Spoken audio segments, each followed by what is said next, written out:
Dracula by Bram Stoker.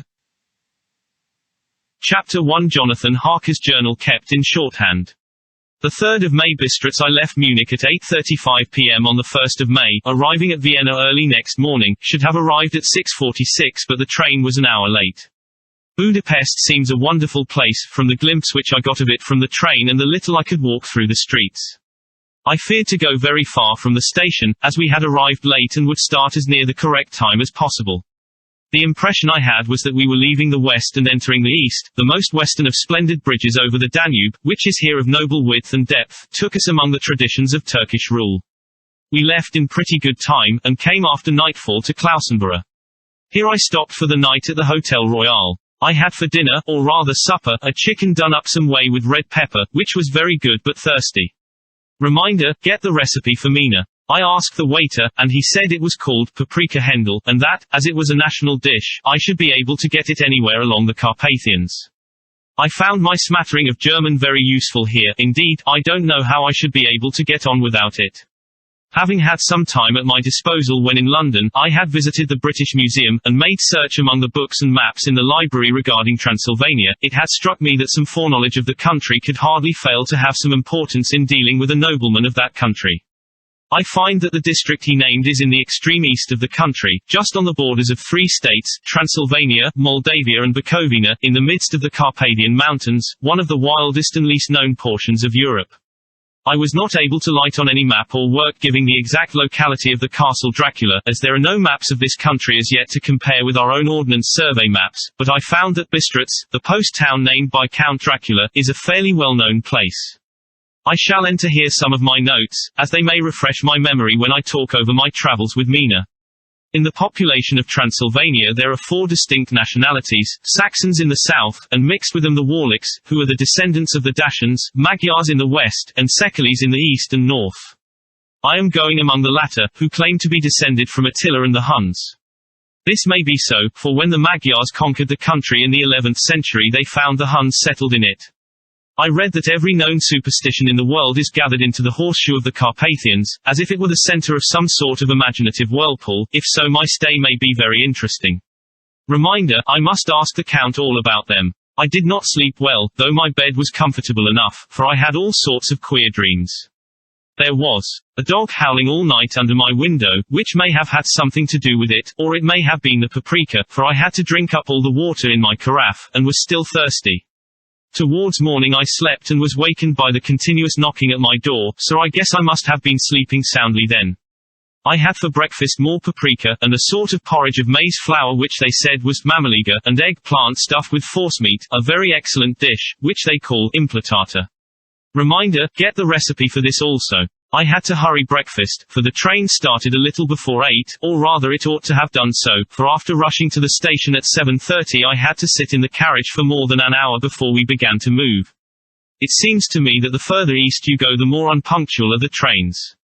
What ought they to be in China? All day long we seemed to dawdle through a country which was full of beauty of every kind.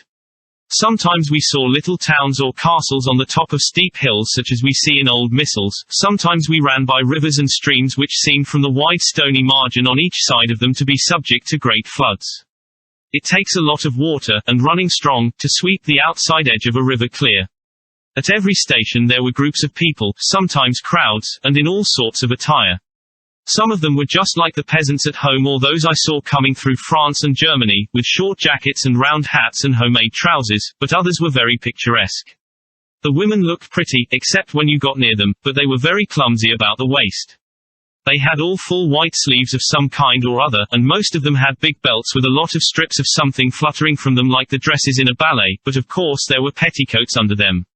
The strangest figures we saw were the Slovaks, who were more barbarian than the rest, with the big cowboy hats, great baggy dirty white trousers, white linen shirts, and enormous heavy leather belts, nearly a foot wide, all studded over with brass nails. They wore high boots, with their trousers tucked into them, and had long black hair and heavy black moustaches. They are very picturesque, but do not look prepossessing. On the stage they would be set down at once as some old oriental band of brigands. They are, however, I am told, very harmless and rather wanting in natural self-assertion. It was on the dark side of twilight when we got to Bistritz, which is a very interesting old place. Being practically on the frontier for the Borgo Pass leads from it into Bukovina. It has had a very stormy existence, and it certainly shows marks of it. 50 years ago a series of great fires took place, which made terrible havoc on 5 separate occasions. At the very beginning of the 17th century it underwent a siege of 3 weeks and lost 13,000 people, the casualties of war proper being assisted by famine and disease. Count Dracula had directed me to go to the Golden Krone Hotel, which I found, to my great delight, to be thoroughly old-fashioned, for of course I wanted to see all I could of the ways of the country. I was evidently expected, for when I got near the door I faced a cheery-looking elderly woman in the usual peasant dress, white undergarment with long double apron, front and back, of coloured stuff fitting almost too tight for modesty. When I came close she bowed and said, "The Herr Englishman." "Yes," I said, "Jonathan Harker." She smiled, and gave some message to an elderly man in white shirt sleeves, who had followed her to the door. He went, but immediately returned with a letter. "My friend. Welcome to the Carpathians. I am anxiously expecting you. Sleep well tonight. At 3 tomorrow the diligence will start for Bukovina. A place on it is kept for you. At the Borgo Pass my carriage will await you and will bring you to me. I trust that your journey from London has been a happy one, and that you will enjoy your stay in my beautiful land. Your friend, Dracula." The 4th of May. I found that my landlord had got a letter from the Count, directing him to secure the best place on the coach for me, but on making inquiries as to details he seemed somewhat reticent, and pretended that he could not understand my German. This could not be true, because up to then he had understood it perfectly. At least, he answered my questions exactly as if he did. He and his wife, the old lady who had received me, looked at each other in a frightened sort of way. He mumbled out that the money had been sent in a letter, and that was all he knew. When I asked him if he knew Count Dracula, and could tell me anything of his castle, both he and his wife crossed themselves, and, saying that they knew nothing at all, simply refused to speak further. It was so near the time of starting that I had no time to ask anyone else, for it was all very mysterious and not by any means comforting. Just before I was leaving, the old lady came up to my room and said in a very hysterical way, "Must you go? Oh, young Herr, must you go?" She was in such an excited state that she seemed to have lost her grip of what German she knew, and mixed it all up with some other language which I did not know at all. I was just able to follow her by asking many questions. When I told her that I must go at once, and that I was engaged on important business, she asked again, "Do you know what day it is?" I answered that it was the 4th of May. She shook her head as she said again, "Oh, yes. I know that, but do you know what day it is?" On my saying that I did not understand, she went on, "It is the eve of St. George's Day. Do you not know that tonight, when the clock strikes midnight, all the evil things in the world will have full sway? Do you know where you are going, and what you are going to?" She was in such evident distress that I tried to comfort her, but without effect. Finally she went down on her knees and implored me not to go, at least to wait a day or two before starting. It was all very ridiculous, but I did not feel comfortable. However, there was business to be done, and I could allow nothing to interfere with it. I therefore tried to raise her up, and said, as gravely as I could, that I thanked her, but my duty was imperative, and that I must go. She then rose and dried her eyes, and taking a crucifix from her neck offered it to me.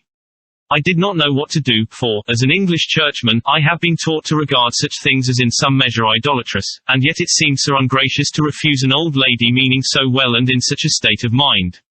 She saw, I suppose, the doubt in my face, for she put the rosary round my neck, and said, "For your mother's sake," and went out of the room.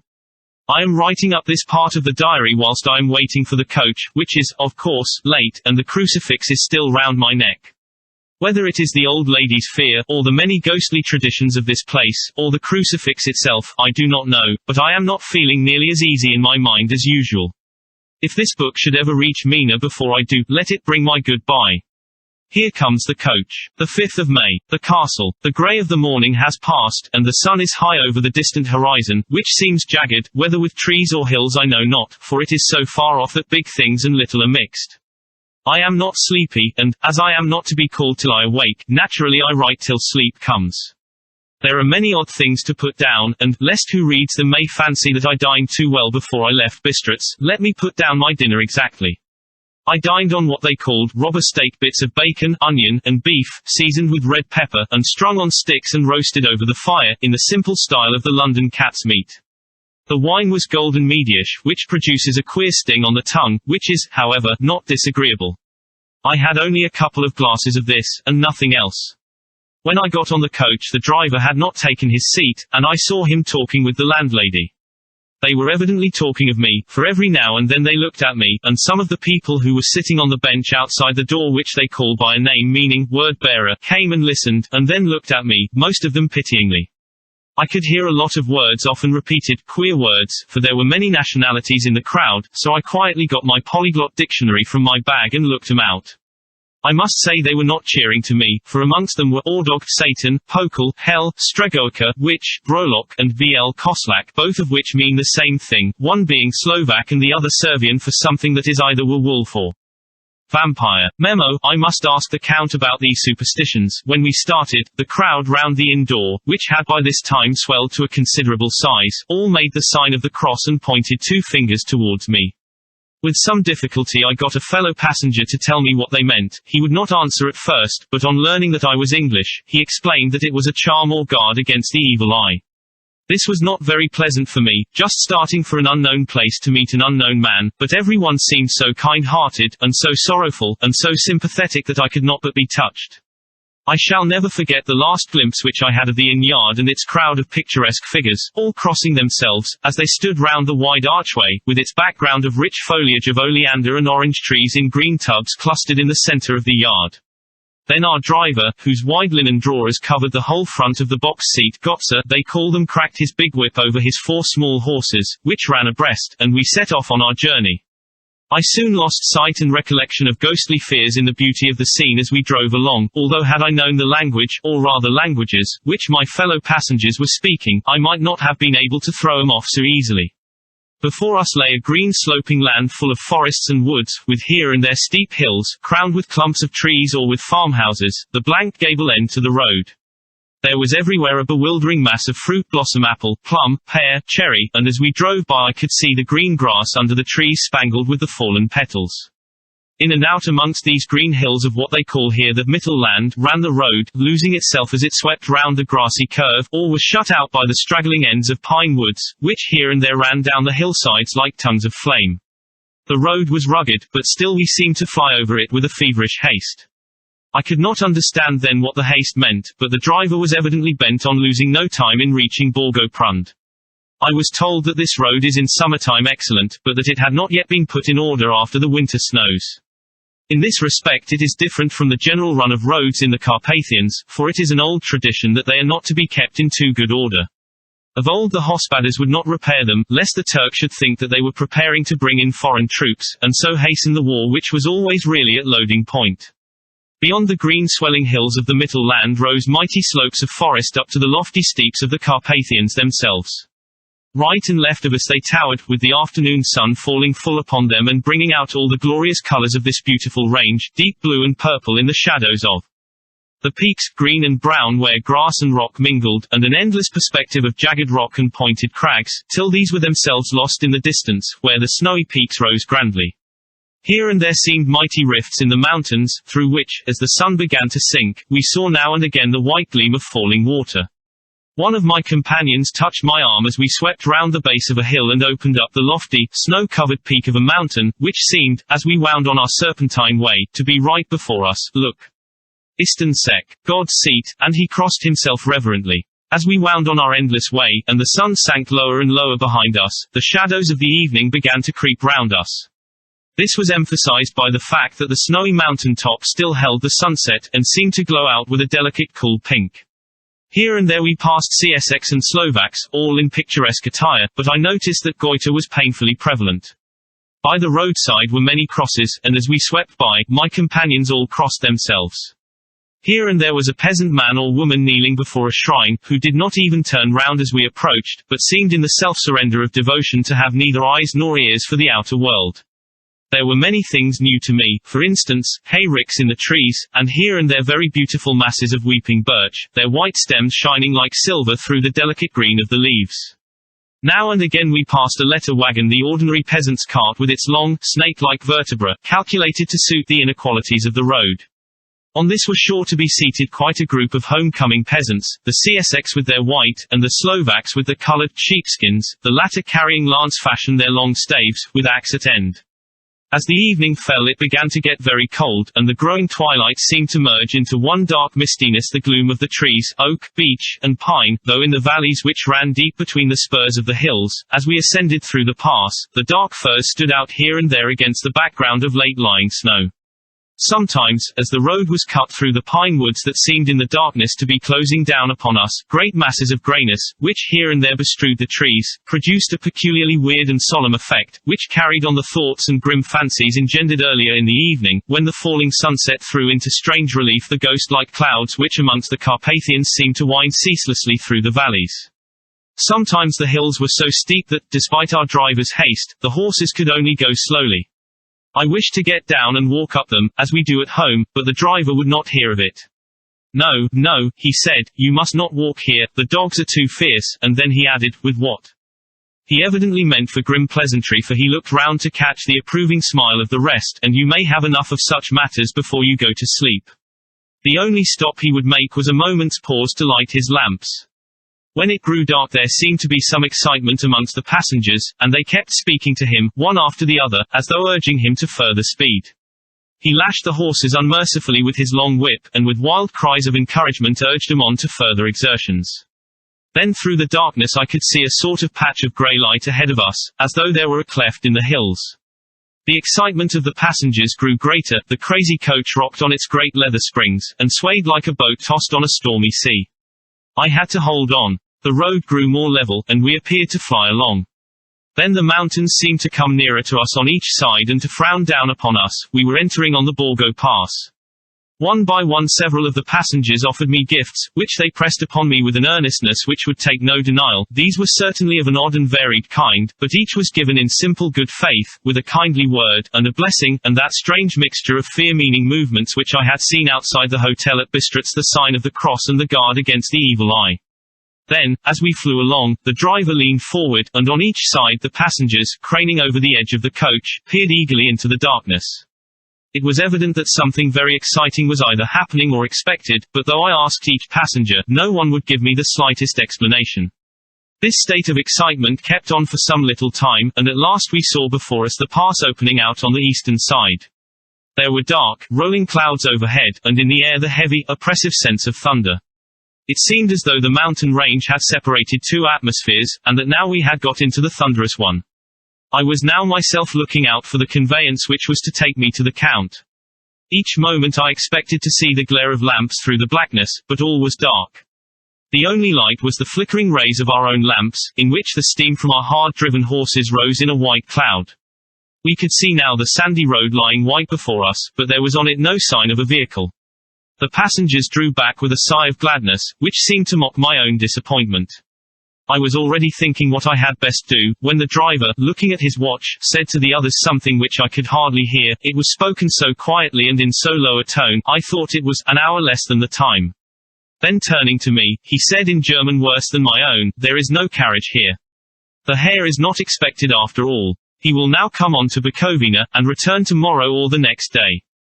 Better the next day." Whilst he was speaking the horses began to neigh and snort and plunge wildly, so that the driver had to hold them up. Then, amongst a chorus of screams from the peasants and the universal crossing of themselves, a caleche, with 4 horses, drove up behind us, overtook us, and drew up beside the coach. I could see from the flash of our lamps, as the rays fell on them, that the horses were coal-black and splendid animals. They were driven by a tall man, with a long brown beard and a great black hat, which seemed to hide his face from us. I could only see the gleam of a pair of very bright eyes, which seemed red in the lamplight, as he turned to us. He said to the driver, "You are early tonight, my friend." The man stammered in reply, "The English Herr was in a hurry," to which the stranger replied, "That is why, I suppose, you wished him to go on to Bukovina. You cannot deceive me, my friend, I know too much, and my horses are swift." As he spoke he smiled, and the lamplight fell on a hard-looking mouth, with very red lips and sharp-looking teeth, as white as ivory. One of my companions whispered to another the line from Burger's Lenore, "Den die Toten reiten schnell," for the dead travel fast. The strange driver evidently heard the words, for he looked up with a gleaming smile. The passenger turned his face away, at the same time putting out his 2 fingers and crossing himself. "Give me the Herr's luggage," said the driver, and with exceeding alacrity my bags were handed out and put in the caleche. Then I descended from the side of the coach, as the caleche was close alongside, the driver helping me with a hand which caught my arm in a grip of steel. His strength must have been prodigious. Without a word he shook his reins, the horses turned, and we swept into the darkness of the pass. As I looked back I saw the steam from the horses of the coach by the light of the lamps, and projected against it the figures of my late companions crossing themselves. Then the driver cracked his whip and called to his horses, and off they swept on their way to Bukovina. As they sank into the darkness I felt a strange chill, and a lonely feeling came over me, but a cloak was thrown over my shoulders, and a rug across my knees, and the driver said in excellent German, "The night is chill, mein Herr, and my master the Count bade me take all care of you. There is a flask of Slivovitz, the plum brandy of the country, underneath the seat, if you should require it." I did not take any, but it was a comfort to know it was there all the same. I felt a little strangely, and not a little frightened. I think had there been any alternative I should have taken it, instead of prosecuting that unknown night journey. The carriage went at a hard pace straight along, then we made a complete turn and went along another straight road. It seemed to me that we were simply going over and over the same ground again, and so. I took note of some salient point, and found that this was so. I would have liked to have asked the driver what this all meant, but I really feared to do so, for I thought that, placed as I was, any protest would have had no effect in case there had been an intention to delay. By and by, however, as I was curious to know how time was passing, I struck a match, and by its flame looked at my watch. It was within a few minutes of midnight. This gave me a sort of shock, for I suppose the general superstition about midnight was increased by my recent experiences. I waited with a sick feeling of suspense. Then a dog began to howl somewhere in a farmhouse far down the road, a long, agonized wailing, as if from fear. The sound was taken up by another dog, and then another and another, till, borne on the wind which now sighed softly through the pass, a wild howling began, which seemed to come from all over the country, as far as the imagination could grasp it through the gloom of the night. At the first howl the horses began to strain and rear, but the driver spoke to them soothingly, and they quieted down, but shivered and sweated as though after a runaway from sudden fright. Then, far off in the distance, from the mountains on each side of us began a louder and a sharper howling, that of wolves, which affected both the horses and myself in the same way, for I was minded to jump from the caleche and run, whilst they reared again and plunged madly, so that the driver had to use all his great strength to keep them from bolting. In a few minutes, however, my own ears got accustomed to the sound, and the horses so far became quiet that the driver was able to descend and to stand before them. He petted and soothed them, and whispered something in their ears, as I have heard of horse tamers doing, and with extraordinary effect, for under his caresses they became quite manageable again, though they still trembled. The driver again took his seat, and shaking his reins, started off at a great pace. This time, after going to the far side of the pass, he suddenly turned down a narrow roadway which ran sharply to the right. Soon we were hemmed in with trees, which in places arched right over the roadway till we passed as through a tunnel, and again great frowning rocks guarded us boldly on either side. Though we were in shelter, we could hear the rising wind, for it moaned and whistled through the rocks, and the branches of the trees crashed together as we swept along. It grew colder and colder still, and fine, powdery snow began to fall, so that soon we and all around us were covered with a white blanket. The keen wind still carried the howling of the dogs, though this grew fainter as we went on our way. The baying of the wolves sounded nearer and nearer, as though they were closing round on us from every side. I grew dreadfully afraid, and the horses shared my fear. The driver, however, was not in the least disturbed. He kept turning his head to left and right, but I could not see anything through the darkness. Suddenly, away on our left, I saw a faint flickering blue flame. The driver saw it at the same moment. He at once checked the horses, and, jumping to the ground, disappeared into the darkness.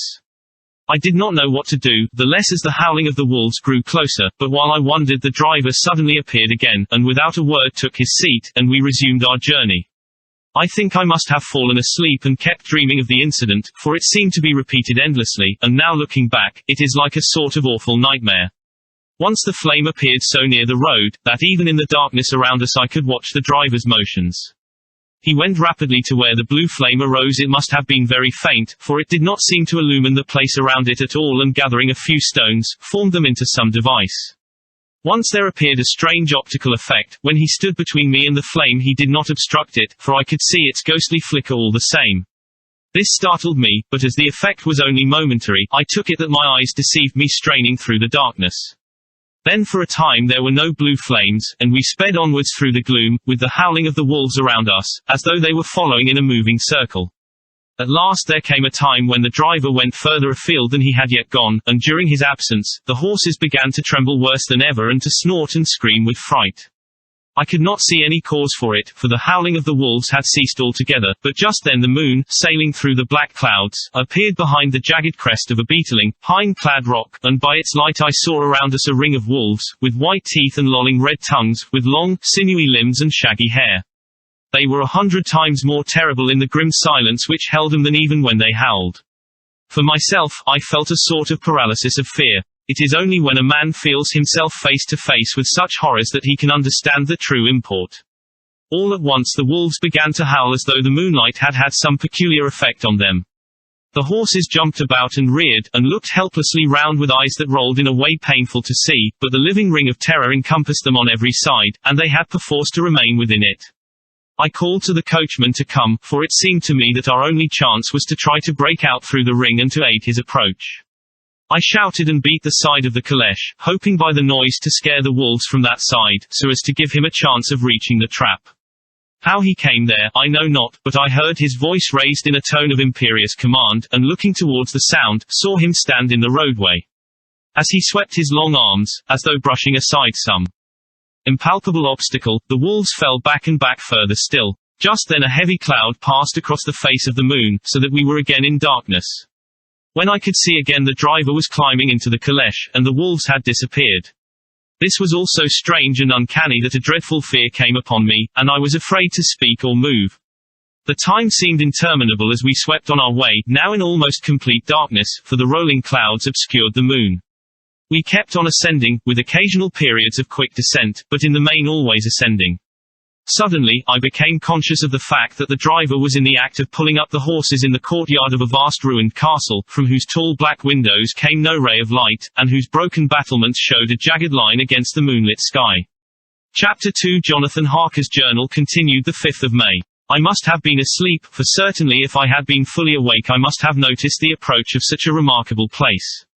In the gloom the courtyard looked of considerable size, and as several dark ways led from it under great round arches, it perhaps seemed bigger than it really is.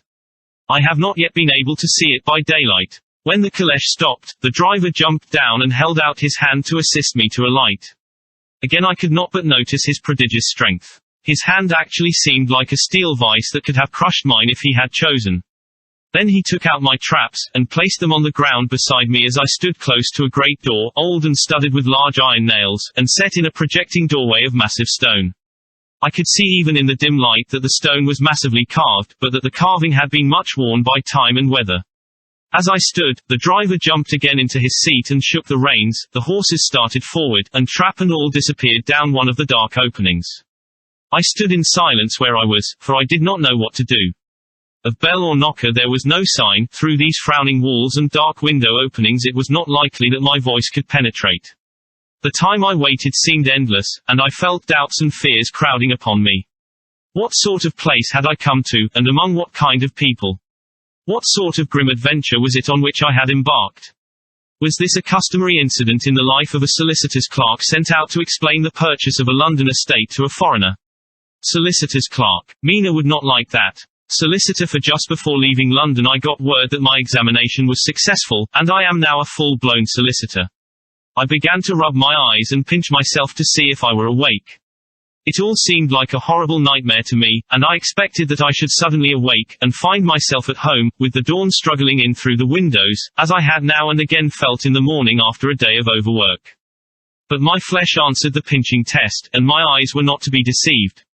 I was indeed awake and among the Carpathians. All I could do now was to be patient, and to wait the coming of the morning.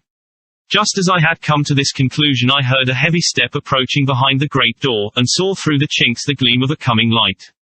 Then there was the sound of rattling chains and the clanking of massive bolts drawn back. A key was turned with the loud grating noise of long disuse, and the great door swung back. Within, stood a tall old man, clean-shaven save for a long white moustache, and clad in black from head to foot, without a single speck of color about him anywhere. He held in his hand an antique silver lamp, in which the flame burned without chimney or globe of any kind, throwing long quivering shadows as it flickered in the draught of the open door. The old man motioned me in with his right hand with a courtly gesture, saying in excellent English, but with a strange intonation, "Welcome to my house. Enter freely and of your own will." He made no motion of stepping to meet me, but stood like a statue, as though his gesture of welcome had fixed him into stone. The instant, however, that I had stepped over the threshold, he moved impulsively forward, and holding out his hand grasped mine with a strength which made me wince, an effect which was not lessened by the fact that it seemed as cold as ice, more like the hand of a dead than a living man. Again he said, "Welcome to my house. Come freely, go safely, and leave something of the happiness you bring." The strength of the handshake was so much akin to that which I had noticed in the driver, whose face I had not seen, that for a moment I doubted if it were not the same person to whom I was speaking, so to make sure, I said interrogatively, "Count Dracula?" He bowed in a courtly way as he replied, "I am Dracula, and I bid you welcome, Mr. Harker, to my house. Come in, the night air is chill, and you must need to eat and rest." As he was speaking, he put the lamp on a bracket on the wall, and stepping out, took my luggage. He had carried it in before I could forestall him. I protested, but he insisted, "Nay, sir, you are my guest. It is late, and my people are not available. Let me see to your comfort myself." He insisted on carrying my traps along the passage, and then up a great winding stair, and along another great passage, on whose stone floor our steps rang heavily. At the end of this he threw open a heavy door, and I rejoiced to see within a well-lit room in which a table was spread for supper, and on whose mighty hearth a great fire of logs, freshly replenished, flamed and flared. The Count halted, putting down my bags, closed the door, and crossing the room, opened another door, which led into a small octagonal room lit by a single lamp, and seemingly without a window of any sort. Passing through this, he opened another door, and motioned me to enter. It was a welcome sight, for here was a great bedroom well lighted and warmed with another log fire, also added to but lately, for the top logs were fresh, which sent a hollow roar up the wide chimney. The Count himself left my luggage inside and withdrew, saying, before he closed the door, "You will need, after your journey, to refresh yourself by making your toilet. I trust you will find all you wish. When you are ready, come into the other room, where you will find your supper prepared." The light and warmth and the Count's courteous welcome seemed to have dissipated all my doubts and fears. Having then reached my normal state, I discovered that I was half famished with hunger, so making a hasty toilet, I went into the other room. I found supper already laid out. My host, who stood on one side of the great fireplace, leaning against the stonework, made a graceful wave of his hand to the table, and said, "I pray you, be seated and sup how you please. You will, I trust, excuse me that I do not join you, but I have dined already, and I do not sup." I handed to him the sealed letter which Mr. Hawkins had entrusted to me. He opened it and read it gravely, then, with a charming smile, he handed it to me to read. One passage of it, at least, gave me a thrill of pleasure. "I must regret that an attack of gout, from which malady I am a constant sufferer, forbids absolutely any traveling on my part for some time to come, but I am happy to say I can send a sufficient substitute, one in whom I have every possible confidence. He is a young man, full of energy and talent in his own way, and of a very faithful disposition. He is discreet and silent, and has grown into manhood in my service. He shall be ready to attend on you when you will during his stay, and shall take your instructions in all matters." The Count himself came forward and took off the cover of a dish, and I fell to at once on an excellent roast chicken. This, with some cheese and a salad and a bottle of old Tokay, of which I had 2 glasses, was my supper. During the time I was eating it, the Count asked me many questions as to my journey, and I told him by degrees all I had experienced. By this time I had finished my supper, and by my host's desire had drawn up a chair by the fire and begun to smoke a cigar which he offered me, at the same time excusing himself that he did not smoke. I had now an opportunity of observing him, and found him of a very marked physiognomy. His face was a very strong aquiline, with high bridge of the thin nose and peculiarly arched nostrils, with lofty domed forehead, and hair growing scantily round the temples but profusely elsewhere. His eyebrows were very massive, almost meeting over the nose, and with bushy hair that seemed to curl in its own profusion. The mouth, so far as I could see it under the heavy moustache, was fixed and rather cruel-looking, with peculiarly sharp white teeth. These protruded over the lips, whose remarkable ruddiness showed astonishing vitality in a man of his years. For the rest, his ears were pale, and at the tops extremely pointed, the chin was broad and strong, and the cheeks firm though thin. The general effect was one of extraordinary pallor. Hitherto I had noticed the backs of his hands as they lay on his knees in the firelight, and they had seemed rather white and fine, but seeing him now close to me, I could not but notice that they were rather coarse broad, with squat fingers. Strange to say, there were hairs in the center of the palm. The nails were long and fine, and cut to a sharp point. As the Count leaned over me and his hands touched me, I could not repress a shudder. It may have been that his breath was rank, but a horrible feeling of nausea came over me, which, do what I would, I could not conceal. The Count, evidently noticing it, drew back, and with a grim sort of smile, which showed more than he had yet done his protuberant teeth, sat himself down again on his own side of the fireplace. We were both silent for a while, and as I looked towards the window I saw the first dim streak of the coming dawn. There seemed a strange stillness over everything, but as I listened I heard as if from down below in the valley the howling of many wolves. The Count's eyes gleamed, and he said, "Listen to them, the children of the night. What music they make." Seeing, I suppose, some expression in my face strange to him, he added, "Ah, sir, you dwellers in the city cannot enter into the feelings of the hunter." Then he rose and said, "But you must be tired. Your bedroom is all ready, and tomorrow you shall sleep as late as you will. I have to be away till the afternoon, so sleep well and dream well." With a courteous bow, he opened for me himself the door to the octagonal room, and I entered my bedroom. I am all in a sea of wonders. I doubt, I fear, I think strange things, which I dare not confess to my own soul. God keep me, if only for the sake of those dear to me. The 7th of May. It is again early morning, but I have rested and enjoyed the last 24 hours. I slept till late in the day, and awoke of my own accord. When I had dressed myself I went into the room where we had supped, and found a cold breakfast laid out, with coffee kept hot by the pot being placed on the hearth. There was a card on the table, on which was written, "I have to be absent for a while. Do not wait for me, D." I set to and enjoyed a hearty meal. When I had done, I looked for a bell, so that I might let the servants know I had finished, but I could not find one. There are certainly odd deficiencies in the house, considering the extraordinary evidences of wealth which are round me. The table service is of gold, and so beautifully wrought that it must be of immense value. The curtains and upholstery of the chairs and sofas and the hangings of my bed are of the costliest and most beautiful fabrics, and must have been of fabulous value when they were made, for they are centuries old, though in excellent order. I saw something like them in Hampton Court, but there they were worn and frayed and moth-eaten. But still in none of the rooms is there a mirror. There is not even a toilet glass on my table, and I had to get the little shaving glass from my bag before I could either shave or brush my hair. I have not yet seen a servant anywhere, or heard a sound near the castle except the howling of wolves.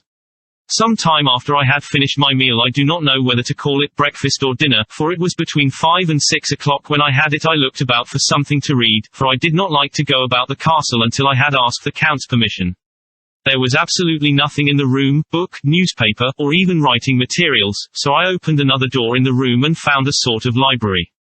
The door opposite mine I tried, but found it locked. In the library I found, to my great delight, a vast number of English books, whole shelves full of them, and bound volumes of magazines and newspapers. A table in the center was littered with English magazines and newspapers, though none of them were of very recent date. The books were of the most varied kind: history, geography, politics, political economy, botany, geology, law, all relating to England and English life and customs and manners. There were even such books of reference as the London Directory, the Red and Blue Books, Whitaker's Almanac, the Army and Navy lists, and it somehow gladdened my heart to see it the law list.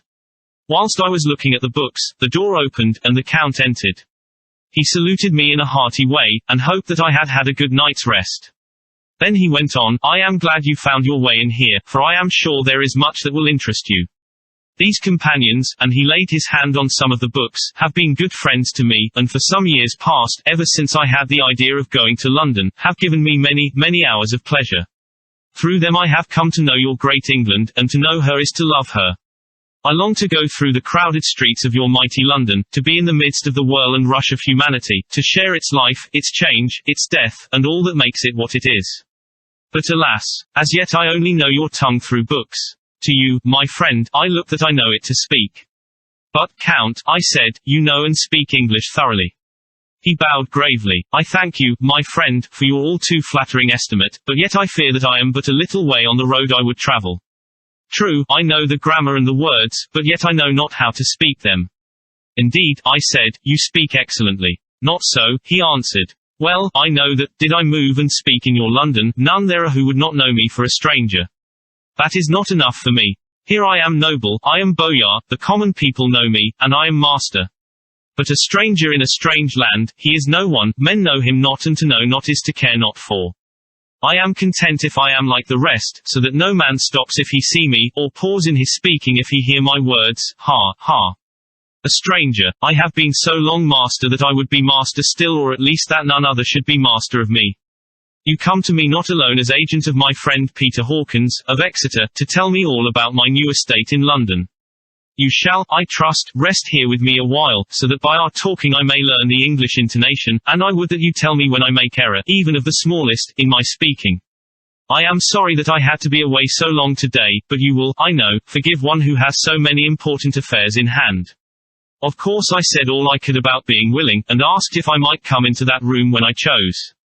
He answered, yes, certainly, and added, you may go anywhere you wish in the castle, except where the doors are locked, where of course you will not wish to go. There is reason that all things are as they are, and did you see with my eyes and know with my knowledge, you would perhaps better understand. I said I was sure of this, and then he went on, we are in Transylvania, and Transylvania is not England. Our ways are not your ways, and there shall be to you many strange things. Nay, from what you have told me of your experiences already, you know something of what strange things there may be.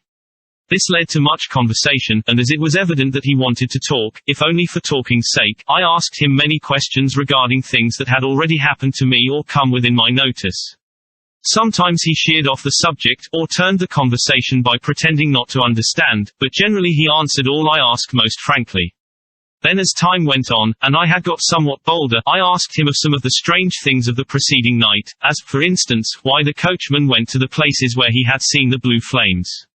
He then explained to me that it was commonly believed that on a certain night of the year last night, in fact, when all evil spirits are supposed to have unchecked sway, a blue flame is seen over any place where treasure has been concealed. That treasure has been hidden, he went on, in the region through which you came last night, there can be but little doubt, for it was the ground fought over for centuries by the Wallachian, the Saxon, and the Turk. Why, there is hardly a foot of soil in all this region that has not been enriched by the blood of men, patriots or invaders. In old days there were stirring times, when the Austrian and the Hungarian came up in hordes, and the patriots went out to meet them, men and women, the aged and the children too, and waited their coming on the rocks above the passes, that they might sweep destruction on them with their artificial avalanches. When the invader was triumphant he found but little, for whatever there was had been sheltered in the friendly soil. But how, said I, can it have remained so long undiscovered, when there is a sure index to it if men will but take the trouble to look? The Count smiled, and as his lips ran back over his gums, the long, sharp, canine teeth showed out strangely, he answered, because your peasant is at heart a coward and a fool. Those flames only appear on one night, and on that night no man of this land will, if he can help it, stir without his doors.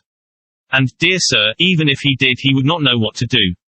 Why, even the peasant that you tell me of who marked the place of the flame would not know where to look in daylight even for his own work. Even you would not, I dare be sworn, be able to find these places again. There you are right, I said. I know no more than the dead where even to look for them. Then we drifted into other matters. Come, he said at last, tell me of London and of the house which you have procured for me. With an apology for my remissness, I went into my own room to get the papers from my bag. Whilst I was placing them in order I heard a rattling of china and silver in the next room, and as I passed through, noticed that the table had been cleared and the lamp lit, for it was by this time deep into the dark. The lamps were also lit in the study or library, and I found the Count lying on the sofa, reading, of all things in the world, an English Bradshaw's Guide. When I came in he cleared the books and papers from the table, and with him I went into plans and deeds and figures of all sorts. He was interested in everything, and asked me a myriad questions about the place and its surroundings. He clearly had studied beforehand all he could get on the subject of the neighborhood, for he evidently at the end knew very much more than I did. When I remarked this, he answered, well, but, my friend, is it not needful that I should? When I go there I shall be all alone, and my friend Harker Jonathan nay, pardon me, I fall into my country's habit of putting your patronymic first. My friend Jonathan Harker will not be by my side to correct and aid me. He will be in Exeter, miles away, probably working at papers of the law with my other friend, Peter Hawkins. So, we went thoroughly into the business of the purchase of the estate at Purfleet. When I had told him the facts and got his signature to the necessary papers, and had written a letter with them ready to post to Mr. Hawkins, he began to ask me how I had come across so suitable a place. I read to him the notes which I had made at the time, and which I inscribe here. At Purfleet, on a by-road, I came across just such a place as seemed to be required, and where was displayed a dilapidated notice that the place was for sale. It is surrounded by a high wall, of ancient structure, built of heavy stones, and has not been repaired for a large number of years. The closed gates are of heavy old oak and iron, all eaten with rust.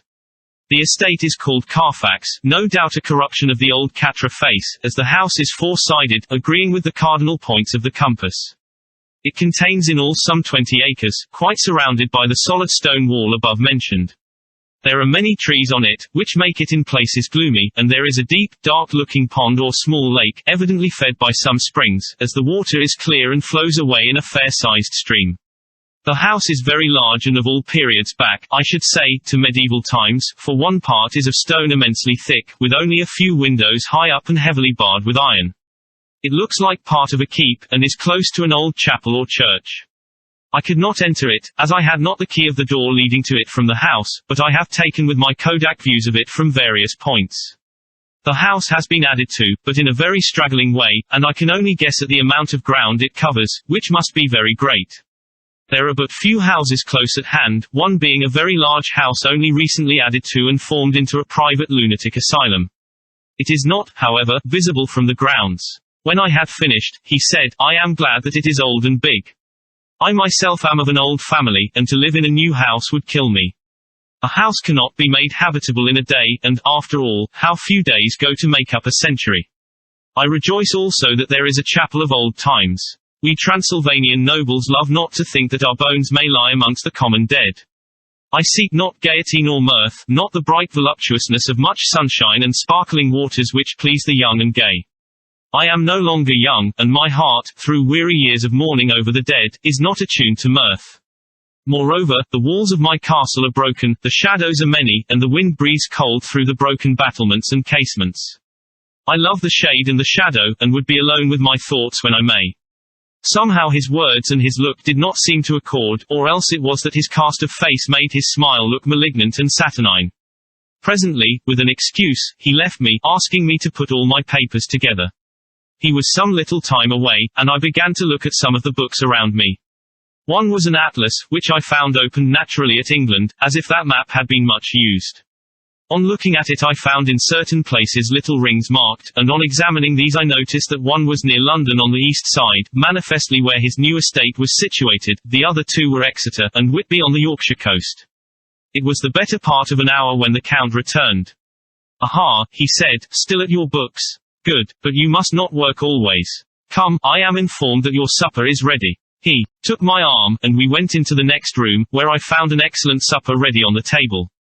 The Count again excused himself, as he had dined out on his being away from home. But he sat as on the previous night, and chatted whilst I ate. After supper I smoked, as on the last evening, and the Count stayed with me, chatting and asking questions on every conceivable subject, hour after hour.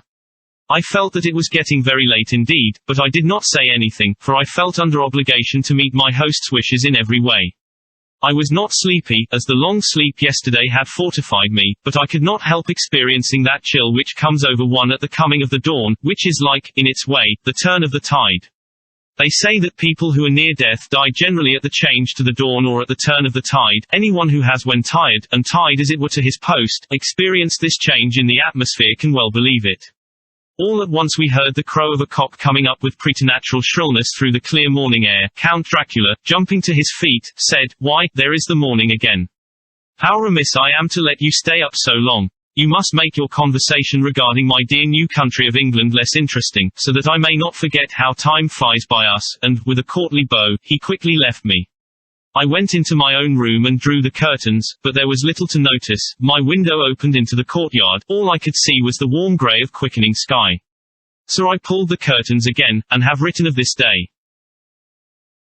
The 8th of May. I began to fear as I wrote in this book that I was getting too diffuse, but now I am glad that I went into detail from the first, for there is something so strange about this place and all in it that I cannot but feel uneasy.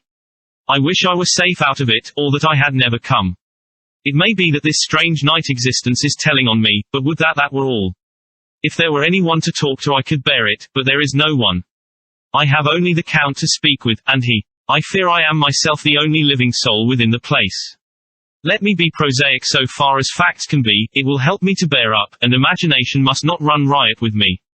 If it does I am lost. Let me say at once how I stand or seem to. I only slept a few hours when I went to bed, and feeling that I could not sleep any more, got up. I had hung my shaving glass by the window, and was just beginning to shave. Suddenly I felt a hand on my shoulder, and heard the Count's voice saying to me, "Good morning." I started, for it amazed me that I had not seen him, since the reflection of the glass covered the whole room behind me. In starting I had cut myself slightly, but did not notice it at the moment. Having answered the Count's salutation, I turned to the glass again to see how I had been mistaken.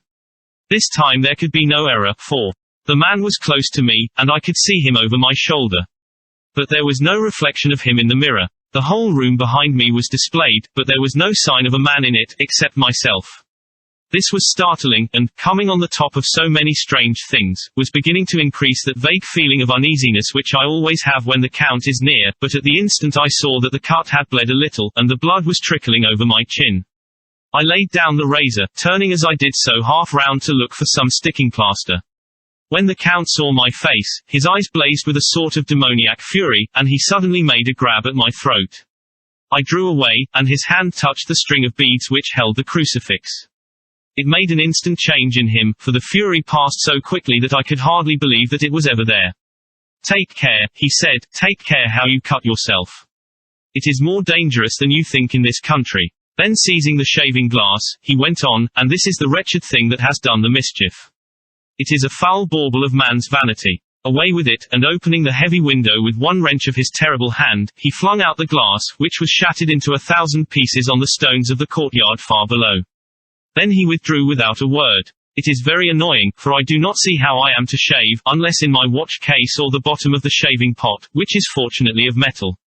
When I went into the dining room, breakfast was prepared, but I could not find the Count anywhere. So I breakfasted alone. It is strange that as yet I have not seen the Count eat or drink. He must be a very peculiar man. After breakfast I did a little exploring in the castle. I went out on the stairs, and found a room looking towards the south. The view was magnificent, and from where I stood there was every opportunity of seeing it. The castle is on the very edge of a terrible precipice. A stone falling from the window would fall 1,000 feet without touching anything. As far as the eye can reach is a sea of green treetops, with occasionally a deep rift where there is a chasm. Here and there are silver threads where the rivers wind in deep gorges through the forests. But I am not in heart to describe beauty, for when I had seen the view I explored further. Doors everywhere, and all locked and bolted. In no place save from the windows in the castle walls is there an available exit. The castle is a veritable prison, and I am a prisoner. Chapter 3 Jonathan Harker's journal continued. When I found that I was a prisoner, a sort of wild feeling came over me. I rushed up and down the stairs, trying every door and peering out of every window I could find, but after a little the conviction of my helplessness overpowered all other feelings. When I look back after a few hours I think I must have been mad for the time, for I behaved much as a rat does in a trap. When, however, the conviction had come to me that I was helpless, I sat down quietly as I have ever done anything in my life, and began to think over what was best to be done. I am thinking still, and as yet have come to no definite conclusion. Of one thing only am I certain, that it is no use making my ideas known to the Count. He knows well that I am imprisoned, and as he has done it himself, and has doubtless his own motives for it, he would only deceive me if I trusted him fully with the facts. So far as I can see, my only plan will be to keep my knowledge and my fears to myself, and my eyes open. I am, I know, either being deceived, like a baby, by my own fears, or else I am in desperate straits, and if the latter be so, I need, and shall need, all my brains to get through. I had hardly come to this conclusion when I heard the great door below shut, and knew that the Count had returned. He did not come at once into the library, so I went cautiously to my own room and found him making the bed. This was odd, but only confirmed what I had all along thought, that there were no servants in the house. When later I saw him through the chink of the hinges of the door laying the table in the dining room, I was assured of it, for if he does himself all these menial offices, surely it is proof that there is no one else to do them. This gave me a fright, for if there is no one else in the castle, it must have been the Count himself who was the driver of the coach that brought me here.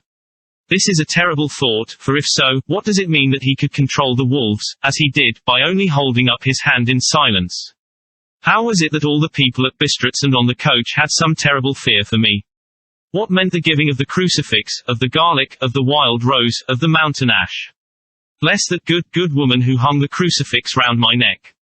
For it is a comfort and a strength to me whenever I touch it. It is odd that a thing which I have been taught to regard with disfavor and as idolatrous should in a time of loneliness and trouble be of help. Is it that there is something in the essence of the thing itself, or that it is a medium, a tangible help, in conveying memories of sympathy and comfort? Sometime, if it may be, I must examine this matter and try to make up my mind about it. In the meantime I must find out all I can about Count Dracula, as it may help me to understand. Tonight he may talk of himself, if I turn the conversation that way. I must be very careful, however, not to awake his suspicion. Midnight. I have had a long talk with the Count. I asked him a few questions on Transylvania history, and he warmed up to the subject wonderfully. In his speaking of things and people, and especially of battles, he spoke as if he had been present at them all. This he afterwards explained by saying that to a boyar the pride of his house and name is his own pride, that the glory is his glory, that their fate is his fate. Whenever he spoke of his house he always said, we, and spoke almost in the plural, like a king speaking. I wish I could put down all he said exactly as he said it, for to me it was most fascinating. It seemed to have in it a whole history of the country. He grew excited as he spoke, and walked about the room pulling his great white moustache and grasping anything on which he laid his hands as though he would crush it by main strength. One thing he said which I shall put down as nearly as I can, for it tells in its way the story of his race. We Secules have a right to be proud, for in our veins flows the blood of many brave races who fought as the lion fights, for lordship. Here, in the whirlpool of European races, the Ugric tribe bore down from Iceland the fighting spirit which Thor and Woden gave them, which their berserkers displayed to such fell intent on the seaboards of Europe, and of Asia and Africa too, till the peoples thought that the werewolves themselves had come. Here, too, when they came, they found the Huns, whose warlike fury had swept the earth like a living flame, till the dying peoples held that in their veins ran the blood of those old witches, who, expelled from Scythia had mated with the devils in the desert.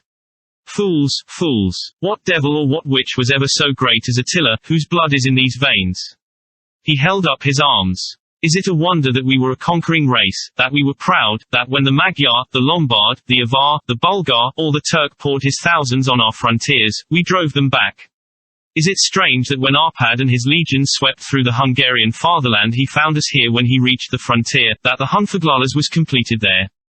And when the Hungarian flood swept eastward, the Secules were claimed as kindred by the victorious Magyars, and to us for centuries was trusted the guarding of the frontier of Turkeyland, and more than that, endless duty of the frontier guard, for, as the Turks say, water sleeps, and enemy is sleepless. Who more gladly than we throughout the four nations received the bloody sword, or at its warlike call flocked quicker to the standard of the king?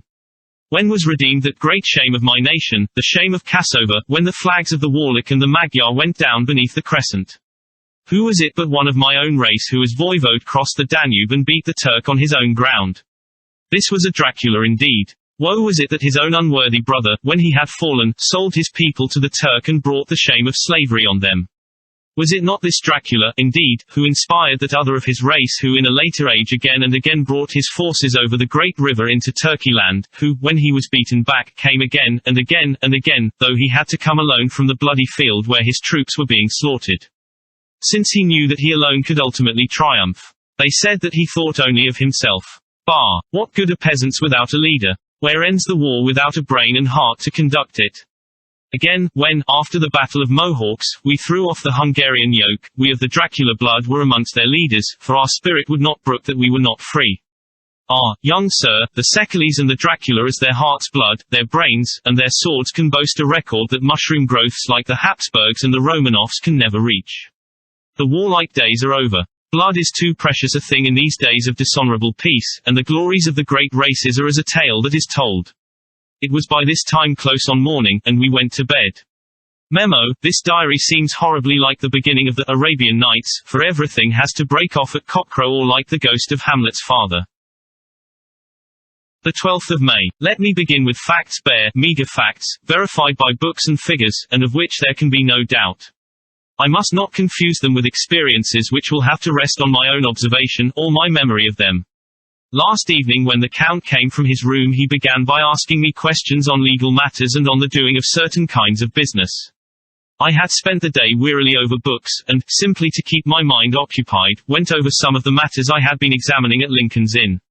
There was a certain method in the Count's inquiries, so I shall try to put them down in sequence. The knowledge may somehow or sometime be useful to me. First, he asked if a man in England might have 2 solicitors or more. I told him he might have a dozen if he wished, but that it would not be wise to have more than 1 solicitor engaged in one transaction, as only one could act at a time, and that to change would be certain to militate against his interest. He seemed thoroughly to understand, and went on to ask if there would be any practical difficulty in having one man to attend, say, to banking, and another to look after shipping, in case local help were needed in a place far from the home of the banking solicitor. I asked him to explain more fully, so that I might not by any chance mislead him, so he said, I shall illustrate.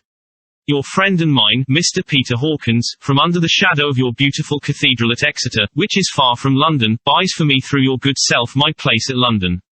Good. Now here let me say frankly, lest you should think it strange that I have sought the services of one so far off from London instead of some one resident there, that my motive was that no local interest might be served save my wish only, and as one of London residents might, perhaps, have some purpose of himself or friend to serve, I went thus afield to seek my agent, whose labours should be only to my interest. Now, suppose I, who have much of affairs, wish to ship goods, say, to Newcastle, or Durham, or Harwich, or Dover, might it not be that it could with more ease be done by consigning to one in these ports? I answered that certainly it would be most easy, but that we solicitors had a system of agency one for the other, so that local work could be done locally on instruction from any solicitor, so that the client, simply placing himself in the hands of one man, could have his wishes carried out by him without further trouble. But, said he, I could be at liberty to direct myself. Is it not so? Of course, I replied, and such is often done by men of business, who do not like the whole of their affairs to be known by any one person. Good, he said, and then went on to ask about the means of making consignments and the forms to be gone through, and of all sorts of difficulties which might arise, but by forethought could be guarded against.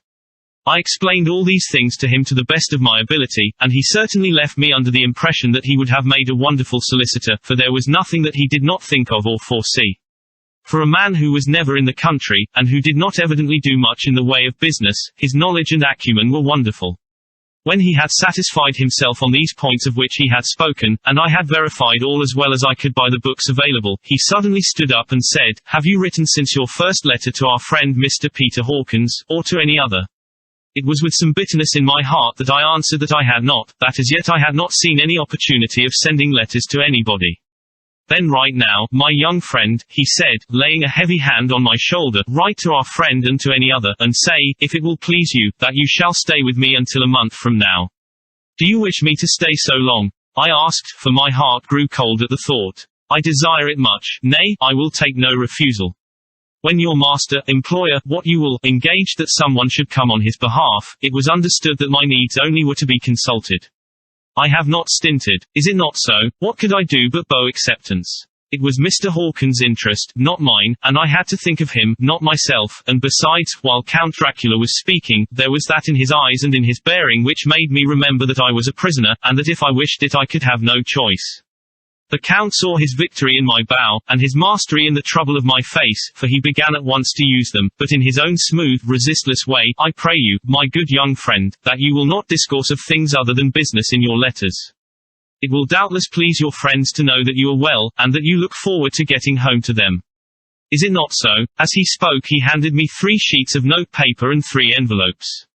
They were all of the thinnest foreign post, and looking at him, then at him, and noticing his quiet smile, with the sharp, canine teeth lying over the red underlip, I understood as well as if he had spoken that I should be careful what I wrote, for he would be able to read it. So I determined to write only formal notes now, but to write fully to Mr. Hawkins in secret, and also to Mina, for to her I could write in shorthand, which would puzzle the Count, if he did see it. When I had written my 2 letters I sat quiet, reading a book whilst the Count wrote several notes, referring as he wrote them to some books on his table. Then he took up my two and placed them with his own, and put by his writing materials, after which, the instant the door had closed behind him, I leaned over and looked at the letters, which were face down on the table. I felt no compunction in doing so, for under the circumstances I felt that I should protect myself in every way I could. One of the letters was directed to Samuel F. Billington, number 7, The Crescent, Whitby, another to Herr Leutner, Varna, the third was to Coutts & Co., London, and the fourth to Heron Klostok and Billruth, bankers, Budapest. The second and fourth were unsealed. I was just about to look at 'em when I saw the door handle move. I sank back in my seat, having just had time to replace the letters as they had been and to resume my book before the Count, holding still another letter in his hand, entered the room. He took up the letters on the table and stamped them carefully, and then turning to me, said, "I trust you will forgive me, but I have much work to do in private this evening. You will, I hope, find all things as you wish." At the door he turned, and after a moment's pause said, "Let me advise you, my dear young friend, nay, let me warn you with all seriousness, that should you leave these rooms you will not by any chance go to sleep in any other part of the castle. It is old, and has many memories, and there are bad dreams for those who sleep unwisely. Be warned. Should sleep now or ever overcome you, or be like to do, then haste to your own chamber or to these rooms, for your rest will then be safe. But if you be not careful in this respect, then," he finished his speech in a gruesome way, for he motioned with his hands as if he were washing them. I quite understood. My only doubt was as to whether any dream could be more terrible than the unnatural, horrible net of gloom and mystery which seemed closing around me. Later, I endorse the last words written, but this time there is no doubt in question. I shall not fear to sleep in any place where he is not. I have placed the crucifix over the head of my bed. I imagine that my rest is thus freer from dreams, and there it shall remain. When he left me I went to my room. After a little while, not hearing any sound, I came out and went up the stone stair to where I could look out towards the south. There was some sense of freedom in the vast expanse, inaccessible though it was to me, as compared with the narrow darkness of the courtyard. Looking out on this, I felt that I was indeed in prison, and I seemed to want a breath of fresh air, though it were of the night. I am beginning to feel this nocturnal existence tell on me. It is destroying my nerve. I start at my own shadow, and am full of all sorts of horrible imaginings. God knows that there is ground for my terrible fear in this accursed place. I looked out over the beautiful expanse, bathed in soft yellow moonlight till it was almost as light as day. In the soft light the distant hills became melted, and the shadows in the valleys and gorges of velvety blackness. The mere beauty seemed to cheer me. There was peace and comfort in every breath I drew. As I leaned from the window my eye was caught by something moving a story below me, and somewhat to my left, where I imagined, from the order of the rooms, that the windows of the Count's own room would look out. The window at which I stood was tall and deep, stone-mullioned, and though weather-worn, was still complete, but it was evidently many a day since the case had been there. I drew back behind the stonework, and looked carefully out. What I saw was the Count's head coming out from the window. I did not see the face, but I knew the man by the neck and the movement of his back and arms. In any case I could not mistake the hands which I had had so many opportunities of studying. I was at first interested and somewhat amused, for it is wonderful how small a matter will interest and amuse a man when he is a prisoner. But my very feelings changed to repulsion and terror when I saw the whole man slowly emerge from the window and begin to crawl down the castle wall over that dreadful abyss, face down with his cloak spreading out around him like great wings. At first I could not believe my eyes. I thought it was some trick of the moonlight, some weird effect of shadow, but I kept looking, and it could be no delusion. I saw the fingers and toes grasp the corners of the stones, worn clear of the mortar by the stress of years, and by thus using every projection and inequality move downwards with considerable speed, just as a lizard moves along a wall. What manner of man is this, or what manner of creature is it in the semblance of man? I feel the dread of this horrible place overpowering me. I am in fear, in awful fear, and there is no escape for me. I am encompassed about with terrors that I dare not think of. The 15th of May. Once more have I seen the Count go out in his lizard fashion. He moved downwards in a sidelong way, some 100 feet down, and a good deal to the left. He vanished into some hole or window. When his head had disappeared, I leaned out to try and see more, but without avail. The distance was too great to allow a proper angle of sight. I knew he had left the castle now, and thought to use the opportunity to explore more than I had dared to do as yet. I went back to the room, and taking a lamp, tried all the doors. They were all locked, as I had expected, and the locks were comparatively new, but I went down the stone stairs to the hall where I had entered originally. I found I could pull back the bolts easily enough and unhook the great chains, but the door was locked, and the key was gone. That key must be in the Count's room. I must watch should his door be unlocked, so that I may get it and escape. I went on to make a thorough examination of the various stairs and passages, and to try the doors that opened from them. One or two small rooms near the hall were open, but there was nothing to see in them except old furniture, dusty with age and moth-eaten. At last, however, I found one door at the top of the stairway which, though it seemed to be locked, gave a little under pressure. I tried it harder, and found that it was not really locked, but that the resistance came from the fact that the hinges had fallen somewhat, and the heavy door rested on the floor. Here was an opportunity which I might not have again, so I exerted myself, and with many efforts forced it back so that I could enter. I was now in a wing of the castle further to the right than the rooms I knew and a story lower down. From the windows I could see that the suite of rooms lay along to the south of the castle, the windows of the end room looking out both west and south. On the latter side, as well as to the former, there was a great precipice. The castle was built on the corner of a great rock, so that on three sides it was quite impregnable, and great windows were placed here where sling, or bow, or culverin could not reach, and consequently light and comfort, impossible to a position which had to be guarded, were secured. To the west was a great valley, and then, rising far away, great jagged mountain fastnesses, rising peak on peak, the sheer rock studded with mountain ash and thorn, whose roots clung in cracks and crevices and crannies of the stone. This was evidently the portion of the castle occupied by the ladies in bygone days, for the furniture had more air of comfort than any I had seen. The windows were curtainless, and the yellow moonlight, flooding in through the diamond panes, enabled one to see even colors, whilst it softened the wealth of dust which lay over all and disguised in some measure the ravages of time and the moth. My lamp seemed to be of little effect in the brilliant moonlight, but I was glad to have it with me, for there was a dread loneliness in the place which chilled my heart and made my nerves tremble. Still, it was better than living alone in the rooms which I had come to hate from the presence of the Count, and after trying a little to school my nerves, I found a soft quietude come over me. Here I am, sitting at a little oak table where in old times possibly some fair lady sat to pen, with much thought and many blushes, her ill-spelt love letter, and writing in my diary in shorthand all that has happened since I closed it last. It is 19th century up to date with a vengeance. And yet, unless my senses deceive me, the old centuries had, and have, powers of their own which mere modernity cannot kill. Later, the morning of the 16th of May. God preserve my sanity, for to this I am reduced. Safety and the assurance of safety are things of the past. Whilst I live on here there is but one thing to hope for, that I may not go mad, if, indeed, I be not mad already. If I be sane, then surely it is maddening to think that of all the foul things that lurk in this hateful place the Count is the least dreadful to me, that to him alone I can look for safety, even though this be only whilst I can serve his purpose. Great God, merciful God, let me be calm, for out of that way lies madness indeed. I begin to get new lights on certain things which have puzzled me. Up to now I never quite knew what Shakespeare meant when he made Hamlet say, "My tablets. Quick, my tablets. 'Tis meet that I put it down," etc. For now, feeling as though my own brain were unhinged or as if the shock had come which must end in its undoing, I turn to my diary for repose. The habit of entering accurately must help to soothe me. The Count's mysterious warning frightened me at the time, it frightens me more now when I think of it, for in future he has a fearful hold upon me. I shall fear to doubt what he may say. When I had written in my diary and had fortunately replaced the book and pen in my pocket I felt sleepy. The Count's warning came into my mind, but I took a pleasure in disobeying it. The sense of sleep was upon me, and with it the obstinacy which sleep brings as outrider. The soft moonlight soothed, and the wide expanse without gave a sense of freedom which refreshed me.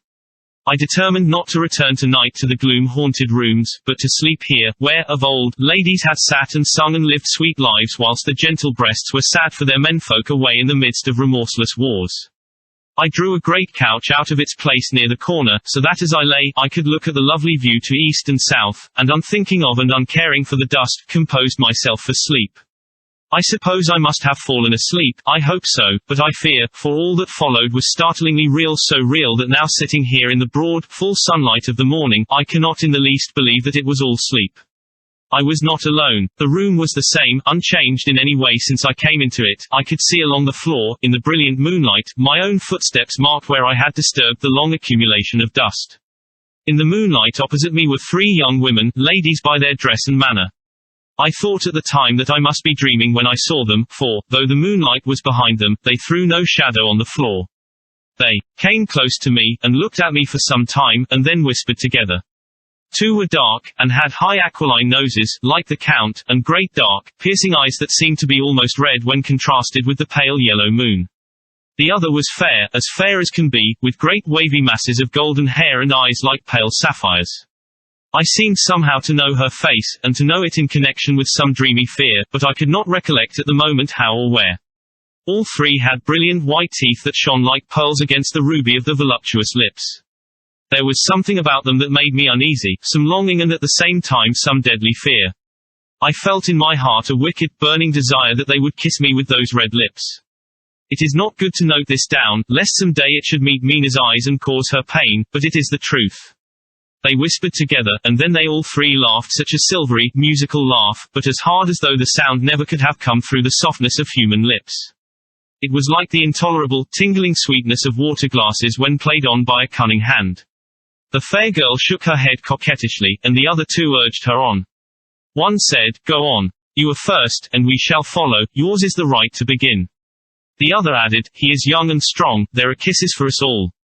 I lay quiet, looking out under my eyelashes in an agony of delightful anticipation. The fair girl advanced and bent over me till I could feel the movement of her breath upon me. Sweet it was in one sense, honey sweet, and sent the same tingling through the nerves as her voice, but with a bitter underlying the sweet, a bitter offensiveness, as one smells in blood. I was afraid to raise my eyelids, but looked out and saw perfectly under the lashes. The girl went on her knees, and bent over me, simply gloating. There was a deliberate voluptuousness which was both thrilling and repulsive, and as she arched her neck she actually licked her lips like an animal, till I could see in the moonlight the moisture shining on the scarlet lips and on the red tongue as it lapped the white sharp teeth. Lower and lower went her head as the lips went below the range of my mouth and chin and seemed about to fasten on my throat. Then she paused, and I could hear the churning sound of her tongue as it licked her teeth and lips, and could feel the hot breath on my neck. Then the skin of my throat began to tingle as one's flesh does when the hand that is to tickle it approaches nearer. I could feel the soft, shivering touch of the lips on the super-sensitive skin of my throat, and the hard dents of 2 sharp teeth, just touching and pausing there. I closed my eyes in a languorous ecstasy and waited with beating heart. But at that instant, another sensation swept through me as quick as lightning. I was conscious of the presence of the Count, and of his being. As if lapped in a storm of fury. As my eyes opened involuntarily I saw his strong hand grasp the slender neck of the fair woman and with giant's power draw it back, the blue eyes transformed with fury, the white teeth champing with rage, and the fair cheeks blazing red with passion. But the Count, never did I imagine such wrath and fury, even to the demons of the pit. His eyes were positively blazing. The red light in them was lurid, as if the flames of hell fire blazed behind them. His face was deathly pale, and the lines of it were hard like drawn wires. The thick eyebrows that met over the nose now seemed like a heaving bar of white-hot metal. With a fierce sweep of his arm, he hurled the woman from him, and then motioned to the others, as though he were beating them back. It was the same imperious gesture that I had seen used to the wolves. In a voice which, though low and almost in a whisper, seemed to cut through the air and then ring round the room, he said, "How dare you touch him, any of you? How dare you cast eyes on him when I have forbidden it? Back, I tell you all. This man belongs to me. Beware how you meddle with him, or you'll have to deal with me." The fair girl, with a laugh of ribald coquetry, turned to answer him, "You yourself never loved, you never love." On this the other women joined, and such a mirthless, hard, soulless laughter rang through the room that it almost made me faint to hear. It seemed like the pleasure of fiends. Then the Count turned, after looking at my face attentively, and said in a soft whisper, "Yes, I too can love, you yourselves can tell it from the past. Is it not so? Well, now I promise you that when I am done with him you shall kiss him at your will. Now go, go, I must awaken him, for there is work to be done." "Are we to have nothing tonight?" said one of them, with a low laugh, as she pointed to the bag which he had thrown upon the floor, and which moved as though there were some living thing within it. For answer he nodded his head. One of the women jumped forward and opened it. If my ears did not deceive me there was a gasp and a low wail, as of a half-smothered child. The women closed round, whilst I was aghast with horror, but as I looked they disappeared, and with them the dreadful bag. There was no door near them, and they could not have passed me without my noticing. They simply seemed to fade into the rays of the moonlight and pass out through the window, for I could see outside the dim, shadowy forms for a moment before they entirely faded away. Then the horror overcame me, and I sank down unconscious. Chapter 4 Jonathan Harkis' journal continued. I awoke in my own bed. If it be that I had not dreamt, the Count must have carried me here. I tried to satisfy myself on the subject, but could not arrive at any unquestionable result. To be sure, there were certain small evidences, such as that my clothes were folded and laid by in a manner which was not my habit. My watch was still unwound, and I am rigorously accustomed to wind it the last thing before going to bed, and many such details. But these things are no proof, for they may have been evidences that my mind was not as usual, and, from some cause or another, I had certainly been much upset. I must watch for proof. Of one thing I am glad, if it was that the Count carried me here and undressed me, he must have been hurried in his task, for my pockets are intact. I am sure this diary would have been a mystery to him which he would not have brooked. He would have taken or destroyed it. As I look round this room, although it has been to me so full of fear, it is now a sort of sanctuary, for nothing can be more dreadful than those awful women, who were waiting to suck my blood. The 18th of May. I have been down to look at that room again in daylight, for I must know the truth. When I got to the doorway at the top of the stairs I found it closed. It had been so forcibly driven against the jamb that part of the woodwork was splintered.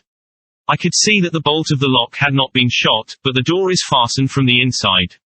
I fear it was no dream, and must act on this surmise.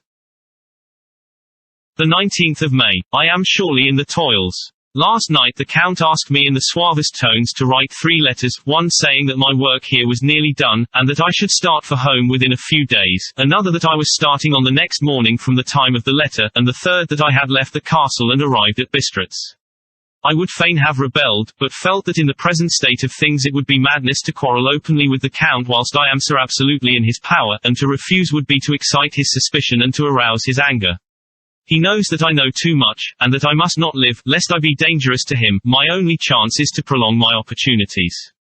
Something may occur which will give me a chance to escape. I saw in his eyes something of that gathering wrath which was manifest when he hurled that fair woman from him.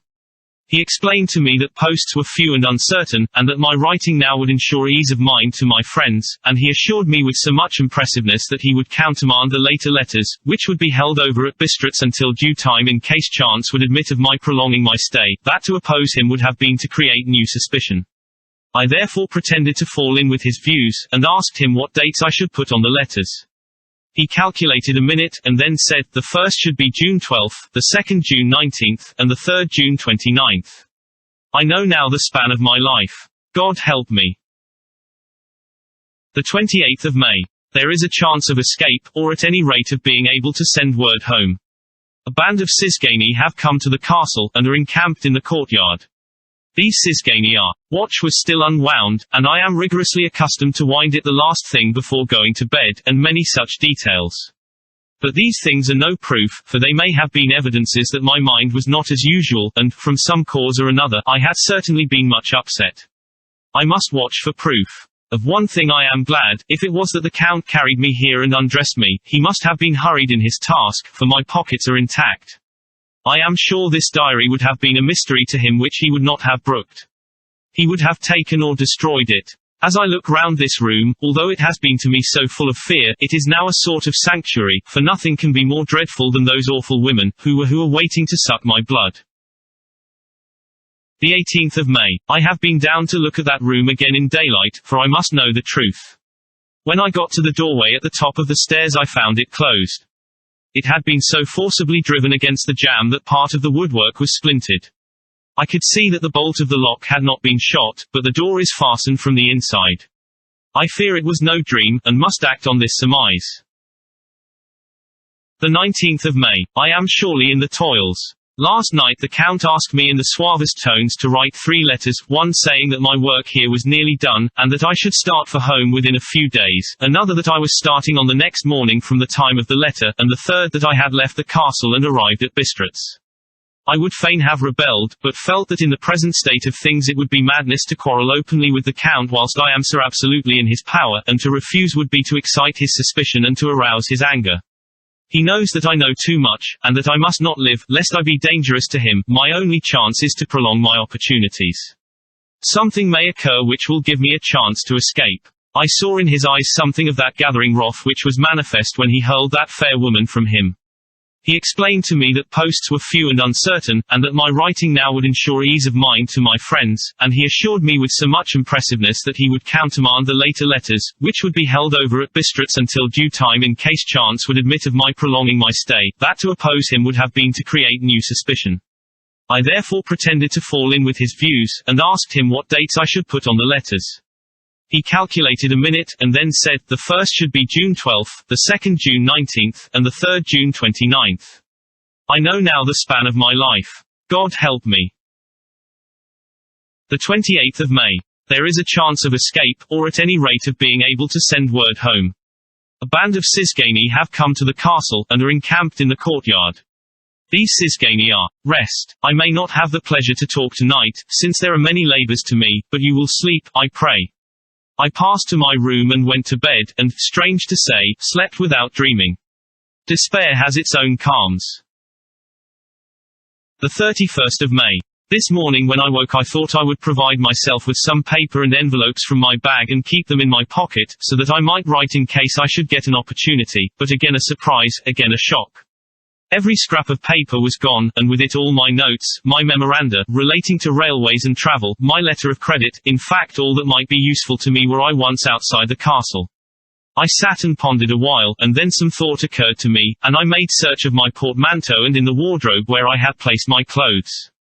The suit in which I had travelled was gone, and also my overcoat and rug. I could find no trace of them anywhere.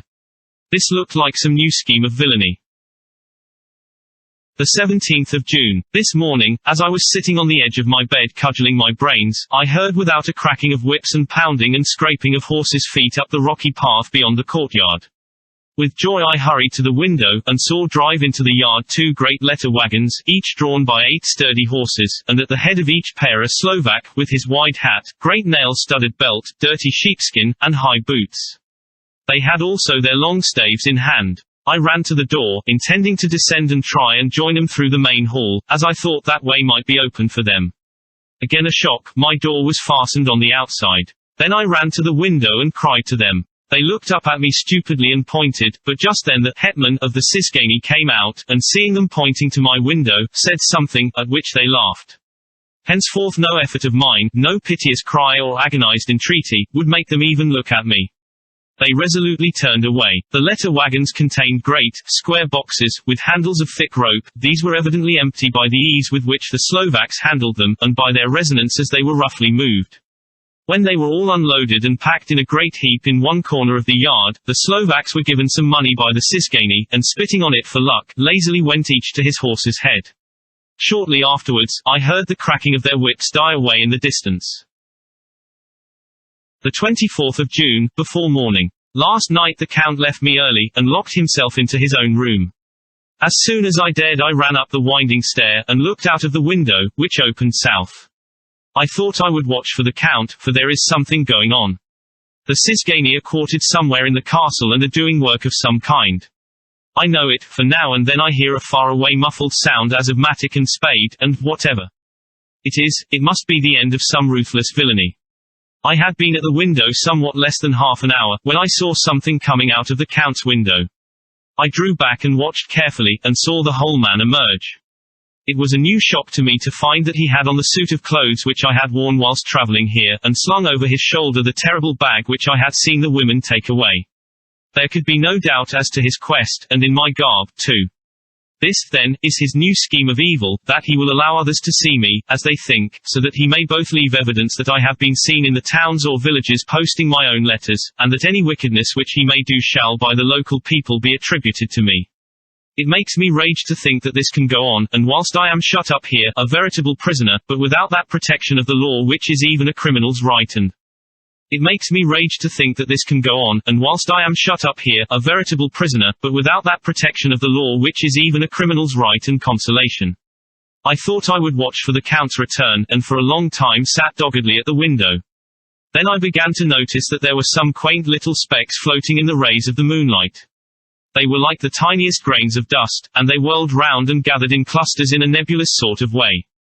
I watched them with a sense of soothing, and a sort of calm stole over me. I leaned back in the embrasure in a more comfortable position, so that I could enjoy more fully the aerial gambling.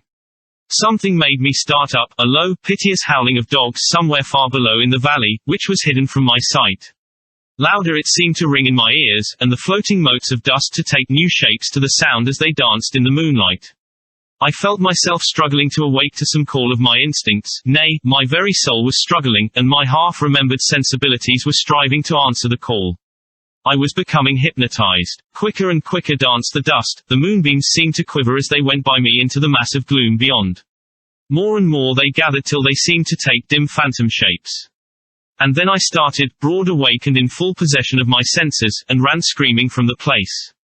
The phantom shapes, which were becoming gradually materialized from the moonbeams, were those of the 3 ghostly women to whom I was doomed. I fled, and felt somewhat safer in my own room, where there was no moonlight and where the lamp was burning brightly.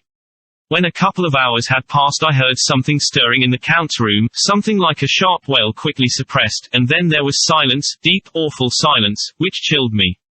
With a beating heart, I tried the door, but I was locked in my prison, and could do nothing. I sat down and simply cried. As I sat I heard a sound in the courtyard without, the agonized cry of a woman. I rushed to the window, and throwing it up, peered out between the bars.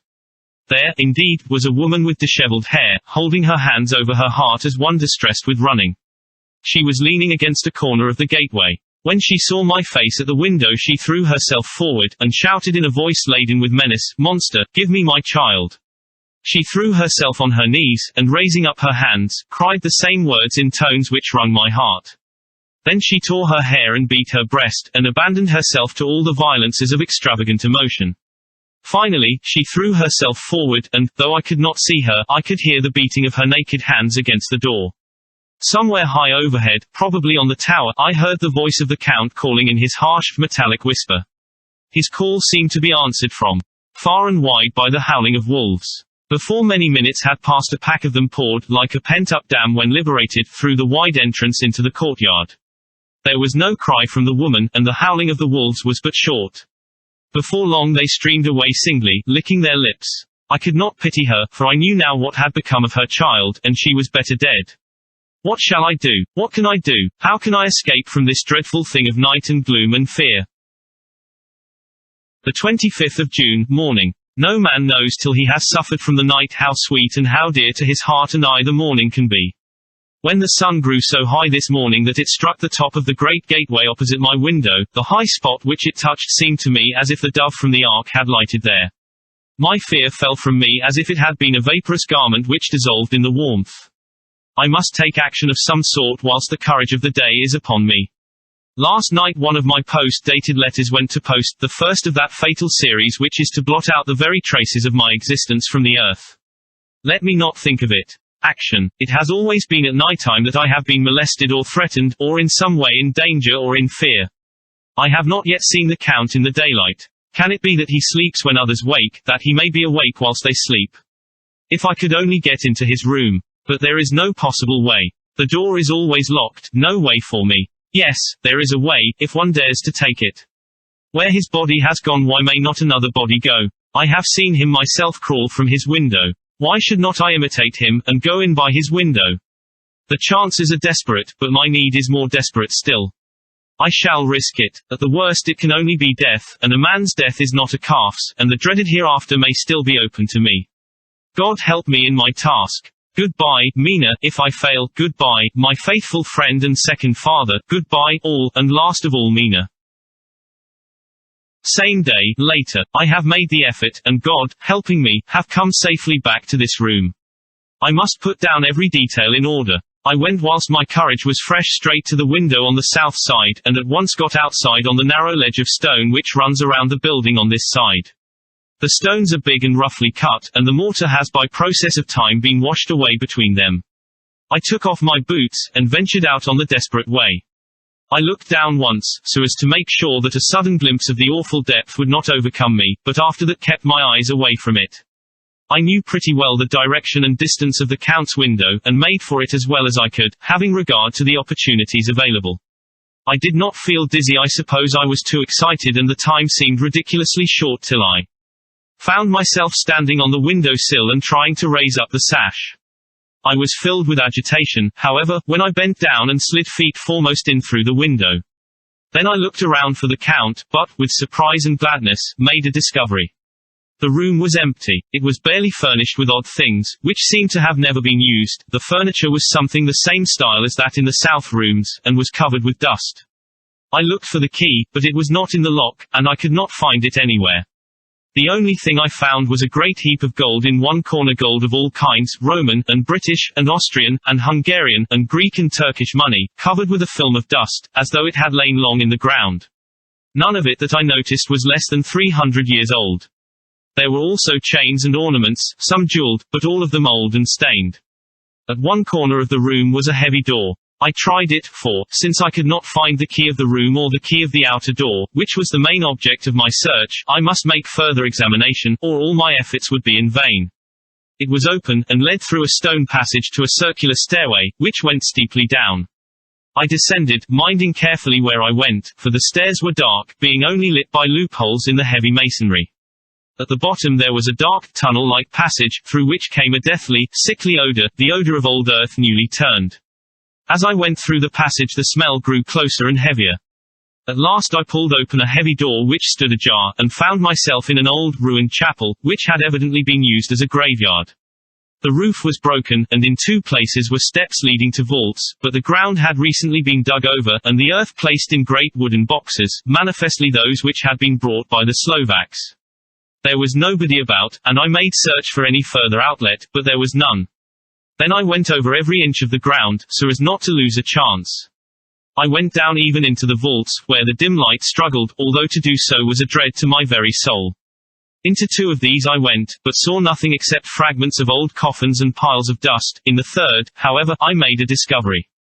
There, in one of the great boxes, of which there were 50 in all, on a pile of newly dug earth, lay the Count. He was either dead or asleep, I could not say which, for the eyes were open and stony, but without the glassiness of death, and the cheeks had the warmth of life through all their pallor, the lips were as red as ever. But there was no sign of movement, no pulse, no breath, no beating of the heart. I bent over him, and tried to find any sign of life, but in vain. He could not have lain there long, for the earthy smell would have passed away in a few hours. By the side of the box was its cover, pierced with holes here and there. I thought he might have the keys on him, but when I went to search I saw the dead eyes, and in 'em, dead though they were, such a look of hate, though unconscious of me or my presence, that I fled from the place, and leaving the Count's room by the window, crawled again up the castle wall. Regaining my room, I threw myself panting upon the bed and tried to think. The 29th of June. Today is the date of my last letter, and the Count has taken steps to prove that it was genuine, for again I saw him leave the castle by the same window, and in my clothes.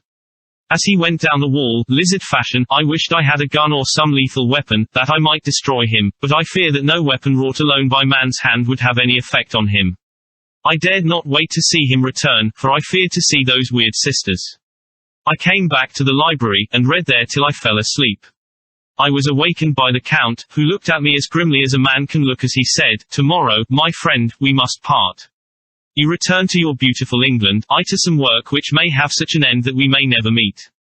Your letter home has been dispatched, tomorrow I shall not be here, but all shall be ready for your journey. In the morning come the Cisgani, who have some labors of their own here, and also come some Slovaks.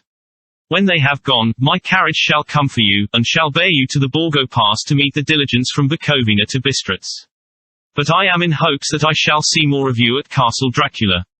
I suspected him, and determined to test his sincerity. Sincerity. It seems like a profanation of the word to write it in connection with such a monster, so asked him point blank, "Why may I not go tonight?" "Because, dear sir, my coachman and horses are away on a mission. But I would walk with pleasure. I want to get away at once." He smiled, such a soft, smooth, diabolical smile that I knew there was some trick behind his smoothness.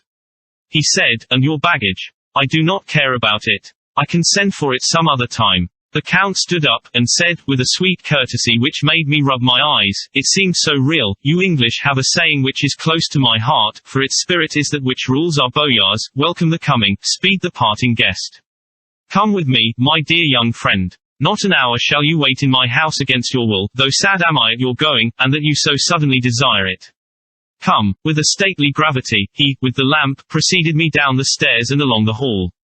Suddenly he stopped. Hark! Close at hand came the howling of many wolves. It was almost as if the sound sprang up at the rising of his hand, just as the music of a great orchestra seems to leap under the baton of the conductor. After a pause of a moment, he proceeded, in his stately way, to the door, drew back the ponderous bolts, unhooked the heavy chains, and began to draw it open. To my intense astonishment I saw that it was unlocked. Suspiciously, I looked all round, but could see no key of any kind. As the door began to open, the howling of the wolves without grew louder and angrier, their red jaws, with champing teeth, and the blunt-clawed feet as they leaped, came in through the opening door. I knew then that to struggle at the moment against the Count was useless. With such allies as these at his command, I could do nothing. But still the door continued slowly to open, and only the Count's body stood in the gap. Suddenly it struck me that this might be the moment and means of my doom. I was to be given to the wolves, and at my own instigation. There was a diabolical wickedness in the idea great enough for the Count, and as a last chance I cried out, "Shut the door, I shall wait till morning," and covered my face with my hands to hide my tears of bitter disappointment. With one sweep of his powerful arm, the Count threw the door shut, and the great bolts clanged and echoed through the hall as they shot back into their places. In silence we returned to the library, and after a minute or two I went to my own room. The last I saw of Count Dracula was his kissing his hand to me, with a red light of triumph in his eyes, and with a smile that Judas in hell might be proud of. When I was in my room and about to lie down, I thought I heard a whispering at my door. I went to it softly and listened. Unless my ears deceived me, I heard the voice of the Count, "Back, back, to your own place. Your time is not yet come. Wait, have patience. Tonight is mine, tomorrow night is yours." There was a low, sweet ripple of laughter, and in a rage I threw open the door, and saw without the three terrible women licking their lips. As I appeared they all joined in a horrible laugh, and ran away. I came back to my room and threw myself on my knees. It is then so near the end. Tomorrow, tomorrow, Lord, help me, and those to whom I am dear. The 30th of June, morning. These may be the last words I ever write in this diary. I slept till just before the dawn, and when I woke threw myself on my knees, for I determined that if death came he should find me ready. At last I felt that subtle change in the air, and knew that the morning had come. Then came the welcome cockcrow, and I felt that I was safe. With a glad heart, I opened my door and ran down to the hall. I had seen that the door was unlocked, and now escape was before me. With hands that trembled with eagerness, I unhooked the chains and drew back the massive bolts. But the door would not move. Despair seized me. I pulled, and pulled, at the door, and shook it till, massive as it was, it rattled in its casement. I could see the bolt shot. It had been locked after I left the Count. Then a wild desire took me to obtain that key at any risk, and I determined then and there to scale the wall again and gain the Count's room. He might kill me, but death now seemed the happier choice of evils. Without a pause I rushed up to the east window, and scrambled down the wall, as before, into the Count's room. It was empty, but that was as I expected. I could not see a key anywhere, but the heap of gold remained. I went through the door in the corner and down the winding stair and along the dark passage to the old chapel. I knew now well enough where to find the monster I sought. The great box was in the same place, close against the wall, but the lid was laid on it, not fastened down, but with the nails ready in their places to be hammered home. I knew I must reach the body for the key, so I raised the lid, and laid it back against the wall, and then I saw something which filled my very soul with horror. There lay the Count, but looking as if his youth had been half renewed, for the white hair and moustache were changed to dark iron grey, the cheeks were fuller, and the white skin seemed ruby red underneath. The mouth was redder than ever, for on the lips were gouts of fresh blood, which trickled from the corners of the mouth and ran over the chin and neck. Even the deep, burning eyes seemed set amongst swollen flesh, for the lids and pouches underneath were bloated. It seemed as if the whole awful creature was simply gorged with blood. He lay like a filthy leech, exhausted with his repletion. I shuddered as I bent over to touch him, and every sense in me revolted at the contact, but I had to search, or I was lost. The coming night might see my own body a banquet in a similar way to those horrid three. I felt all over the body, but no sign could I find of the key. Then I stopped and looked at the Count. There was a mocking smile on the bloated face which seemed to drive me mad. This was the being I was helping to transfer to London, where, perhaps, for centuries to come he might, amongst its teeming millions, satiate his lust for blood, and create a new and ever-widening circle of semi-demons to batten on the helpless. The very thought drove me mad. A terrible desire came upon me to rid the world of such a monster. There was no lethal weapon at hand, but I seized a shovel which the workman had been using to fill the cases, and lifting it high, struck, with the edge downward, at the hateful face. But as I did so the head turned, and the eyes fell full upon me, with all their blaze of basilisk horror. The sight seemed to paralyze me, and the shovel turned in my hand and glanced from the face, merely making a deep gash above the forehead. The shovel fell from my hand across the box, and as I pulled it away the flange of the blade caught the edge of the lid which fell over again, and hid the horrid thing from my sight. The last glimpse I had was of the bloated face, blood-stained and fixed with a grin of malice which would have held its own in the nethermost hell. I thought and thought what should be my next move, but my brain seemed on fire, and I waited with a despairing feeling growing over me. As I waited I heard in the distance a gypsy song sung by merry voices coming closer, and through their song the rolling of heavy wheels and the cracking of whips. The Cisgani and the Slovaks of whom the Count had spoken were coming.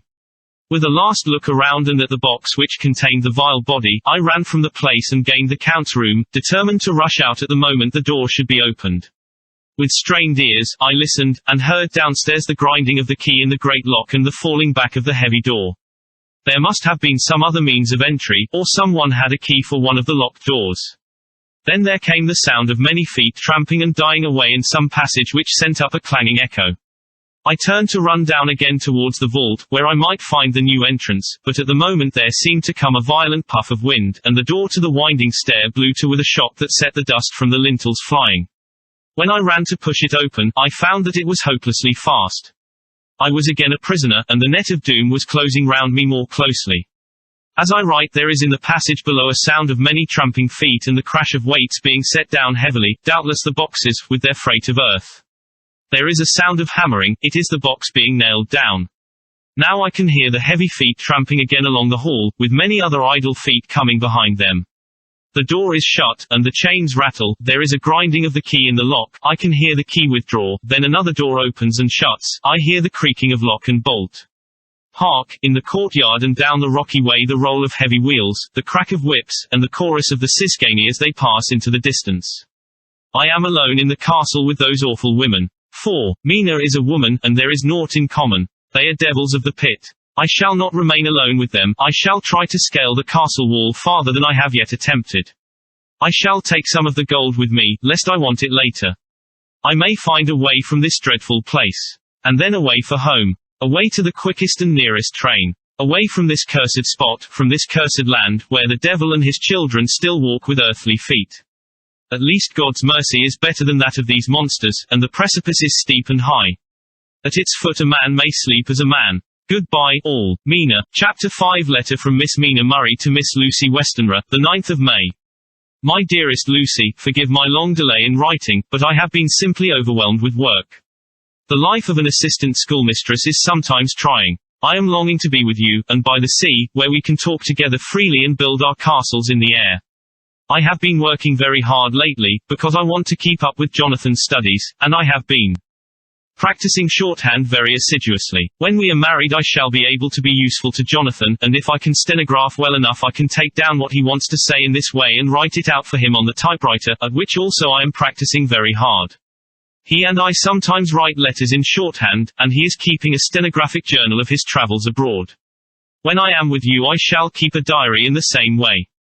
I don't mean one of those 2 pages to the week with Sunday squeezed in a corner diaries, but a sort of journal which I can write in whenever I feel inclined. I do not suppose there will be much of interest to other people, but it is not intended for them. I may show it to Jonathan some day if there is in it anything worth sharing, but it is really an exercise book. I shall try to do what I see lady journalists do, interviewing and writing descriptions and trying to remember conversations. I am told that, with a little practice, one can remember all that goes on or that one hears said during a day. However, we shall see. I will tell you of my little plans when we meet. I have just had a few hurried lines from Jonathan from Transylvania. He is well, and will be returning in about a week. I am longing to hear all his news. It must be so nice to see strange countries. I wonder if I mean Jonathan and I shall ever see them together. There is the 10 o'clock bell ringing. Goodbye, your loving, Mina. Tell me all the news when you write. You have not told me anything for a long time. I hear rumors, and especially of a tall, handsome, curly-haired man. Letter, Lucy Westenra to Mina Murray, 17, Chatham Street, Wednesday. My dearest Mina, I must say you tax me very unfairly with being a bad correspondent. I wrote to you twice since we parted, and your last letter was only your second. Besides, I have nothing to tell you. There is really nothing to interest you. Town is very pleasant just now, and we go a good deal to picture galleries and for walks and rides in the park. As to the tall, curly-haired man, I suppose it was the one who was with me at the last pop. Someone has evidently been telling tales. That was Mr. Homewood. He often comes to see us, and he and Mama get on very well together. They have so many things to talk about in common. We met some time ago a man that would just do for you, if you were not already engaged to Jonathan.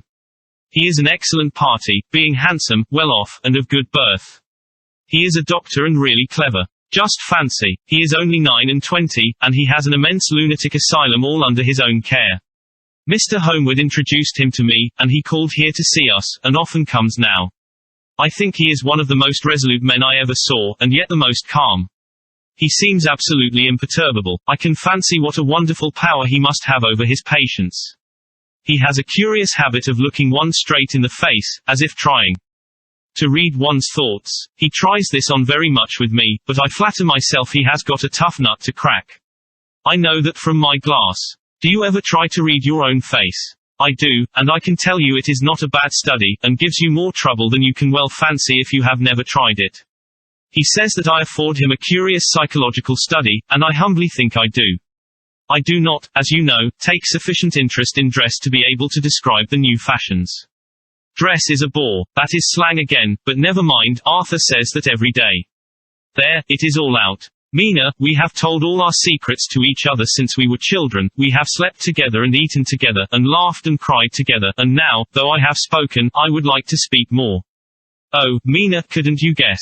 I love him. I am blushing as I write, for although I think he loves me, he has not told me so in words. But oh, Mina, I love him, I love him, I love him. There, that does me good. I wish I were with you, dear, sitting by the fire undressing, as we used to sit, and I would try to tell you what I feel. I do not know how I am writing this even to you.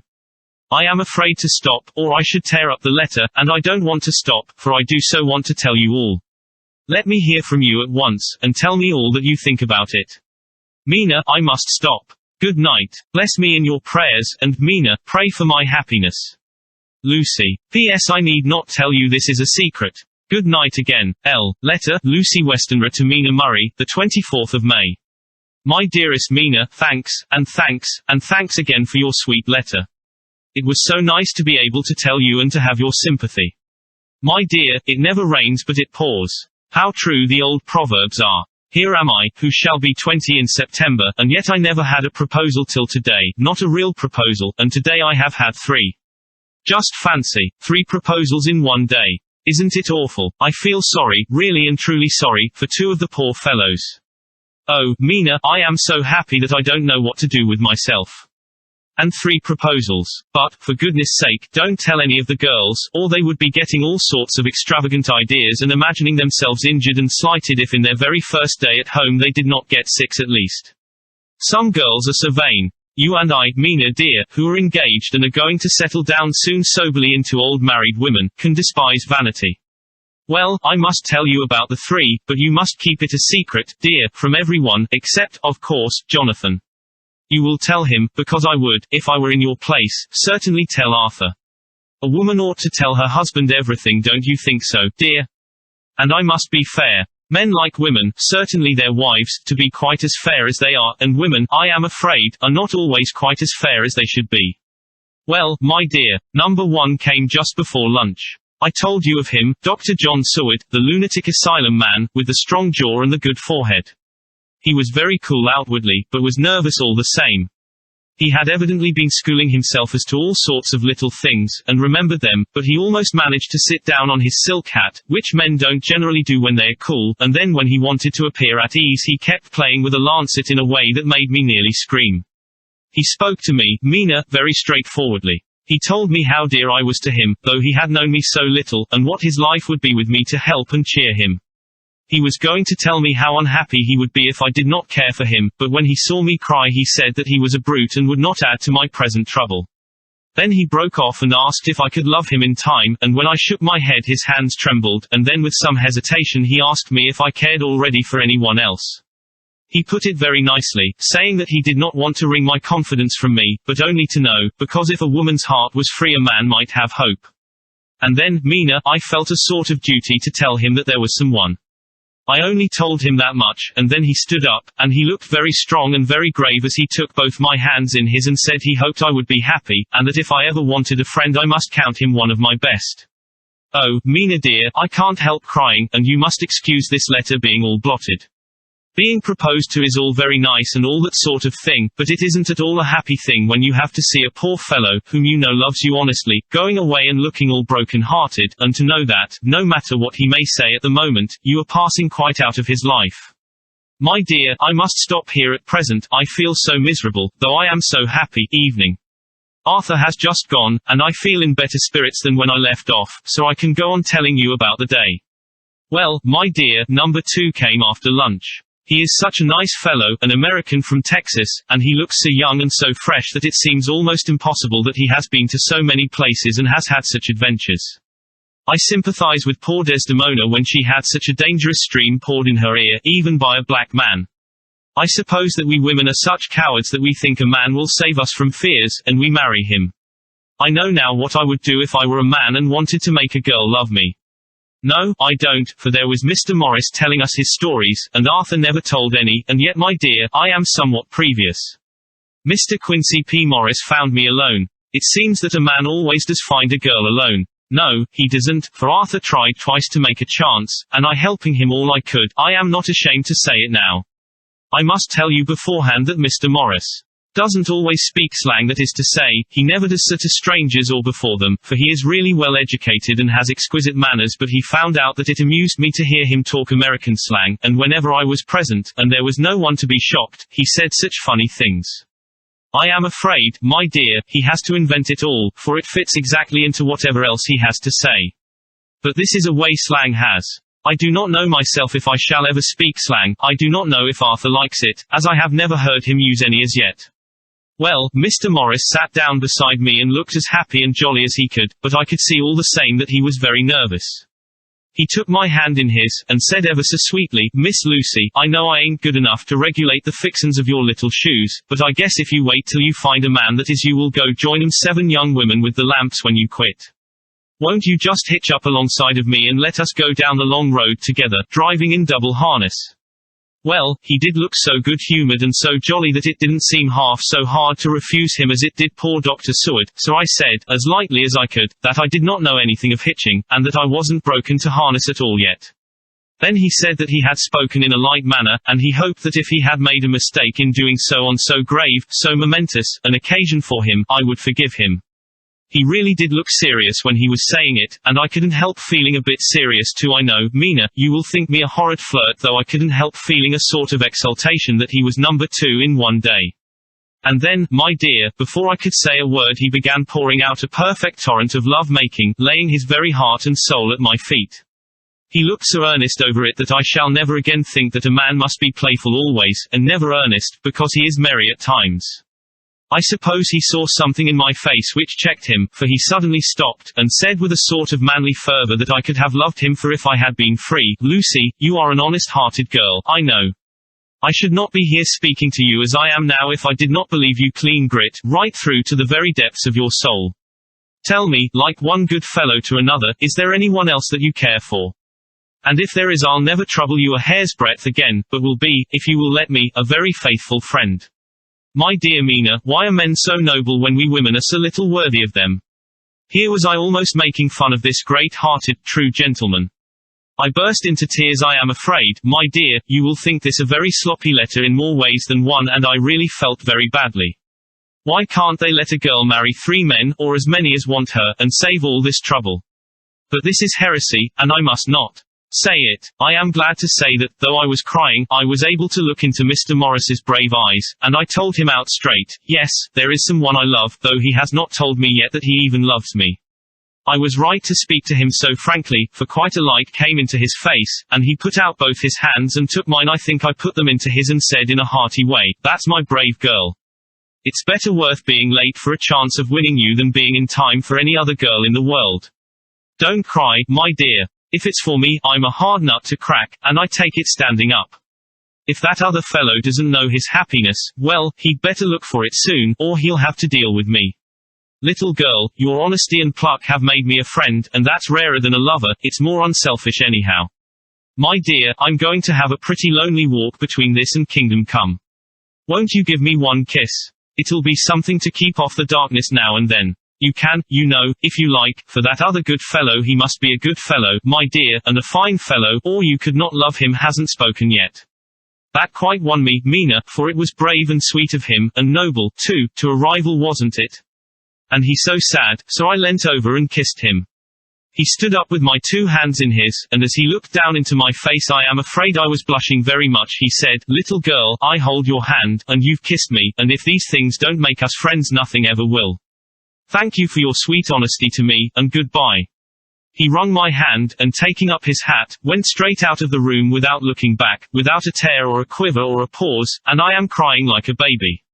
Oh, why must a man like that be made unhappy when there are lots of girls about who would worship the very ground he trod on?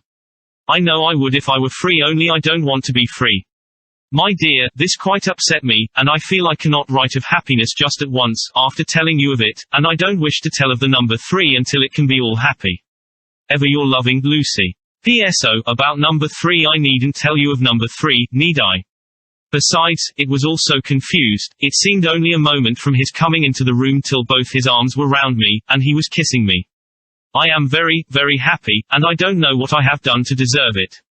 I must only try in the future to show that I am not ungrateful to God for all his goodness to me in sending to me such a lover, such a husband, and such a friend.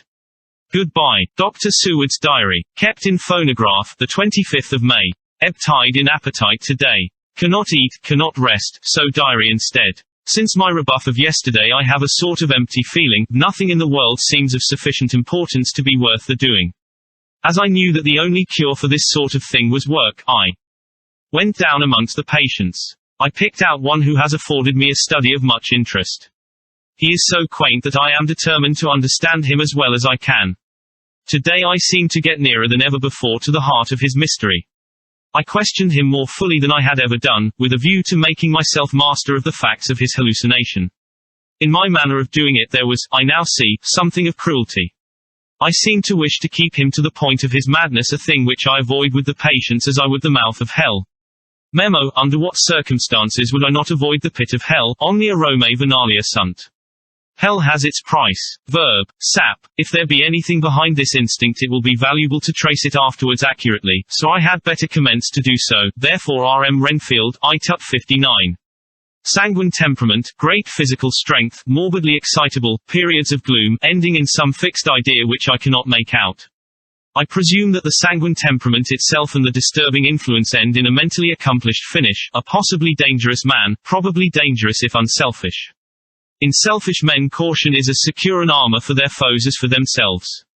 What I think of on this point is, when self is the fixed point the centripetal force is balanced with the centrifugal, when duty, a cause, etc., is the fixed point, the latter force is paramount, and only accident or a series of accidents can balance it.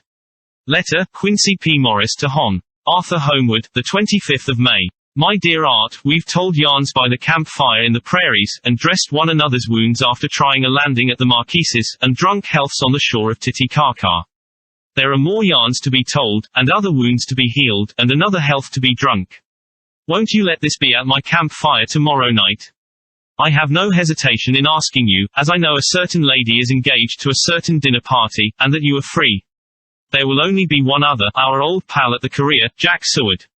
He's coming, too, and we both want to mingle our weeps over the wine cup, and to drink a health with all our hearts to the happiest man in all the wide world, who has won the noblest heart that God has made and the best worth winning. We promise you a hearty welcome, and a loving greeting, and a health as true as your own right hand. We shall both swear to leave you at home if you drink too deep to a certain pair of eyes. Come, yours, as ever and always, Quincy P. Morris. Telegram from Arthur Homewood to Quincy P. Morris, the 26th of May. Count me in every time. I bear messages which will make both your ears tingle. Art. Chapter 6 Mina Murray's Journal, the 24th of July. Whitby. Lucy met me at the station, looking sweeter and lovelier than ever, and we drove up to the house at the Crescent in which they have rooms. This is a lovely place. The little river, the Esk, runs through a deep valley, which broadens out as it comes near the harbour. A great viaduct runs across, with high piers, through which the view seems somehow further away than it really is. The valley is beautifully green, and it is so steep that when you are on the high land on either side you look right across it, unless you are near enough to see down. The houses of the old town the side away from us are all red-roofed, and seem piled up one over the other anyhow, like the pictures we see of Nuremberg. Right over the town is the ruin of Whitby Abbey, which was sacked by the Danes, and which is the scene of part of Marmion, where the girl was built up in the wall. It is a most noble ruin, of immense size, and full of beautiful and romantic bits. There is a legend that a white lady is seen in one of the windows. Between it and the town there is another church, the parish one, round which is a big graveyard, all full of tombstones. This is to my mind the nicest spot in Whitby, for it lies right over the town, and has a full view of the harbour and all up the bay to where the headland called Kettleness stretches out into the sea. It descends so steeply over the harbour that part of the bank has fallen away, and some of the graves have been destroyed. In one place part of the stonework of the graves stretches out over the sandy pathway far below. There are walks, with seats beside them, through the churchyard, and people go and sit there all day long looking at the beautiful view and enjoying the breeze. I shall come and sit here very often myself and work. Indeed, I am writing now, with my book on my knee, and listening to the talk of 3 old men who are sitting beside me. They seem to do nothing all day but sit up here and talk. The harbour lies below me, with, on the far side, one long granite wall stretching out into the sea, with a curve outwards at the end of it, in the middle of which is a lighthouse. A heavy sea wall runs along outside of it. On the near side, the sea wall makes an elbow crooked inversely, and its end too has a lighthouse. Between the 2 piers there is a narrow opening into the harbour, which then suddenly widens. It is nice at high water, but when the tide is out it shoals away to nothing, and there is merely the stream of the Esk, running between banks of sand, with rocks here and there. Outside the harbour on this side there rises for about half a mile a great reef, the sharp edge of which runs straight out from behind the south lighthouse. At the end of it is a buoy with a bell, which swings in bad weather, and sends in a mournful sound on the wind. They have a legend here that when a ship is lost bells are heard out at sea. I must ask the old man about this, he is coming this way. He is a funny old man. He must be awfully old, for his face is all gnarled and twisted like the bark of a tree. He tells me that he is nearly 100, and that he was a sailor in the Greenland fishing fleet when Waterloo was fought. He is, I am afraid, a very sceptical person, for when I asked him about the bells at sea and the white lady at the Abbey he said very brusquely, I wouldn't fash mazel about them, miss. Them things be all wore out. Mind, I don't say that they never was, but I do say that they wasn't in my time. They be all very well for comers and trippers, and the like, but not for a nice young lady like you. Them feet folks from York and Leeds that be always eatin' cured herrings and drinkin' tea and lookin' out to buy cheap jet would creed aught. I wonder mazel, who'd be bothered tellin' lies to them, even the newspapers, which is full of fool talk. I thought he would be a good person to learn interesting things from, so I asked him if he would mind telling me something about the whale fishing in the old days. He was just settling himself to begin when the clock struck 6, whereupon he laboured to get up, and said, I must gang a G anwards home now, miss. My granddaughter doesn't like to be kept waitin' when the tea is ready, for it takes me time to cramly aboon the grease, for there be a many of 'em, and miss, I lack belly timber sarely by the clock. He hobbled away, and I could see him hurrying, as well as he could, down the steps. The steps are a great feature on the place. They led from the town up to the church, there are hundreds of them, I do not know how many, and they wind up in a delicate curve. The slope is so gentle that a horse could easily walk up and down them. I think they must originally have had something to do with the Abbey. I shall go home too. Lucy went out visiting with her mother, and as they were only duty calls, I did not go. They will be home by this. The 1st of August. I came up here an hour ago with Lucy, and we had a most interesting talk with my old friend and the 2 others who always come and join him. He is evidently the Sir Oracle of them, and I should think must have been in his time a most dictatorial person. He will not admit anything, and downfaces everybody. If he can't out-argue them he bullies them, and then takes their silence for agreement with his views. Lucy was looking sweetly pretty in her white lawn frock. She has got a beautiful colour since she has been here. I noticed that the old men did not lose any time in coming up and sitting near her when we sat down. She is so sweet with old people, I think they all fell in love with her on the spot. Even my old man succumbed and did not contradict her, but gave me double share instead. I got him on the subject of the legends, and he went off at once into a sort of sermon. I must try to remember it and put it down. It be all fool talk, lock, stock, and barrel, that's what it be, and nowt else. These bands and wafts and bow ghosts and barguests and bogles and all anent them is only fit to set bairns and dizzy women a belderin. They be nowt but air blebs. They, and all grims and signs and warnings, be all invented by parsons and ilsome birk bodies and railway touters to skeer and scunner haflins, and to get folks to do something that they don't other incline to. It makes me ireful to think o' them. Why, it's them that, not content with printin' lies on paper and preachin' 'em out of pulpits, does want to be cuttin' 'em on the tombstones. Look here all around you in what ye will, all them steens, holdin' up their heads as well as they can out of their pride, is achant simply tumblin' down with the weight o' the lies wrote on 'em. Here lies the body, or, sacred to the memory, wrote on all of them, and, yet in nigh half of them there beant no bodies at all, and, the memories of them beant cared a pinch of snuff about, much less sacred. Lies all of them, nothin' but lies of one kind or another. My gog, but it'll be a quare scowdament at the day of judgment when they come tumblin' up in the death sarks, all duped together and tryin' to drag their tombstones with them to prove how good they was, some of them trimlin' and ditherin', with their hands that dozened and slippy from lyin' in the sea that they can't even keep the grup o' them. I could see from the old fellow's self-satisfied air and the way in which he looked round for the approval of his cronies that he was showing off, so I put in a word to keep him going. Oh, Mr. Swales, you can't be serious. Surely these tombstones are not all wrong. Yablans. There may be a poorish few not wrong, savin' where they make out the people too good, for there be folk that do think a barn bowl be like the sea, if only it be their own. The whole thing be only lies. Now look you here, you come here a stranger, and, you see this Kirkgarth. I nodded, for I thought it better to assent, though I did not quite understand his dialect. I knew it had something to do with the church. He went on, and you consate that all these steens be a boon folk that be happed here, snod and snog. I assented again. Then that be just where the lie comes in. Why, there be scores of these laybeds that be tomb as old duns back a box on Friday night. He nudged one of his companions, and they all laughed. And my gog, how could they be otherwise? Look at that one, the aftest abaft the beer bank, read it. I went over and read Edward Spencer, Master Mariner, murdered by pirates off the coast of Andres, April 1854, at 30. When I came back Mr. Swales went on, who brought him home, I wonder, to hap him here. Murdered off the coast of Andres. And, you consated his body lay under. Why, I could name ye a dozen whose bones lie in the Greenland seas above, he pointed northwards, or where the currents may have drifted them. There be the steens around ye. Ye can, with your young eyes, read the small print of the lies from here. This Braithwaite Lowry I knew his father, lost in the Lively off Greenland in 20, or Andrew Woodhouse, drowned in the same seas in 1777, or John Paxton, drowned off Cape Farewell a year later, or old John Rawlings, whose grandfather sailed with me, drowned in the Gulf of Finland in 50. Do ye think that all these men will have to make a rush to Whitby when the trumpet sounds? I have me antherems about it. I tell ye that when they got here they'd be jomlin' and jostlin' one another that way that it ud be like a fight up on the ice in the old days, when we'd be at one another from daylight to dark, and tryin' to tie up our cuts by the light of the aurora borealis. This was evidently local pleasantry, for the old man cackled over it, and his cronies joined in with gusto. But, I said, surely you are not quite correct, for you start on the assumption that all the poor people, or their spirits, will have to take their tombstones with them on the day of judgment. Do you think that will be really necessary? Well, what else be they tombstones for? Answer me that, miss. To please their relatives, I suppose.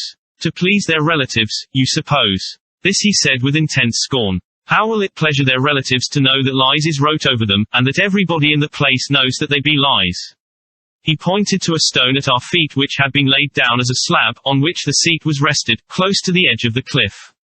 Read the lies on that thruffstein, he said. The letters were upside down to me from where I sat, but Lucy was more opposite to them, so she leant over and read, Sacred to the memory of George Cannon, who died, in the hope of a glorious resurrection, on July 29, 1873, falling from the rocks at Kettleness.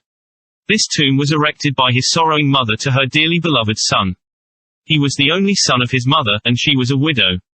Really, Mr. Swales, I don't see anything very funny in that. She spoke her comment very gravely and somewhat severely. Ye don't see aught funny. Ha, ha, but that's because he don't GAWM. The Soron mother was a hellcat that hated him because he was accrued a regular lamater he was, and he hated her so that he committed suicide in order that she mightn't get an insurance she put on his life. He blew nigh the top of his head off with an old musket that they had for Scar and the crows with. Twarn for crows then, for it brought the clegs and the DOWPS to him. That's the way he fell off the rocks. And, as to hopes of a glorious resurrection, I've often heard him say Maisel, that he hoped he'd go to hell, for his mother was so pious that she'd be sure to go to heaven, and, he didn't want to addle where she was. Now isn't that Steen at any rate, he hammered it with his stick as he spoke, a pack of lies. And won't it make Gabriel Keckle when Geordie comes panting up the grease with the tombstone balanced on his hump, and asks it to be took as evidence? I did not know what to say, but Lucy turned the conversation as she said, rising up, "Oh, why did you tell us of this? It is my favourite seat, and I cannot leave it, and now I find I must go on sitting over the grave of a suicide. That won't harm ye, my pretty, and it may make poor Geordie gladsome to have so trim a lass sittin' on his lap. That won't hurt ye. Why, I've sat here off and on for nigh 20 years past, and it hasn't done me no harm. Don't ye fash about them as lies under ye, or that doesn't lie there either. It'll be time for ye to be getting scart when ye see the tombstones all run away with, and the place as bare as a stubble field. There's the clock, and I must gang. My service to ye, ladies." And off he hobbled. Lucy and I sat a while, and it was all so beautiful before us that we took hands as we sat, and she told me all over again about Arthur and their coming marriage.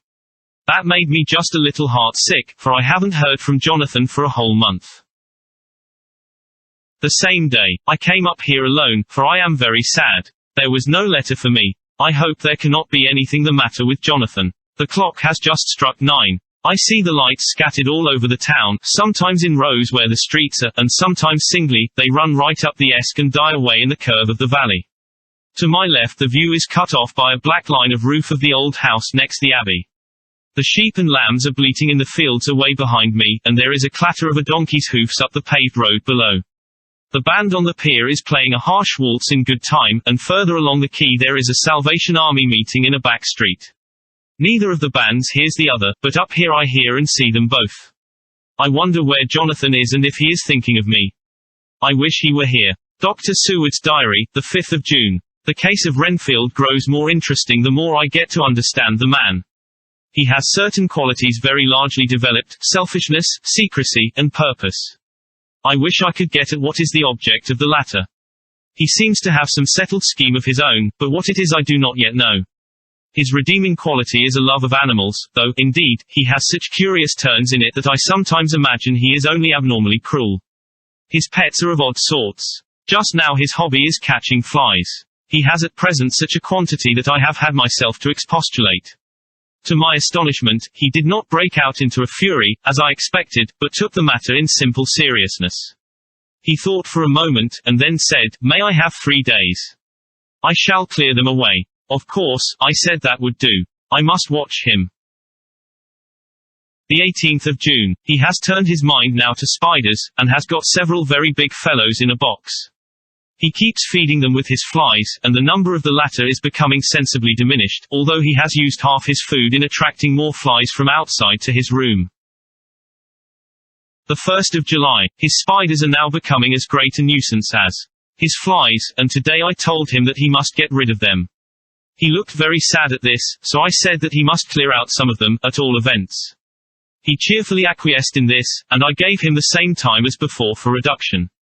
He disgusted me much while with him, for when a horrid blowfly, bloated with some carrion food, buzzed into the room, he caught it, held it exultantly for a few moments between his finger and thumb, and, before I knew what he was going to do, put it in his mouth and ate it. I scolded him for it, but he argued quietly that it was very good and very wholesome, that it was life, strong life, and gave life to him. This gave me an idea, or the rudiment of one. I must watch how he gets rid of his spiders. He has evidently some deep problem in his mind, for he keeps a little notebook in which he is always jotting down something. Whole pages of it are filled with masses of figures, generally single numbers added up in batches, and then the totals added in batches again, as though he were focusing some account, as the auditors put it. The 8th of July. There is a method in his madness, and the rudimentary idea in my mind is growing. It will be a whole idea soon, and then, oh, unconscious cerebration. You will have to give the wall to your conscious brother. I kept away from my friend for a few days, so that I might notice if there were any change. Things remain as they were except that he has parted with some of his pets and got a new one. He has managed to get a sparrow, and has already partially tamed it. His means of taming is simple, for already the spiders have diminished. Those that do remain, however, are well fed, for he still brings in the flies by tempting them with his food. The 19th of July. We are progressing. My friend has now a whole colony of sparrows, and his flies and spiders are almost obliterated. When I came in he ran to me and said he wanted to ask me a great favor, a very, very great favor, and as he spoke he fawned on me like a dog. I asked him what it was, and he said, with a sort of rapture in his voice and bearing, a kitten, a nice little, sleek playful kitten, that I can play with, and teach, and feed and feed and feed. I was not unprepared for this request, for I had noticed how his pets went on increasing in size and vivacity, but I did not care that his pretty family of tame sparrows should be wiped out in the same manner as the flies and the spiders, so I said I would see about it, and asked him if he would not rather have a cat than a kitten. His eagerness betrayed him as he answered, "Oh, yes, I would like a cat. I only asked for a kitten lest you should refuse me a cat." No one would refuse me a kitten, would they? I shook my head, and said that at present I feared it would not be possible, but that I would see about it. His face fell, and I could see a warning of danger in it, for there was a sudden fierce, sidelong look. Which meant killing. The man is an undeveloped homicidal maniac. I shall test him with his present craving and see how it will work out, then I shall know more. 10 p.m. I have visited him again and found him sitting in a corner brooding. When I came in he threw himself on his knees before me and implored me to let him have a cat, that his salvation depended upon it. I was firm, however, and told him that he could not have it, whereupon he went without a word, and sat down, gnawing his fingers, in the corner where I had found him. I shall see him in the morning early. The 20th of July. Visited Renfield very early, before the attendant went his rounds. Found him up and humming a tune. He was spreading out his sugar, which he had saved, in the window, and was manifestly beginning his fly-catching again, and beginning it cheerfully and with a good grace. I looked around for his birds, and not seeing them, asked him where they were. He replied, without turning round, that they had all flown away. There were a few feathers about the room and on his pillow a drop of blood. I said nothing, but went and told the keeper to report to me if there were anything odd about him during the day. 11 a.m. The attendant has just been to me to say that Renfield has been very sick and has disgorged a whole lot of feathers. My belief is, doctor, he said, that he has eaten his birds, and that he just took and ate them raw. 11 p.m. I gave Renfield a strong opiate tonight, enough to make even him sleep, and took away his pocketbook to look at it. The thought that has been buzzing about my brain lately is complete, and the theory proved. My homicidal maniac is of a peculiar kind. I shall have to invent a new classification for him, and call him a zoophagous life-eating maniac. What he desires is to absorb as many lives as he can, and he has laid himself out to achieve it in a cumulative way. He gave many flies to one spider and many spiders to one bird, and then wanted a cat to eat the many birds. What would have been his later steps? It would almost be worthwhile to complete the experiment. It might be done if there were only a sufficient cause. Men sneered at vivisection, and yet look at its results today. Why not advance science in its most difficult and vital aspect, the knowledge of the brain? Had I even the secret of one such mind, did I hold the key to the fancy of even one lunatic, I might advance my own branch of science to a pitch compared with which Bird and Sanderson's physiology or Ferriar's brain knowledge would be as nothing. If only there were a sufficient cause. I must not think too much of this, or I may be tempted. A good cause might turn the scale with me, for may not I too be of an exceptional brain, congenitally? How well the man reasoned, lunatics always do within their own scope. I wonder at how many lives he values a man, or if at only one. He has closed the account most accurately, and today begun a new record. How many of us begin a new record with each day of our lives? To me it seems only yesterday that my whole life ended with my new hope, and that truly I began a new record. So it will be until the great recorder sums me up and closes my ledger account with a balance to profit or loss. Oh, Lucy, Lucy, I cannot be angry with you, nor can I be angry with my friend whose happiness is yours, but I must only wait on hopeless and work. Work, work. If I only could have as strong a cause as my poor mad friend there, a good, unselfish cause to make me work that would be indeed happiness. Mina Murray's Journal, the 26th of July. I am anxious, and it soothes me to express myself here. It is like whispering to one's self and listening at the same time. And there is also something about the shorthand symbols that makes it different from writing. I am unhappy about Lucy and about Jonathan. I had not heard from Jonathan for some time, and was very concerned, but yesterday dear Mr. Hawkins, who is always so kind, sent me a letter from him. I had written asking him if he had heard, and he said the enclosed had just been received. It is only a line dated from Castle Dracula, and says that he is just starting for home. That is not like Jonathan. I do not understand it, and it makes me uneasy. Then, too, Lucy, although she is so well, has lately taken to her old habit of walking in her sleep. Her mother has spoken to me about it, and we have decided that I am to lock the door of our room every night. Mrs. Westenra has got an idea that sleepwalkers always go out on roofs of houses and along the edges of cliffs and then get suddenly wakened and fall over with a despairing cry that echoes all over the place.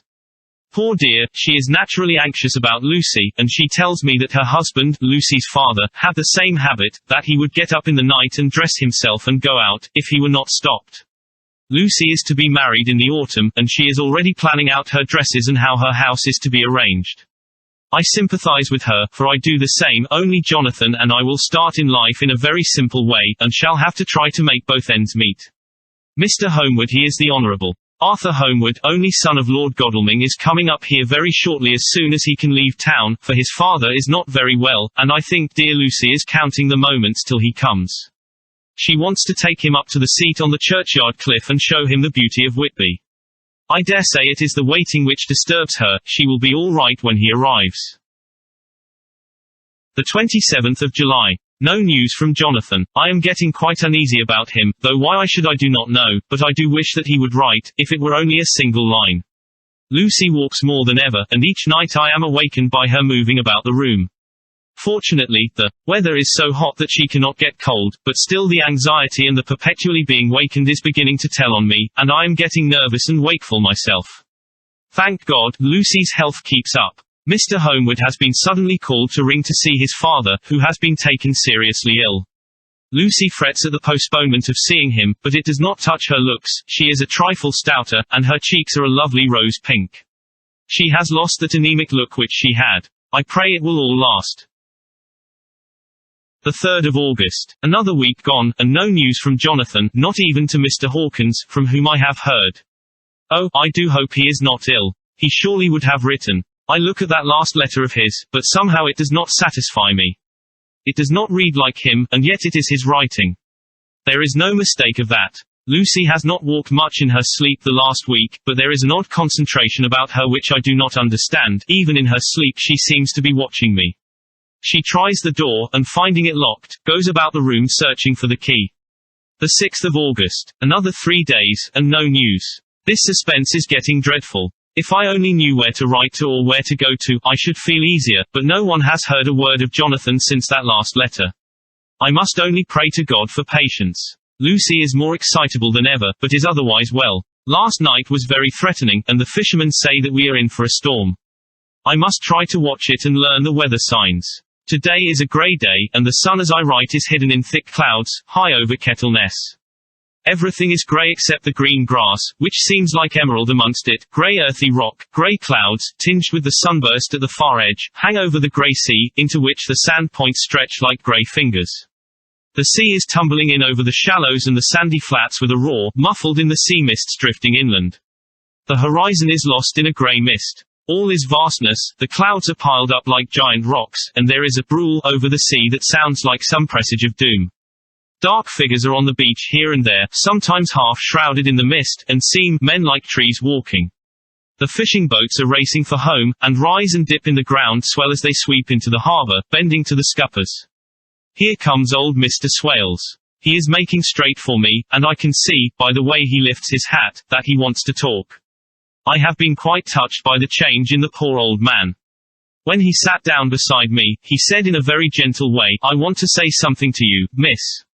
I could see he was not at ease, so I took his poor old wrinkled hand in mine and asked him to speak fully. So he said, leaving his hand in mine, "I'm afraid, my dearie, that I must have shocked you by all the wicked things I've been saying about the dead, and such like, for weeks past, but I didn't mean 'em, and I want ye to remember that when I'm gone.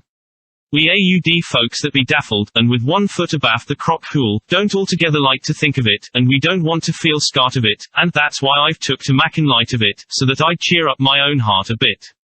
But, Lord love ye, miss, I ain't afraid of DYN, not a bit, only I don't want to die if I can help it. My time must be nigh at hand now, for I be AUD, and 100 years is too much for any man to expect, and I'm so nigh it that the old man is already wettin' his side. Ye see, I can't get out o' the habit of caffin about it all at once, the chaffs will wag as they be used to. Some day soon the angel of death will sound his trumpet for me. But don't ye duel and greet, my dearie, for he saw that I was crying, if he should come this very night I'd not refuse to answer his call. For life be, after all, only a waitin' for somethin' else than what we're doin', and death be all that we can rightly depend on. But I'm content, for it's comin' to me, my dearie, and comin' quick. It may be comin' while we be lookin' and wonderin'. Maybe it's in that wind out over the sea that's bringin' with it loss and wreck, and sore distress, and sad hearts. Look, look, he cried suddenly. There's something in that wind and in the host beyond that sounds, and looks, and tastes, and smells like death. It's in the air, I feel it comin'. Lord, make me answer cheerful when my call comes. He held up his arms devoutly, and raised his hat. His mouth moved as though he were praying. After a few minutes' silence, he got up, shook hands with me, and blessed me, and said goodbye, and hobbled off. It all touched me, and upset me very much. I was glad when the Coast Guard came along, with his spyglass under his arm. He stopped to talk with me, as he always does, but all the time kept looking at a strange ship. I can't make her out, he said, she's a Russian, by the look of her, but she's knocking about in the queerest way. She doesn't know her mind a bit, she seems to see the storm coming, but can't decide whether to run up north in the open, or to put in here. Look there again, she is steered mighty strangely, for she doesn't mind the hand on the wheel, changes about with every puff of wind. We'll hear more of her before this time tomorrow. Chapter 7 Cutting from the DAILYGRAPH, the 8th of August, pasted in Mina Murray's journal, from a correspondent. Whitby, one of the greatest and suddenest storms on record has just been experienced here, with results both strange and unique. The weather had been somewhat sultry, but not to any degree uncommon in the month of August. Saturday evening was as fine as was ever known, and the great body of holiday makers laid out yesterday for visits to Mulgrave Woods, Robin Hood's Bay, Rig Mill, Runswick, Steers, and the various trips in the neighborhood of Whitby. The steamers Emma and Scarborough made trips up and down the coast, and there was an unusual amount of tripping, both to and from Whitby. The day was unusually fine till the afternoon, when some of the gossips who frequent the East Cliff churchyard, and from that commanding eminence watch the wide sweep of sea visible to the north and east, called attention to a sudden show of mares' tails, high in the sky to the northwest. The wind was then blowing from the southwest in the mild degree which in barometrical language is ranked number 2, light breeze. The Coast Guard on duty at once made report, and one old fisherman, who for more than half a century has kept watch on weather signs from the East Cliff, foretold in an emphatic manner the coming of a sudden storm. The approach of sunset was so very beautiful, so grand in its masses of splendidly colored clouds, that there was quite an assemblage on the walk along the cliff in the old churchyard to enjoy the beauty. Before the sun dipped below the black mass of Kettleness, standing boldly athwart the western sky, its downward way was marked by myriad clouds of every sunset color flame, purple, pink, green, violet, and all the tints of gold, with here and there masses not large, but of seemingly absolute blackness, in all sorts of shapes, as well outlined as colossal silhouettes. The experience was not lost on the painters, and doubtless some of the sketches of the prelude to the great storm will grace the RA and RI walls in May next.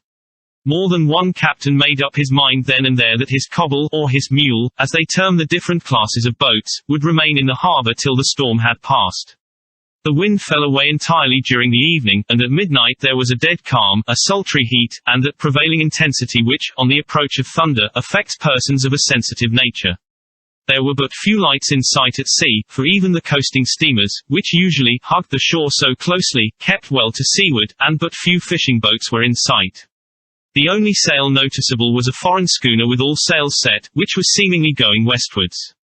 The foolhardiness or ignorance of her officers was a prolific theme for comment whilst she remained in sight, and efforts were made to signal her to reduce sail in face of her danger. Before the night shut down she was seen with sails idly flapping as she gently rolled on the undulating swell of the sea, as idle as a painted ship upon a painted ocean. Shortly before 10 o'clock the stillness of the air grew quite oppressive, and the silence was so marked that the bleating of a sheep inland or the barking of a dog in the town was distinctly heard, and the band on the pier, with its lively French air, was like a discord in the great harmony of nature's silence. A little after midnight came a strange sound from over the sea, and high overhead the air began to carry a strange, faint, hollow booming.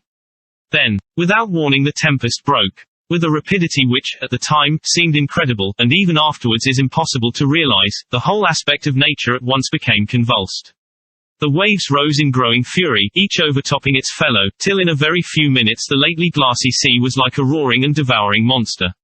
White-crested waves beat madly on the level sands and rushed up the shelving cliffs, others broke over the piers, and with their spume swept the lanthorns of the lighthouses which rise from the end of either pier of Whitby Harbour. The wind roared like thunder, and blew with such force that it was with difficulty that even strong men kept their feet, or clung with grim clasp to the iron stanchions. It was found necessary to clear the entire piers from the mass of onlookers, or else the fatalities of the night would have been increased manifold. To add to the difficulties and dangers of the time, masses of sea fog came drifting inland, white, wet clouds, which swept by in ghostly fashion, so dank and damp and cold that it needed but little effort of imagination to think that the spirits of those lost at sea were touching their living brethren with the clammy hands of death, and many a one shuddered as the wreaths of sea mist swept by. At times the mist cleared, and the sea for some distance could be seen in the glare of the lightning, which now came thick and fast, followed by such sudden peals of thunder that the whole sky overhead seemed trembling under the shock of the footsteps of the storm. Some of the scenes thus revealed were of immeasurable grandeur and of absorbing interest. The sea, running mountains high, threw skywards with each wave mighty masses of white foam, which the tempest seemed to snatch at and whirl away into space. Here and there a fishing boat, with a rag of sail, running madly for shelter before the blast, now and again the white wings of a storm-tossed sea bird. On the summit of the east cliff the new searchlight was ready for experiment, but had not yet been tried. The officers in charge of it got it into working order, and in the pauses of the inrushing mist swept with it the surface of the sea. Once or twice its service was most effective, as when a fishing boat, with gunwale under water, rushed into the harbour, able, by the guidance of the sheltering light, to avoid the danger of dashing against the piers. As each boat achieved the safety of the port there was a shout of joy from the mass of people on shore, a shout which for a moment seemed to cleave the gale and was then swept away in its rush. Before long the searchlight discovered some distance away a schooner with all sails set, apparently the same vessel which had been noticed earlier in the evening. The wind had by this time backed to the east, and there was a shudder amongst the watchers on the cliff as they realized the terrible danger in which she now was. Between her and the port lay the great flat reef on which so many good ships have from time to time suffered, and, with the wind blowing from its present quarter, it would be quite impossible that she should fetch the entrance of the harbour. It was now nearly the hour of high tide, but the waves were so great that in their troughs the shallows of the shore were almost visible, and the schooner, with all sails set, was rushing with such speed that, in the words of one old salt, she must fetch up somewhere, if it was only in hell. Then came another rush of sea fog, greater than any hitherto, a mass of dank mist, which seemed to close on all things like a grey pall, and left available to men only the organ of hearing, for the roar of the tempest, and the crash of the thunder, and the booming of the mighty billows came through the damp oblivion even louder than before. The rays of the searchlight were kept fixed on the harbour mouth across the east pier, where the shock was expected, and men waited breathless. The wind suddenly shifted to the northeast, and the remnant of the sea fog melted in the blast, and then, mirabile dictu, between the piers, leaping from wave to wave as it rushed at headlong speed, swept the strange schooner before the blast, with all sail set, and gained the safety of the harbour. The searchlight followed her, and a shudder ran through all who saw her, for lashed to the helm was a corpse, with drooping head, which swung horribly to and fro at each motion of the ship. No other form could be seen on deck at all. A great awe came on all as they realized that the ship, as if by a miracle, had found the harbour, unsteered save by the hand of a dead man.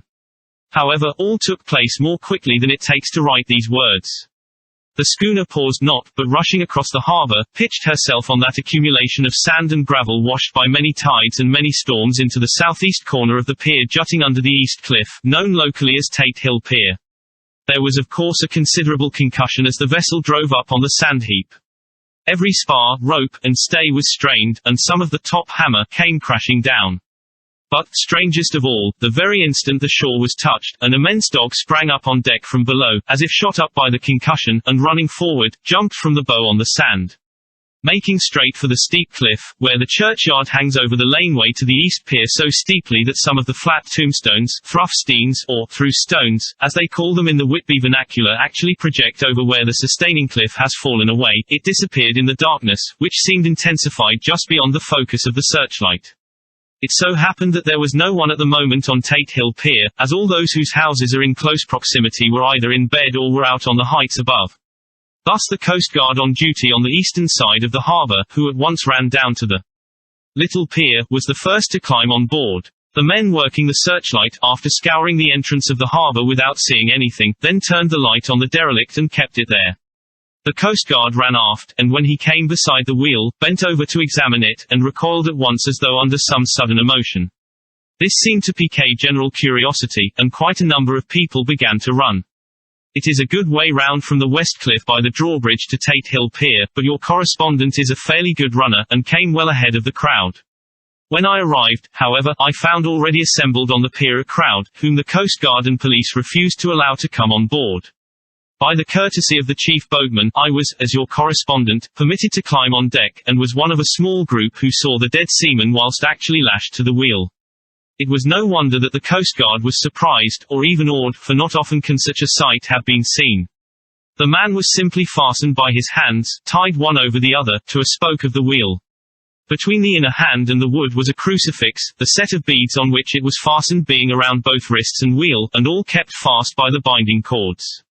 The poor fellow may have been seated at one time, but the flapping and buffeting of the sails had worked through the rudder of the wheel and dragged him to and fro, so that the cords with which he was tied had cut the flesh to the bone. Accurate note was made of the state of things, and a doctor-surgeon J.M. Caffin, of 33, East Elliot Place, who came immediately after me, declared, after making examination, that the man must have been dead for quite 2 days. In his pocket was a bottle, carefully corked, empty save for a little roll of paper, which proved to be the addendum to the log. The Coast Guard said the man must have tied up his own hands, fastening the knots with his teeth. The fact that a Coast Guard was the first on board may save some complications, later on, in the Admiralty Court, for Coast Guards cannot claim the salvage which is the right of the first civilian entering on a derelict. Already, however, the legal tongues are wagging, and one young law student is loudly asserting that the rights of the owner are already completely sacrificed, his property being held in contravention of the statutes of mortmain, since the tiller, as emblemship, if not proof, of delegated possession, is held in a dead hand. It is needless to say that the dead steersman has been reverently removed from the place where he held his honourable watch and ward till death, a steadfastness as noble as that of the young Casabianca, and placed in the mortuary to await inquest. Already the southern storm is passing, and its fierceness is abating, crowds are scattering homeward, and the sky is beginning to redden over the Yorkshire wolds. I shall send, in time for your next issue, further details of the derelict ship which found her way so miraculously into harbour in the storm. Whitby, the 9th of August. The sequel to the strange arrival of the derelict in the storm last night is almost more startling than the thing itself. It turns out that the schooner is a Russian from Varna, and is called the Demeter. She is almost entirely in ballast of silver sand, with only a small amount of cargo, a number of great wooden boxes filled with mould. This cargo was consigned to a Whitby solicitor, Mr. S. F. Billington, of 7, the Crescent, who this morning went aboard and formally took possession of the goods consigned to him.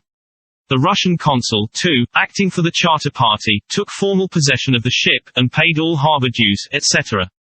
Nothing is talked about here today except the strange coincidence. The officials of the Board of Trade have been most exacting in seeing that every compliance has been made with existing regulations. As the matter is to be at 9 days' wonder, they are evidently determined that there shall be no cause of after complaint. A good deal of interest was abroad concerning the dog which landed when the ship struck, and more than a few of the members of the SPCA, which is very strong in Whitby, have tried to befriend the animal. To the general disappointment, however, it was not to be found. It seems to have disappeared entirely from the town. It may be that it was frightened and made its way onto the moors, where it is still hiding in terror. There are some who look with dread on such a possibility, lest later on it should in itself become a danger, for it is evidently a fierce brute. Early this morning a large dog, a half-bred mastiff belonging to a coal merchant close to Tate Hill Pier, was found dead in the roadway opposite to its master's yard. It had been fighting, and manifestly had had a savage opponent, for its throat was torn away, and its belly was slit open as if with a savage claw. Later, by the kindness of the Board of Trade Inspector, I have been permitted to look over the logbook of the Demeter, which was in order up to within 3 days, but contained nothing of special interest except as to facts of missing men. The greatest interest, however, is with regard to the paper found in the bottle, which was today produced at the inquest, and a more strange narrative than the two between them unfold it has not been my lot to come across. As there is no motive for concealment, I am permitted to use them, and accordingly send you a rescript, simply omitting technical details of seamanship and supercargo. It almost seems as though the captain had been seized with some kind of mania before he had got well into blue water, and that this had developed persistently throughout the voyage. Of course my statement must be taken cum grano, since I am writing from the dictation of a clerk of the Russian consul, who kindly translated for me, time being. Short, log of the Demeter. Varna to Whitby, written the 18th of July, things so strange happening, that I shall keep accurate note henceforth till we land. On the 6th of July we finished taking in cargo, silver sand and boxes of earth. At noon set sail, east wind, fresh, crew, 5 hands, 2 mates, cook, and myself captain. On the 11th of July at dawn entered Bosphorus. Boarded by Turkish customs officers. Bakshish, all correct, underway at 4 p.m. On the 12th of July through Dardanelles. More customs officers and flagboat of guarding squadron. Bakshish again, work of officers thorough, but quick. Want us off soon. At dark passed into archipelago. On the 13th of July past Cape Matapan. Crew dissatisfied about something, seemed scared, but would not speak out. On the 14th of July was somewhat anxious about crew. Men all steady fellows, who sailed with me before. Mate could not make out what was wrong, they only told him there was something, and crossed themselves. Mate lost temper with one of them that day and struck him. Expected fierce quarrel, but all was quiet. On the 16th of July mate reported in the morning that one of crew, Petrovsky, was missing. Could not account for it. Took larboard watch 8 bells last night, was relieved by Abramov, but did not go to bunk. Men more downcast than ever. All said they expected something of the kind, but would not say more than there was something aboard. Mate getting very impatient with them, feared some trouble ahead. On the 17th of July, yesterday, one of the men, Olgarin, came to my cabin, and in an awestruck way confided to me that he thought there was a strange man aboard the ship. He said that in his watch he had been sheltering behind the deck house, as there was a rainstorm, when he saw a tall, thin man, who was not like any of the crew, come up the companionway, and go along the deck forward, and disappear.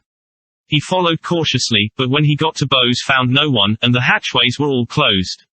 He was in a panic of superstitious fear, and I am afraid the panic may spread.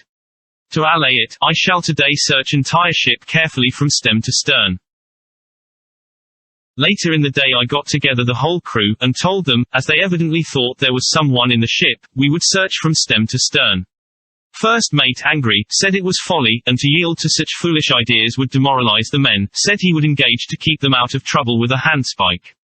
I let him take the helm, while the rest began thorough search, all keeping abreast, with lanterns, we left no corner unsearched. As there were only the big wooden boxes, there were no odd corners where a man could hide. Men much relieved when search over, and went back to work cheerfully. First mate scowled, but said nothing. The 22nd of July. Rough weather last 3 days, and all hands busy with sails, no time to be frightened. Men seem to have forgotten the dread. Mate cheerful again, and all on good terms. Praised men for work in bad weather. Past Gibraltar and out through straits. All well. The 24th of July. There seems some doom over this ship. Already a hand short, and entering on the Bay of Biscay with wild weather ahead, and yet last night another man lost disappeared. Like the first, he came off his watch and was not seen again. Men all in a panic of fear, sent a round robin, asking to have double watch, as they fear to be alone. Mate angry, fear there will be some trouble, as either he or the men will do some violence. The 28th of July. 4 days in hell, knocking about in a sort of maelstrom, and the wind a tempest. No sleep for anyone. Men all worn out, hardly know how to set a watch, since no one fit to go on. Second mate volunteered to steer and watch, and let men snatch a few hours sleep. Wind abating, sea still terrific, but feel them less, as ship is steadier. The 29th of July. Another tragedy. Had single watch tonight, as crew too tired to double. When morning watch came on deck could find no one except steersman. Raised outcry, and all came on deck. Thorough search, but no one found. And now without second mate, and crew in a panic. Mate and I agreed to go armed henceforth and wait for any sign of cause. The 30th of July, last night, rejoiced we are nearing England. Weather fine, all sails set. Retired worn out, slept soundly, awake by mate telling me that both man of watch and steersman missing. Only self and mate and 2 hands left to work ship. The 1st of August, 2 days of fog, and not a sail sighted. Had hoped when in the English Channel to be able to signal for help or get in somewhere. Not having power to work sails, have to run before wind.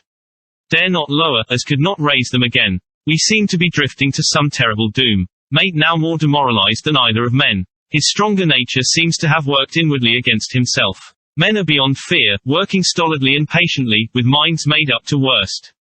They are Russian, he Romanian. The 2nd of August, midnight. Woke up from few minutes' sleep by hearing a cry, seemingly outside my port. Could see nothing in fog. Rushed on deck, and ran against mate. Tells me heard cry and ran, but no sign of man on watch. One more gone, Lord, help us. Mate says we must be past Straits of Dover, as in a moment of fog lifting he saw North Foreland, just as he heard the man cry out. If so we are now off in the North Sea, and only God can guide us in the fog, which seems to move with us, and God seems to have deserted us. The 3rd of August. At midnight I went to relieve the man at the wheel, and when I got to it found no one there. The wind was steady, and as we ran before it there was no yawing. I dared not leave it, so shouted for the mate. After a few seconds he rushed up on deck in his flannels. He looked wild-eyed and haggard, and I greatly fear his reason has given way. He came close to me and whispered hoarsely, with his mouth to my ear, as though fearing the very air might hear, "It is here, I know it, now. On the watch last night I saw it, like a man, tall and thin, and ghastly pale.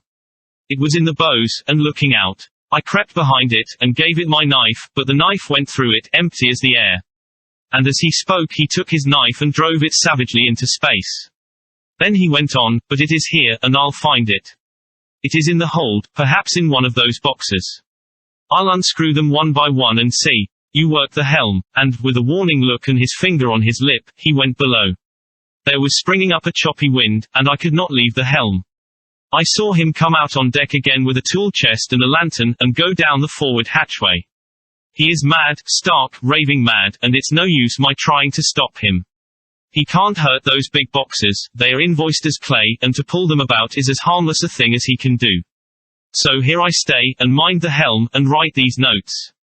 I can only trust in God and wait till the fog clears. Then, if I can't steer to any harbour with the wind that is, I shall cut down sails and lie by, and signal for help. It is nearly all over now. Just as I was beginning to hope that the mate would come out calmer, for I heard him knocking away at something in the hold, and work is good for him, there came up the hatchway a sudden, startled scream, which made my blood run cold, and up on the deck he came as if shot from a gun, a raging madman, with his eyes rolling and his face convulsed with fear. Save me, he cried, and then looked round on the blanket of fog. His horror turned to despair, and in a steady voice he said, "You had better come to, Captain, before it is too late. He is there, I know the secret now. The sea will save me from him, and it is all that is left." Before I could say a word, or move forward to seize him, he sprang on the bulwark and deliberately threw himself into the sea. I suppose I know the secret too, now. It was this madman who had got rid of the men one by one, and now he has followed them himself. God help me, how am I to account for all these horrors when I get to port? When I get to port. Will that ever be? The 4th of August. Still fog, which the sunrise cannot pierce. I know there is sunrise because I am a sailor, why else I know not. I dared not go below, I dared not leave the helm, so here all night I stayed, and in the dimness of the night I saw it him. God forgive me, but the mate was right to jump overboard. It was better to die like a man, to die like a sailor in blue water, no man can object. But I am captain, and I must not leave my ran before it, there was no yawing. I dared not leave it, so shouted for the mate. After a few seconds he rushed up on deck in his flannels. He looked wild-eyed and haggard, and I greatly fear his reason has given way. He came close to me and whispered hoarsely, with his mouth to my ear, as though fearing the very air might hear, "It is here, I know it, now. On the watch last night I saw it, like a man, tall and thin, and ghastly pale. It was in the bows, and looking out. I crept behind it, and gave it my knife, but the knife went through it, empty as the air. And as he spoke he took his knife and drove it savagely into space. Then he went on, but it is here, and I'll find it. It is in the hold, perhaps in one of those boxes. I'll unscrew them one by one and see. You work the helm, and, with a warning look and his finger on his lip, he went below. There was springing up a choppy wind, and I could not leave the helm. I saw him come out on deck again with a tool chest and a lantern, and go down the forward hatchway. He is mad, stark, raving mad, and it's no use my trying to stop him. He can't hurt those big boxes, they are invoiced as clay, and to pull them about is as harmless a thing as he can do. So here I stay, and mind the helm, and write these notes. I can only trust in God and wait till the fog clears. Then, if I can't steer to any harbour with the wind that is, I shall cut down sails and lie by, and signal for help. It is nearly all over now. Just as I was beginning to hope that the mate would come out calmer, for I heard him knocking away at something in the hold, and work is good for him, there came up the hatchway a sudden, startled scream, which made my blood run cold, and up on the deck he came as if shot from a gun, a raging madman, with his eyes rolling and his face convulsed with fear. Save me, he cried, and then looked round on the blanket of fog. His horror turned to despair, and in a steady voice he said, "You had better come to, Captain, before it is too late. He is there, I know the secret now. The sea will save me from him, and it is all that is left." Before I could say a word, or move forward to seize him, he sprang on the bulwark and deliberately threw himself into the sea. I suppose I know the secret too, now. It was this madman who had got rid of the men one by one, and now he has followed them himself. God help me, how am I to account for all these horrors when I get to port? When I get to port. Will that ever be? The 4th of August. Still fog, which the sunrise cannot pierce. I know there is sunrise because I am a sailor, why else I know not. I dared not go below, I dared not leave the helm, so here all night I stayed, and in the dimness of the night I saw it him. God forgive me, but the mate was right to jump overboard. It was better to die like a man, to die like a sailor in blue water, no man can object. But I am captain, and I must not leave my carried by captains all the way from Tate Hill Pier up to the churchyard. Lucy came with me, and we went early to our old seat, whilst the cortege of boats went up the river to the viaduct and came down again. We had a lovely view, and saw the procession nearly all the way. The poor fellow was laid to rest quite near our seat, so that we stood on it when the time came and saw everything. Poor Lucy seemed much upset. She was restless and uneasy all the time, and I cannot but think that her dreaming at night is telling on her. She is quite odd in one thing, she will not admit to me that there is any cause for restlessness, or if there be, she does not understand it herself. There is an additional cause in that poor old Mr. Swales was found dead this morning on our seat, his neck being broken.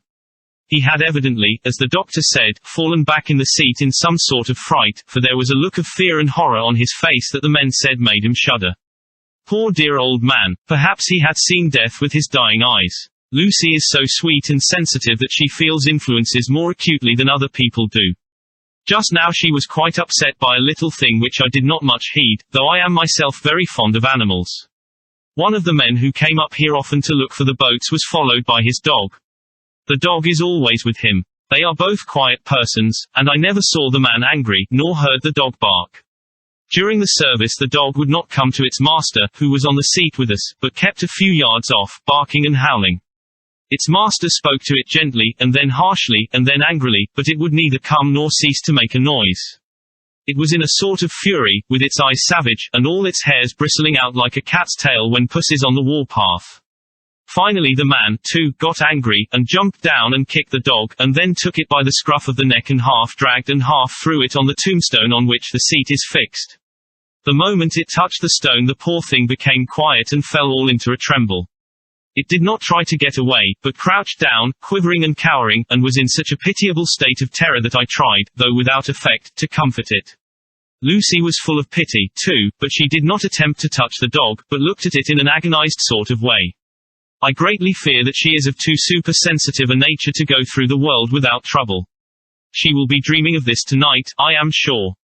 The whole agglomeration of things the ship steered into port by a dead man, his attitude, tied to the wheel with a crucifix and beads, the touching funeral, the dog, now furious and now in terror, will all afford material for her dreams. I think it will be best for her to go to bed tired out physically, so I shall take her for a long walk by the cliffs to Robin Hood's Bay and back.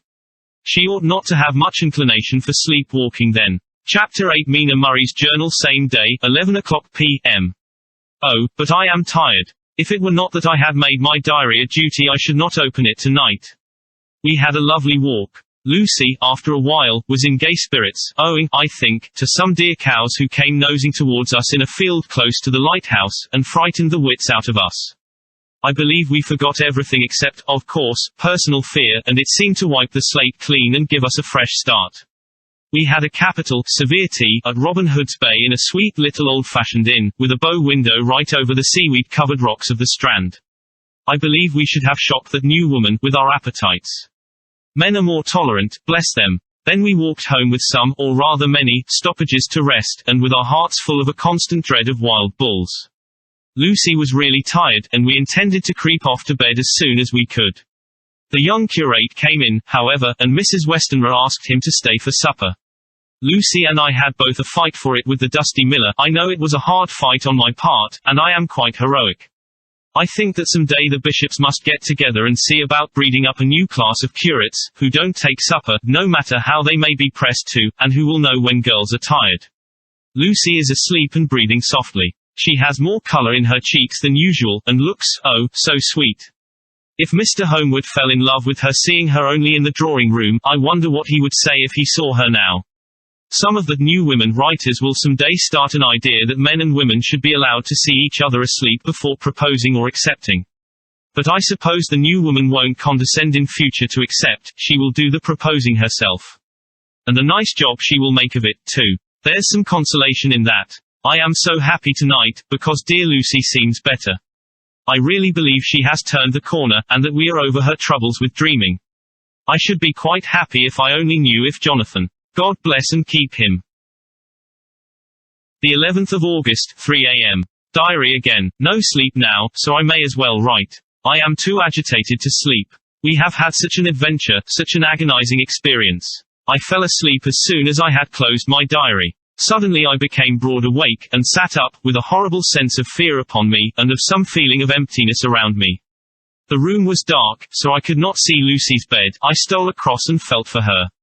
The bed was empty. I lit a match and found that she was not in the room. The door was shut, but not locked, as I had left it. I feared to wake her mother, who has been more than usually ill lately, so threw on some clothes and got ready to look for her. As I was leaving the room it struck me that the clothes she wore might give me some clue to her dreaming intention. Dressing gown would mean house, dress, outside. Dressing gown and dress were both in their places. Thank God, I said to myself, she cannot be far, as she is only in her nightdress. I ran downstairs and looked in the sitting room. Not there. Then I looked in all the other open rooms of the house, with an ever-growing fear chilling my heart. Finally I came to the hall door and found it open. It was not wide open, but the catch of the lock had not caught. The people of the house are careful to lock the door every night, so I feared that Lucy must have gone out as she was. There was no time to think of what might happen. A vague, overmastering fear obscured all details. I took a big, heavy shawl and ran out. The clock was striking 1 as I was in the crescent, and there was not a soul in sight. I ran along the north terrace, but could see no sign of the white figure which I expected. At the edge of the west cliff above the pier I looked across the harbour to the east cliff, in the hope or fear I don't know which of seeing Lucy in our favourite seat. There was a bright full moon, with heavy black, driving clouds, which threw the whole scene into a fleeting diorama of light and shade as they sailed across. For a moment or two I could see nothing, as the shadow of a cloud obscured St. Mary's Church and all around it.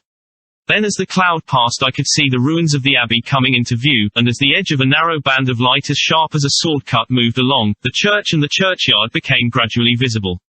Whatever my expectation was, it was not disappointed, for there, on our favourite seat, the silver light of the moon struck a half-reclining figure, snowy white. The coming of the cloud was too quick for me to see much, for shadow shut down on light almost immediately, but it seemed to me as though something dark stood behind the seat where the white figure shone, and bent over it. What it was, whether man or beast, I could not tell. I did not wait to catch another glance, but flew down the steep steps to the pier and along by the fish market to the bridge, which was the only way to reach the east cliff. The town seemed as dead, for not a soul did I see. I rejoiced that it was so, for I wanted no witness of poor Lucy's condition. The time and distance seemed endless, and my knees trembled and my breath came labored as I toiled up the endless steps to the abbey. I must have gone fast, and yet it seemed to me as if my feet were weighted with lead, and as though every joint in my body were rusty. When I got almost to the top I could see the seat and the white figure, for I was now close enough to distinguish it even through the spells of shadow. There was undoubtedly something, long and black, bending over the half-reclining white figure.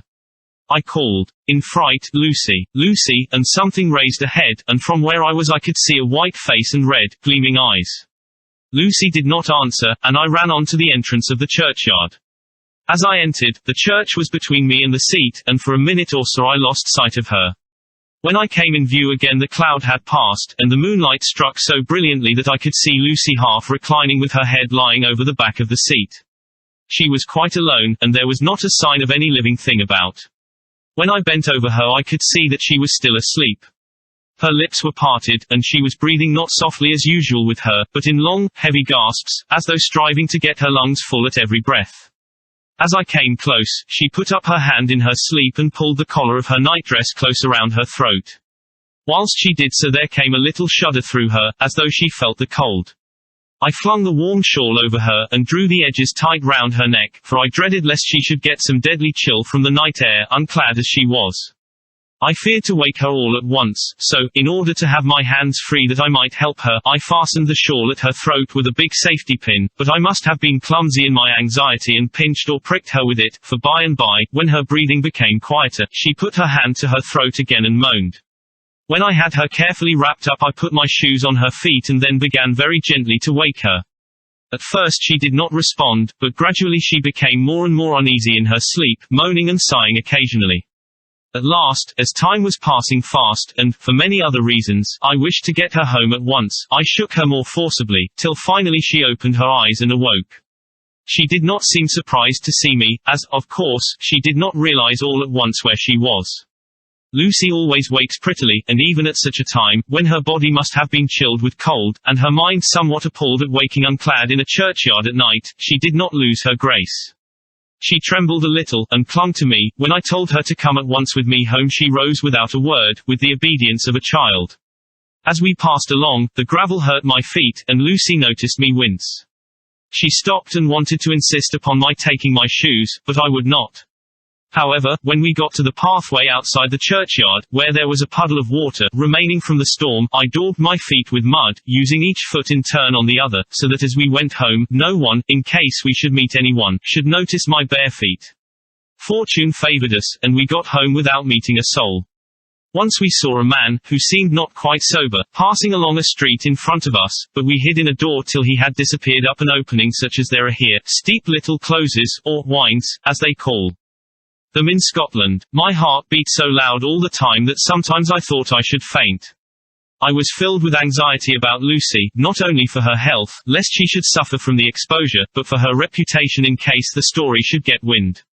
When we got in, and had washed our feet, and had said a prayer of thankfulness together, I tucked her into bed. Before falling asleep she asked, even implored me not to say a word to anyone, even her mother, about her sleep-walking adventure. I hesitated at first to promise, but on thinking of the state of her mother's health, and how the knowledge of such a thing would fret her, and thinking, too, of how such a story might become distorted, nay, infallibly would in case it should leak out, I thought it wiser to do so. I hope I did right. I have locked the door, and the key is tied to my wrist, so perhaps I shall not be again disturbed. Lucy is sleeping soundly, the reflex of the dawn is high and far over the sea. Same day, noon. All goes well. Lucy slept till I woke her and seemed not to have even changed her side. The adventure of the night does not seem to have harmed her, on the contrary, it has benefited her, for she looks better this morning than she has done for weeks. I was sorry to notice that my clumsiness with the safety pin hurt her. Indeed, it might have been serious, for the skin of her throat was pierced. I must have pinched up a piece of loose skin and have transfixed it, for there are two little red points like pinpricks, and on the band of her nightdress was a drop of blood. When I apologized and was concerned about it, she laughed and petted me, and said she did not even feel it. Fortunately it cannot leave a scar, as it is so tiny. Same day, night. We passed a happy day. The air was clear, and the sun bright, and there was a cool breeze. We took our lunch to Mulgrave Woods, Mrs. Westenra driving by the road and Lucy and I walking by the cliff path and joining her at the gate. I felt a little sad myself, for I could not but feel how absolutely happy it would have been had Jonathan been with me. But there, I must only be patient. In the evening we strolled in the casino terrace, and heard some good music by Spohr and Mackenzie, and went to bed early. Lucy seems more restful than she has been for some time, and fell asleep at once. I shall lock the door and secure the key the same as before, though I do not expect any trouble tonight. The 12th of August. My expectations were wrong, for twice during the night I was wakened by Lucy trying to get out. She seemed, even in her sleep, to be a little impatient at finding the door shut, and went back to bed under a sort of protest. I woke with the dawn, and heard the birds chirping outside of the window. Lucy woke, too, and, I was glad to see, was even better than on the previous morning. All her old gaiety of manner seemed to have come back, and she came and snuggled in beside me and told me all about Arthur. I told her how anxious I was about Jonathan, and then she tried to comfort me. Well, she succeeded somewhat, for, though sympathy can't alter facts, it can help to make them more bearable. The 13th of August. Another quiet day, and to bed with the key on my wrist as before. Again I awoke in the night, and found Lucy sitting up in bed, still asleep, pointing to the window.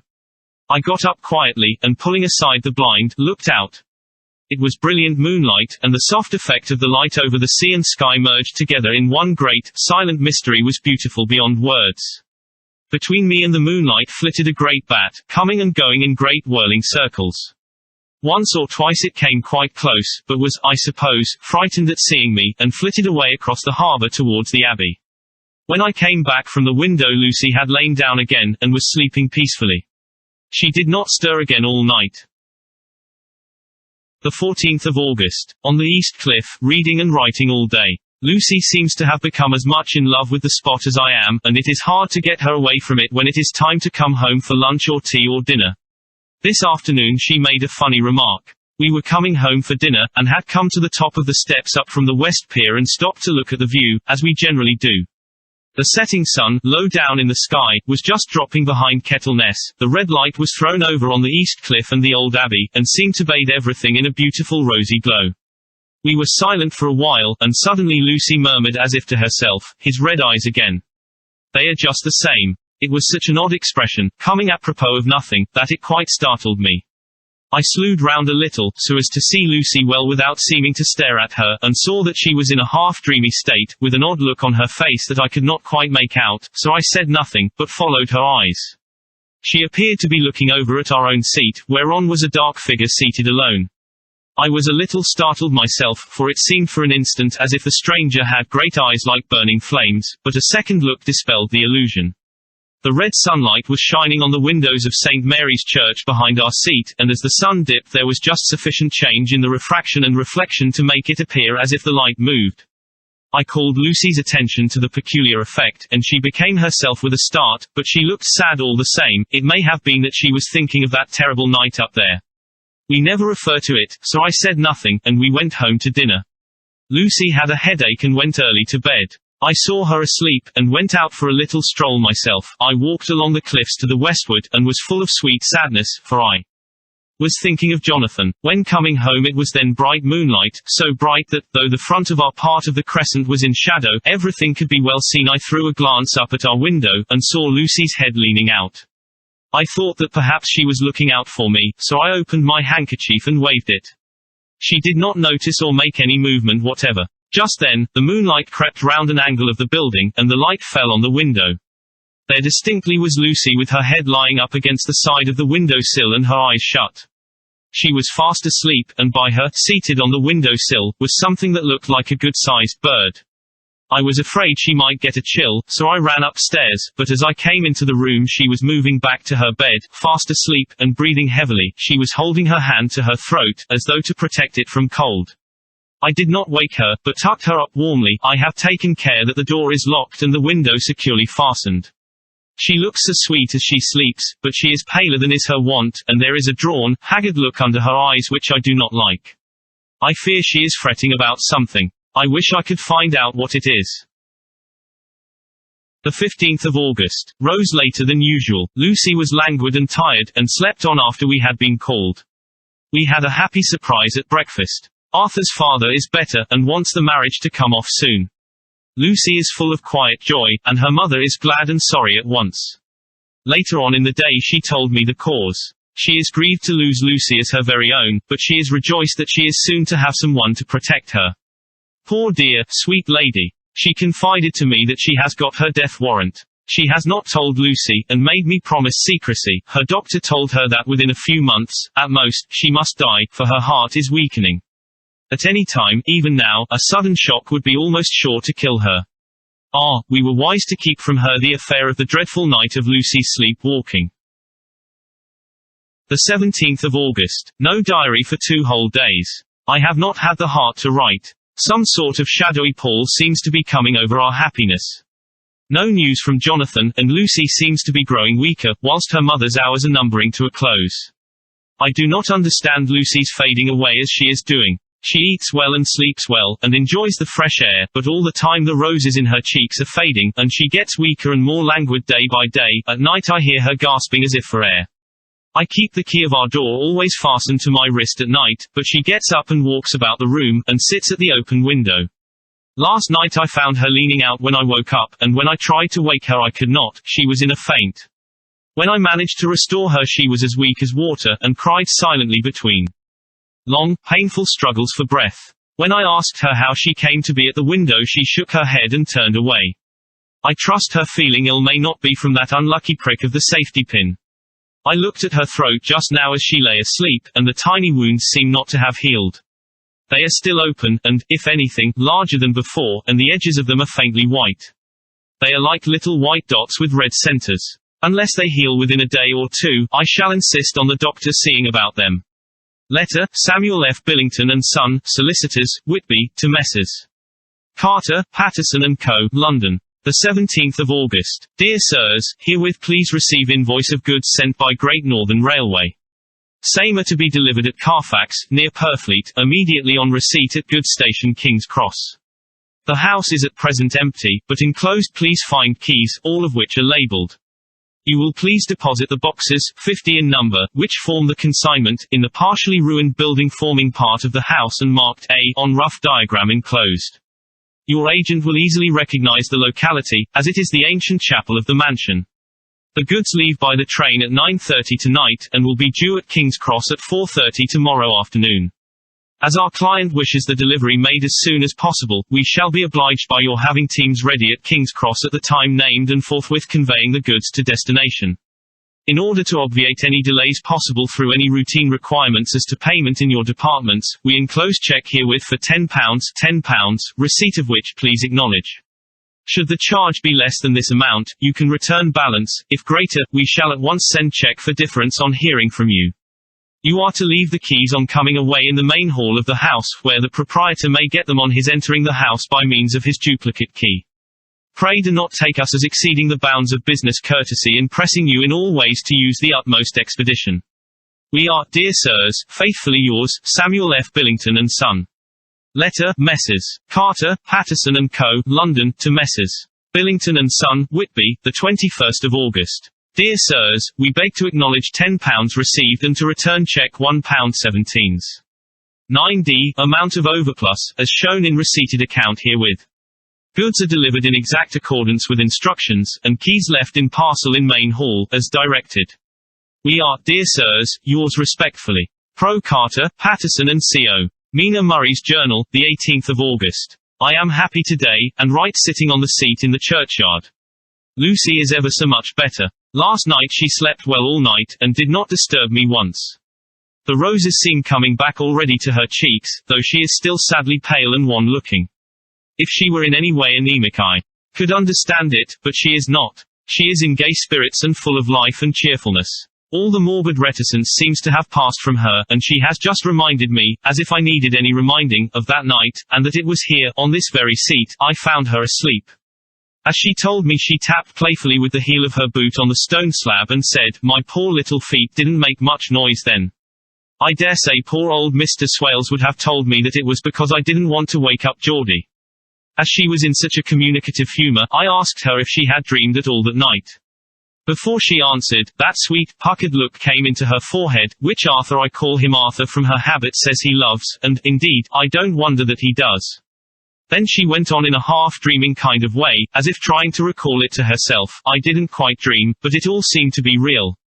I only wanted to be here in this spot, I don't know why, for I was afraid of something I don't know what. I remember, though I suppose I was asleep, passing through the streets and over the bridge. A fish leaped as I went by, and I leaned over to look at it, and I heard a lot of dogs howling. The whole town seemed as if it must be full of dogs all howling at once as I went up the steps. Then I had a vague memory of something long and dark with red eyes, just as we saw in the sunset, and something very sweet and very bitter all around me at once, and then I seemed sinking into deep green water, and there was a singing in my ears, as I have heard there is to drowning men, and then everything seemed passing away from me, my soul seemed to go out from my body and float about the air. I seem to remember that once the West Lighthouse was right under me, and then there was a sort of agonizing feeling, as if I were in an earthquake, and I came back and found you shaking my body. I saw you do it before I felt you." Then she began to laugh. It seemed a little uncanny to me, and I listened to her breathlessly. I did not quite like it, and thought it better not to keep her mind on the subject, so we drifted on to other subjects, and Lucy was like her old self again. When we got home, the fresh breeze had braced her up, and her pale cheeks were really more rosy. Her mother rejoiced when she saw her, and we all spent a very happy evening together. The 19th of August. Joy, joy, joy. Although not all joy. At last, news of Jonathan. The dear fellow has been ill, that is why he did not write. I am not afraid to think it or say it, now that I know. Mr. Hawkins sent me on the letter, and wrote himself, oh, so kindly. I am to leave in the morning and go over to Jonathan, and to help to nurse him if necessary, and to bring him home. Mr. Hawkins says it would not be a bad thing if we were to be married out there. I have cried over the good sister's letter till I can feel it wet against my bosom, where it lies. It is of Jonathan, and must be next my heart, for he is in my heart. My journey is all mapped out, and my luggage ready. I am only taking one change of dress. Lucy will bring my trunk to London and keep it till I send for it may be that. I must write no more, I must keep it to say to Jonathan, my husband. The letter that he has seen and touched must comfort me till we meet. Letter, Sister Agatha, Hospital of St. Joseph and St. Mary, Budapest, to Miss Wilhelmina Murray, the 12th of August. Dear Madam, I write by desire of Mr. Jonathan Harker, who is himself not strong enough to write, though progressing well, thanks to God and St. Joseph and St. Mary. He has been under our care for nearly 6 weeks, suffering from a violent brain fever. He wishes me to convey his love, and to say that by this post I write for him to Mr. Peter Hawkins, Exeter, to say, with his dutiful respects, that he is sorry for his delay, and that all of his work is completed. He will require some few weeks' rest in our sanatorium in the hills, but will then return. He wishes me to say that he has not sufficient money with him, and that he would like to pay for his staying here, so that others who need shall not be wanting for help. Believe me, yours, with sympathy and all blessings, Sister Agatha. P.S. My patient being asleep, I open this to let you know something more. He has told me all about you, and that you are shortly to be his wife. All blessings to you both. He has had some fearful shock, so says our doctor, and in his delirium his ravings have been dreadful, of wolves and poison and blood, of ghosts and demons, and I fear to say of what. Be careful with him always, that there may be nothing to excite him of this kind for a long time to come. The traces of such an illness as his do not lightly die away. We should have written long ago, but we knew nothing of his friends, and there was on him nothing that anyone could understand. He came in the train from Klausenburg, and the guard was told by the station master there that he rushed into the station shouting for a ticket for home. Seeing from his violent demeanor that he was English, they gave him a ticket for the furthest station on the way thither that the train reached. Be assured that he is well cared for. He has won all hearts by his sweetness and gentleness. He is truly getting on well, and I have no doubt will in a few weeks be all himself. But be careful of him for safety's sake. There are, I pray God and St. Joseph and St. Mary, many, many, happy years for you both. Dr. Seward's Diary, the 19th of August. Strange and sudden change in Renfield last night. About 8 o'clock he began to get excited and sniff about as a dog does when setting. The attendant was struck by his manner, and knowing my interest in him, encouraged him to talk. He is usually respectful to the attendant and at times servile, but tonight, the man tells me, he was quite haughty. Would not condescend to talk with him at all. All he would say was, "I don't want to talk to you, you don't count now, the master is at hand." The attendant thinks it is some sudden form of religious mania which has seized him. If so, we must look out for squalls, for a strong man with homicidal and religious mania at once might be dangerous. The combination is a dreadful one. At 9 o'clock I visited him myself. His attitude to me was the same as that to the attendant, in his sublime self-feeling the difference between myself and attendant seemed to him as nothing. It looks like religious mania, and he will soon think that he himself is God. These infinitesimal distinctions between man and man are too paltry for an omnipotent being. How these madmen give themselves away. The real God taketh heed lest a sparrow fall, but the God created from human vanity sees no difference between an eagle and a sparrow. Oh, if men only knew. For half an hour or more Renfield kept getting excited in greater and greater degree. I did not pretend to be watching him, but I kept strict observation all the same. All at once that shifty look came into his eyes which we always see when a madman has seized an idea, and with it the shifty movement of the head and back which asylum attendants come to know so well. He became quite quiet, and went and sat on the edge of his bed resignedly, and looked into space with lackluster eyes. I thought I would find out if his apathy were real or only assumed, and tried to lead him to talk of his pets, a theme which had never failed to excite his attention. At first he made no reply, but at length said testily, "Bother them all. I don't care a pin about them." "What?" I said. "You don't mean to tell me you don't care about spiders?" Spiders at present are his hobby, and the notebook is filling up with columns of small figures. To this he answered enigmatically, "The bride maidens rejoice the eyes that wait the coming of the bride, but when the bride draweth nigh, then the maidens shine not to the eyes that are filled." He would not explain himself, but remained obstinately seated on his bed all the time I remained with him.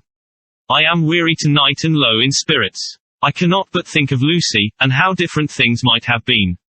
If I don't sleep at once, chloral, the modern Morpheus C2HCl3O. H2O. I must be careful not to let it grow into a habit. No, I shall take none tonight. I have thought of Lucy, and I shall not dishonor her by mixing the two. If need be, tonight shall be sleepless. Later, glad I made the resolution, gladder that I kept to it. I had lain tossing about, and had heard the clock strike only twice, when the night watchman came to me, sent up from the ward, to say that Renfield had escaped. I threw on my clothes and ran down at once. My patient is too dangerous a person to be roaming about. Those ideas of his might work out dangerously with strangers. The attendant was waiting for me. He said he had seen him not 10 minutes before, seemingly asleep in his bed, when he had looked through the observation trap in the door. His attention was called by the sound of the window being wrenched out. He ran back and saw his feet disappear through the window, and had at once sent up for me. He was only in his night gear, and cannot be far off. The attendant thought it would be more useful to watch where he should go than to follow him, as he might lose sight of him whilst getting out of the building by the door. He is a bulky man, and couldn't get through the window. I am thin, so, with his aid, I got out, but feet foremost, and, as we were only a few feet above ground, landed unhurt. The attendant told me the patient had gone to the left, and had taken a straight line, so I ran as quickly as I could. As I got through the belt of trees I saw a white figure scale the high wall which separates our grounds from those of the deserted house. I ran back at once, told the watchman to get 3 or 4 men immediately and follow me into the grounds of Carfax, in case our friend might be dangerous. I got a ladder myself, and crossing the wall, dropped down on the other side. I could see Renfield's figure just disappearing behind the angle of the house, so I ran after him. On the far side of the house I found him pressed close against the old iron-bound oak door of the chapel. He was talking, apparently to someone, but I was afraid to go near enough to hear what he was saying, lest I might frighten him, and he should run off. Chasing an errant swarm of bees is nothing to following a naked lunatic, when the fit of escaping is upon him. After a few minutes, however, I could see that he did not take note of anything around him, and so ventured to draw nearer to him, the more so as my men had now crossed the wall and were closing him in. I heard him say, "I am here to do your bidding, master. I am your slave, and you will reward me, for I shall be faithful. I have worshipped you long and afar off. Now that you are near, I await your commands, and you will not pass me by, will you, dear master, in your distribution of good things?" He is a selfish old beggar anyhow. He thinks of the loaves and fishes even when he believes he is in a real presence. His manias make a startling combination. When we closed in on him he fought like a tiger. He is immensely strong, for he was more like a wild beast than a man. I never saw a lunatic in such a paroxysm of rage before, and I hope I shall not again. It is a mercy that we have found out his strength and his danger in good time. With strength and determination like his, he might have done wild work before he was caged. He is safe now at any rate. Jack Shepherd himself couldn't get free from the strait waistcoat that keeps him restrained, and he's chained to the wall in the padded room. His cries are at times awful, but the silences that follow are more deadly still, for he means murder in every turn and movement. Just now he spoke coherent words for the first time. I shall be patient, master. It is coming. So I took the hint, and came to. I was too excited to sleep, but this diary has quieted me, and I feel I shall get some sleep tonight. Chapter 9 Letter, Mina Harker to Lucy Westenra, Budapest, the 24th of August. My dearest Lucy, I know you will be anxious to hear all that has happened since we parted at the railway station at Whitby. Well, my dear, I got to Hull all right, and caught the boat to Hamburg, and then the train on here. I feel that I can hardly recall anything of the journey, except that I knew I was coming to Jonathan, and that as I should have to do some nursing, I had better get all the sleep I could. I found my dear one, oh, so thin and pale and weak looking. All the resolution has gone out of his dear eyes, and that quiet dignity which I told you was in his face has vanished. He is only a wreck of himself, and he does not remember anything that has happened to him for a long time past. At least, he wants me to believe so, and I shall never ask. He has had some terrible shock, and I fear it might tax his poor brain if he were to try to recall it. Sister Agatha, who is a good creature and a born nurse, tells me that he raved of dreadful things whilst he was off his head. I wanted her to tell me what they were, but she would only cross herself, and say she would never tell, that the ravings of the sick were the secrets of God, and that if a nurse through her vocation should hear them, she should respect her trust. She is a sweet, good soul, and the next day, when she saw I was troubled, she opened up the subject again, and after saying that she could never mention what my poor dear raved about, added, I can tell you this much, my dear, that it was not about anything which he has done wrong himself, and you, as his wife-to-be, have no cause to be concerned. He has not forgotten you or what he owes to you. His fear was of great and terrible things, which no mortal can treat of. I do believe the dear soul thought I might be jealous lest my poor dear should have fallen in love with any other girl. The idea of my being jealous about Jonathan. And yet, my dear, let me whisper, I felt a thrill of joy through me when I knew that no other woman was a cause of trouble. I am now sitting by his bedside, where I can see his face while he sleeps. He is waking. When he woke he asked me for his coat, as he wanted to get something from the pocket. I asked Sister Agatha, and she brought all his things. I saw that amongst them was his notebook, and was going to ask him to let me look at it, for I knew then that I might find some clue to his trouble, but I suppose he must have seen my wish in my eyes, for he sent me over to the window, saying he wanted to be quite alone for a moment. Then he called me back, and when I came he had his hand over the notebook, and he said to me very solemnly, Wilhelmina. I knew then that he was in deadly earnest, for he has never called me by that name since he asked me to marry him. You know, dear, my ideas of the trust between husband and wife. There should be no secret, no concealment. I have had a great shock, and when I try to think of what it is I feel my head spin round, and I do not know if it was all real or the dreaming of a madman. You know I have had brain fever, and that is to be mad. The secret is here, and I do not want to know it. I want to take up my life here, with our marriage. For, my dear, we had decided to be married as soon as the formalities are complete.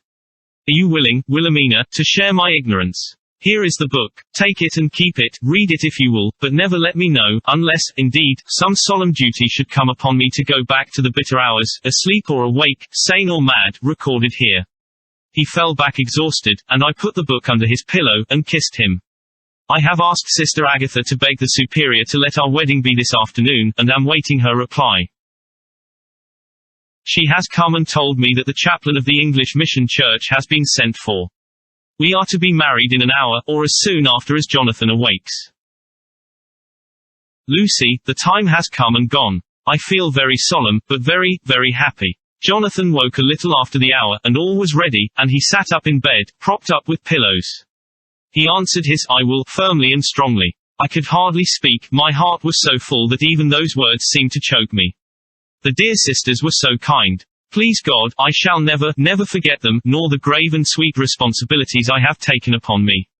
I must tell you of my wedding present. When the chaplain and the sisters had left me alone with my husband, oh, Lucy, it is the first time I have written the words, my husband, left me alone with my husband, I took the book from under his pillow, and wrapped it up in white paper, and tied it with a little bit of pale blue ribbon which was round my neck, and sealed it over the knot with sealing wax, and for my seal I used my wedding ring.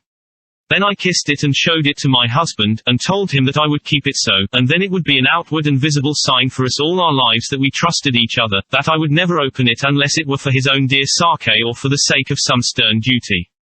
Then he took my hand in his, and oh, Lucy, it was the first time he took his wife's hand, and said that it was the dearest thing in all the wide world, and that he would go through all the past again to win it, if need be. The poor dear meant to have said a part of the past, but he cannot think of time yet, and I shall not wonder if at first he mixes up not only the month, but the year. Well, my dear, what could I say? I could only tell him that I was the happiest woman in all the wide world, and that I had nothing to give him except myself, my life, and my trust, and that with these went my love and duty for all the days of my life. And, my dear, when he kissed me, and drew me to him with his poor weak hands, it was like a very solemn pledge between us. Lucy dear, do you know why I tell you all this? It is not only because it is all sweet to me, but because you have been, and are, very dear to me. It was my privilege to be your friend and guide when you came from the schoolroom to prepare for the world of life. I want you to see now, and with the eyes of a very happy wife, whither duty has led me, so that in your own married life you too may be all happy as I am. My dear, please Almighty God, your life may be all it promises, a long day of sunshine, with no harsh wind, no forgetting duty, no distrust.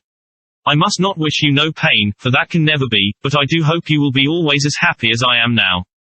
Goodbye, my dear. I shall post this at once, and, perhaps, write you very soon again. I must stop, for Jonathan is waking. I must attend to my husband. Your ever-loving, Mina Harker. Letter, Lucy Westenra to Mina Harker, Whitby, the 30th of August. My dearest Mina, oceans of love and millions of kisses, and may you soon be in your own home with your husband. I wish you could be coming home soon enough to stay with us here. The strong air would soon restore Jonathan, it has quite restored me. I have an appetite like a cormorant, am full of life, and sleep well. You will be glad to know that I have quite given up walking in my sleep. I think I have not stirred out of my bed for a week, that is when I once got into it at night.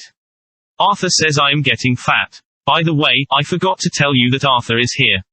We have such walks and drives, and rides, and rowing, and tennis, and fishing together, and I love him more than ever. He tells me that he loves me more, but I doubt that, for at first he told me that he couldn't love me more than he did then. But this is nonsense. There he is, calling to me. So no more just at present from your loving Lucy. P.S. Mother sends her love. She seems better, poor dear. P.P.S. We are to be married on the 28th of September. Dr. Seward's diary, the 20th of August. The case of Renfield grows even more interesting. He has now so far quieted that there are spells of cessation from his passion.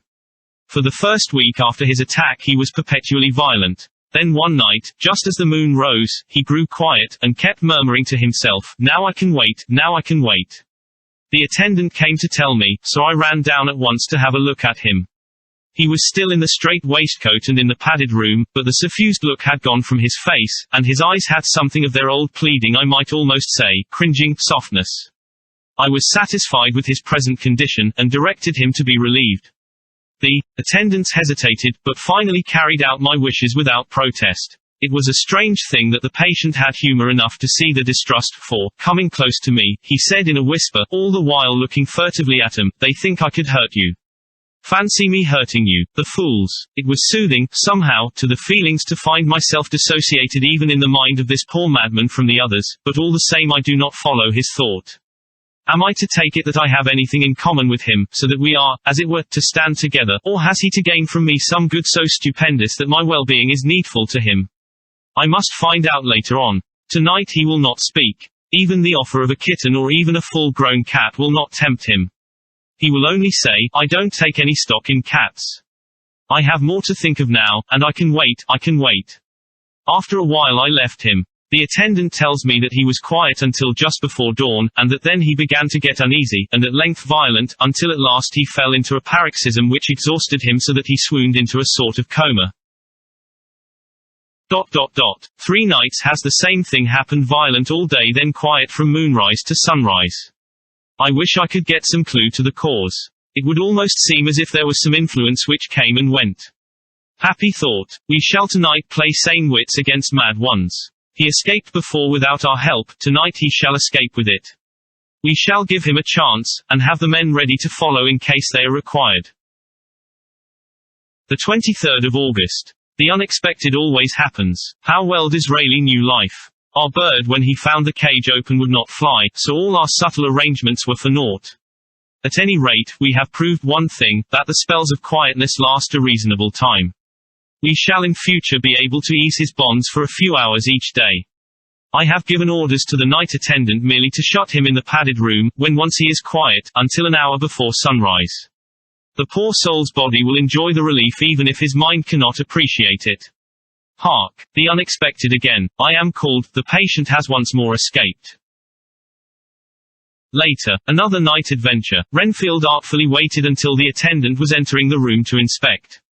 Then he dashed out past him and flew down the passage. I sent word for the attendants to follow.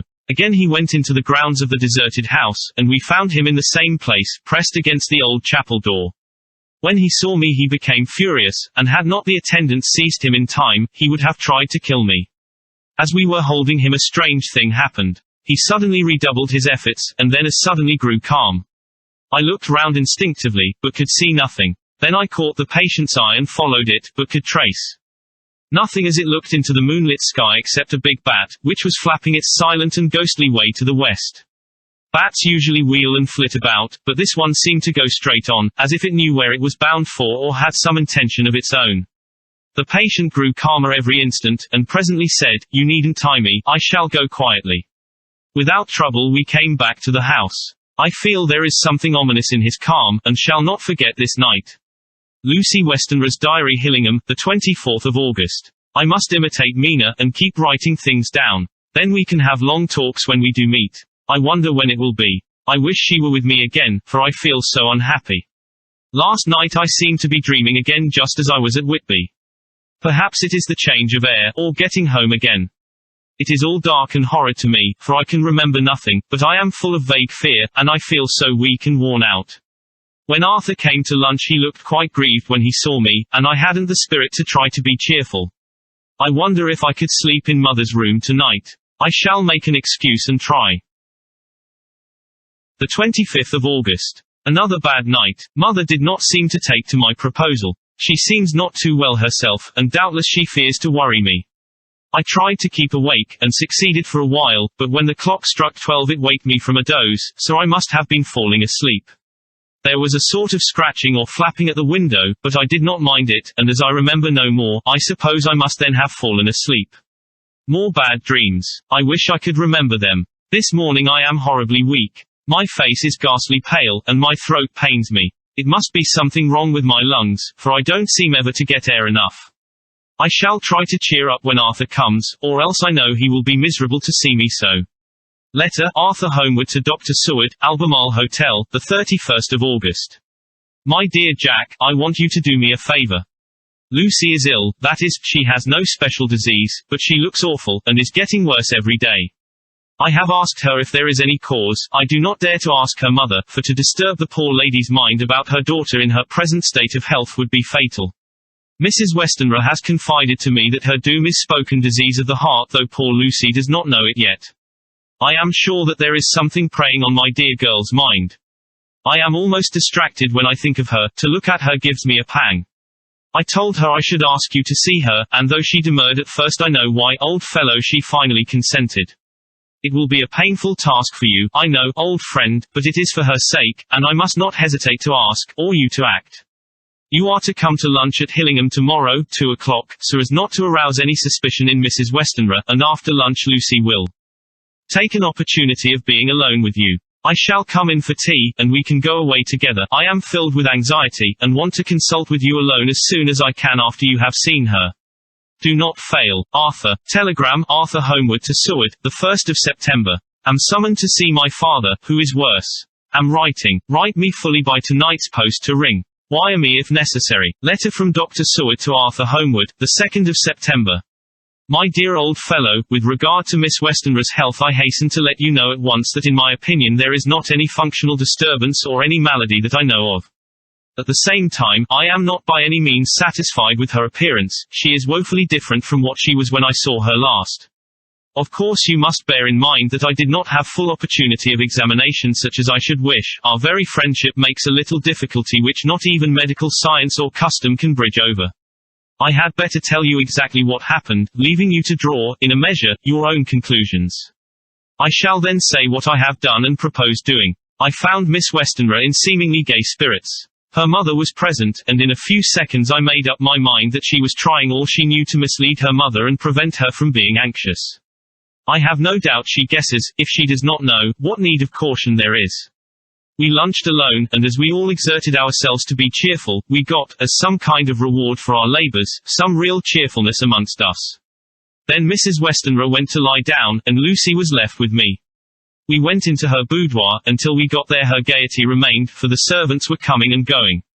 As soon as the door was closed, however, the mask fell from her face, and she sank down into a chair with a great sigh, and hid her eyes with her hand. When I saw that her high spirits had failed, I at once took advantage of her reaction to make a diagnosis. She said to me very sweetly, "I cannot tell you how I loathe talking about myself."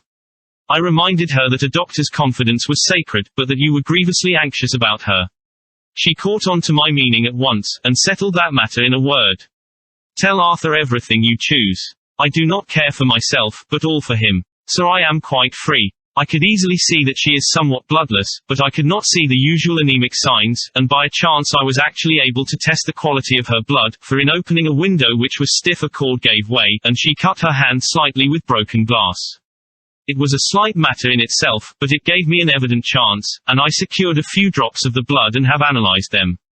The qualitative analysis gives a quite normal condition, and shows, I should infer, in itself a vigorous state of health. In other physical matters I was quite satisfied that there is no need for anxiety, but as there must be a cause somewhere, I have come to the conclusion that it must be something mental. She complains of difficulty in breathing satisfactorily at times, and of heavy, lethargic sleep, with dreams that frighten her, but regarding which she can remember nothing. She says that as a child she used to walk in her sleep, and that when in Whitby the habit came back, and that once she walked out in the night and went to East Cliff, where Miss Murray found her, but she assures me that of late the habit has not returned. I am in doubt, and so have done the best thing I know of. I have written to my old friend and master, Professor Van Helsing, of Amsterdam, who knows as much about obscure diseases as anyone in the world. I have asked him to come over, and as you told me that all things were to be at your charge, I have mentioned to him who you are and your relations to Miss Westenra. This, my dear fellow, is in obedience to your wishes, for I am only too proud and happy to do anything I can for her. Van Helsing would, I know, do anything for me for a personal reason, so, no matter on what ground he comes, we must accept his wishes. He is a seemingly arbitrary man, but this is because he knows what he is talking about better than anyone else. He is a philosopher and a metaphysician, and one of the most advanced scientists of his day, and he has, I believe, an absolutely open mind. This, with an iron nerve, a temper of the ice brook, an indomitable resolution, self-command, and toleration exalted from virtues to blessings, and the kindliest and truest heart that beats these form his equipment for the noble work that he is doing for mankind, work both in theory and practice, for his views are as wide as his all-embracing sympathy. I tell you these facts that you may know why I have such confidence in him. I have asked him to come at once. I shall see Miss Westenra tomorrow again. She is to meet me at the stores, so that I may not alarm her mother by too early a repetition of my call. Yours always, John Seward. Letter, Abraham Van Helsing, M.D., D.Ph., D.Lit., etc., etc., to Dr. Seward, 2nd of September. My good friend, when I have received your letter I am already coming to you. By good fortune I can leave just at once, without wrong to any of those who have trusted me. Were fortune other, then it were bad for those who have trusted, for I come to my friend when he call me to aid those he holds dear. Tell your friend that when that time you suck from my wound so swiftly the poison of the gangrene from that knife that our other friend, too nervous, let slip, you did more for him when he wants my aids and you call for them than all his great fortune could do. But it is pleasure added to do for him, your friend, it is to you that I come. Have then rooms for me at the Great Eastern Hotel, so that I may be near to hand, and please it so arrange that we may see the young lady not too late on tomorrow, for it is likely that I may have to return here that night. But if need be I shall come again in 3 days, and stay longer if it must. Till then goodbye, my friend John. Van Helsing. Letter, Dr. Seward to Hon. Arthur Homewood, the 3rd of September. My dear Art, Van Helsing has come and gone. He came on with me to Hillingham, and found that, by Lucy's discretion, her mother was lunching out, so that we were alone with her. Van Helsing made a very careful examination of the patient. He is to report to me, and I shall advise you, for of course I was not present all the time. He is, I fear, much concerned, but says he must think. When I told him of our friendship and how you trust to me in the matter, he said, you must tell him all you think. Tell him what I think, if you can guess it, if you will. Nay, I am not jesting. This is no jest, but life and death, perhaps more. I asked what he meant by that, for he was very serious. This was when we had come back to town, and he was having a cup of tea before starting on his return to Amsterdam. He would not give me any further clue. You must not be angry with me, Art, because his very reticence means that all his brains are working for her good. He will speak plainly enough when the time comes, be sure. So I told him I would simply write an account of our visit, just as if I were doing a descriptive special article for the Daily Telegraph. He seemed not to notice, but remarked that the smuts in London were not quite so bad as they used to be when he was a student here. I am to get his report tomorrow if he can possibly make it. In any case I am to have a letter. Well, as to the visit. Lucy was more cheerful than on the day I first saw her, and certainly looked better. She had lost something of the ghastly look that so upset you, and her breathing was normal. She was very sweet to the professor, as she always is, and tried to make him feel at ease, though I could see that the poor girl was making a hard struggle for it. I believe Van Helsing saw it, too, for I saw the quick look under his bushy brows that I knew of old. Then he began to chat of all things except ourselves and diseases, and with such an infinite geniality that I could see poor Lucy's pretense of animation merge into reality. Then, without any seeming change, he brought the conversation gently round to his visit, and suavely said, my dear young miss, I have the so great pleasure because you are so much beloved. That is much, my dear, ever were there that which I do not see. They told me you were down in the spirit, and that you were of a ghastly pale. To them I say, poof. And he snapped his fingers at me and went on, but you and I shall show them how wrong they are. How can he, and he pointed at me with the same look and gesture as that with which once he pointed me out to his class, on, or rather after, a particular occasion which he never fails to remind me of know anything of a young lady's. He has his madams to play with, and to bring them back to happiness, and to those that love them. It is much to do, and oh, but there are rewards, in that we can bestow such happiness. But the young ladies, he has no wife nor daughter, and the young do not tell themselves to the young, but to the old, like me, who have known so many sorrows and the causes of them. So, my dear, we will send him away to smoke the cigarette in the garden, whiles you and I have little talk all to ourselves. I took the hint, and strolled about, and presently the professor came to the window and called me in. He looked grave, but said, I have made careful examination, but there is no functional cause. With you I agree that there has been much blood lost, it has been, but is not. But the conditions of her are in no way anemic. I have asked her to send me her maid, that I may ask just 1 or 2 questions, that so I may not chance to miss nothing. I know well what she will say. And yet there is always cause for everything, I must go back home and think. You must send to me the telegram every day, and if there be cause I shall come again. The disease for not to be all well is a disease interest me, and the sweet young dear, she interest me too. She charm me, and for her, if not for you or disease, I come. As I tell you, he would not say a word more, even when we were alone. And so now, Art, you know all I know. I shall keep stern watch. I trust your poor father is rallying. It must be a terrible thing to you, my dear old fellow, to be placed in such a position between 2 people who are both so dear to you. I know your idea of duty to your father, and you are right to stick to it, but, if need be, I shall send you word to come at once to Lucy, so do not be over-anxious unless you hear from me. Dr. Seward's diary, the 4th of September. Zoophagus patient still keeps up our interest in him. He had only one outburst, and that was yesterday at an unusual time. Just before the stroke of noon he began to grow restless. The attendant knew the symptoms, and at once summoned aid. Fortunately the men came at a run, and were just in time, for at the stroke of noon he became so violent that it took all their strength to hold him. In about 5 minutes, however, he began to get more and more quiet, and finally sank into a sort of melancholy, in which state he has remained up to now. The attendant tells me that his screams whilst in the paroxysm were really appalling. I found my hands full when I got in, attending to some of the other patients who were frightened by him. Indeed, I can quite understand the effect, for the sounds disturbed even me, though I was some distance away. It is now after the dinner hour of the asylum, and as yet my patient sits in a corner brooding, with a dull, sullen, woebegone look in his face, which seems rather to indicate than to show something directly. I cannot quite understand it. Later, another change in my patient. At 5 o'clock I looked in on him, and found him seemingly as happy and contented as he used to be. He was catching flies and eating them, and was keeping note of his capture by making nail marks on the edge of the door between the ridges of padding. When he saw me, he came over and apologized for his bad conduct, and asked me in a very humble, cringing way to be led back to his own room and to have his notebook again. I thought it well to humor him, so he is back in his room with the window open. He has the sugar of his tea spread out on the windowsill, and is reaping quite a harvest of flies. He is not now eating them, but putting them into a box, as of old, and is already examining the corners of his room to find a spider. I tried to get him to talk about the past few days, for any clue to his thoughts would be of immense help to me, but he would not rise. For a moment or two he looked very sad, and said in a sort of faraway voice, as though saying it rather to himself than to me, all over. All over. He has deserted me. No hope for me now unless I do it for myself. Then suddenly turning to me in a resolute way, he said, Doctor, won't you be very good to me and let me have a little more sugar? I think it would be good for me. And the flies? I said, yes, the flies like it, too, and I like the flies, therefore I like it. And there are people who know so little as to think that madmen do not argue.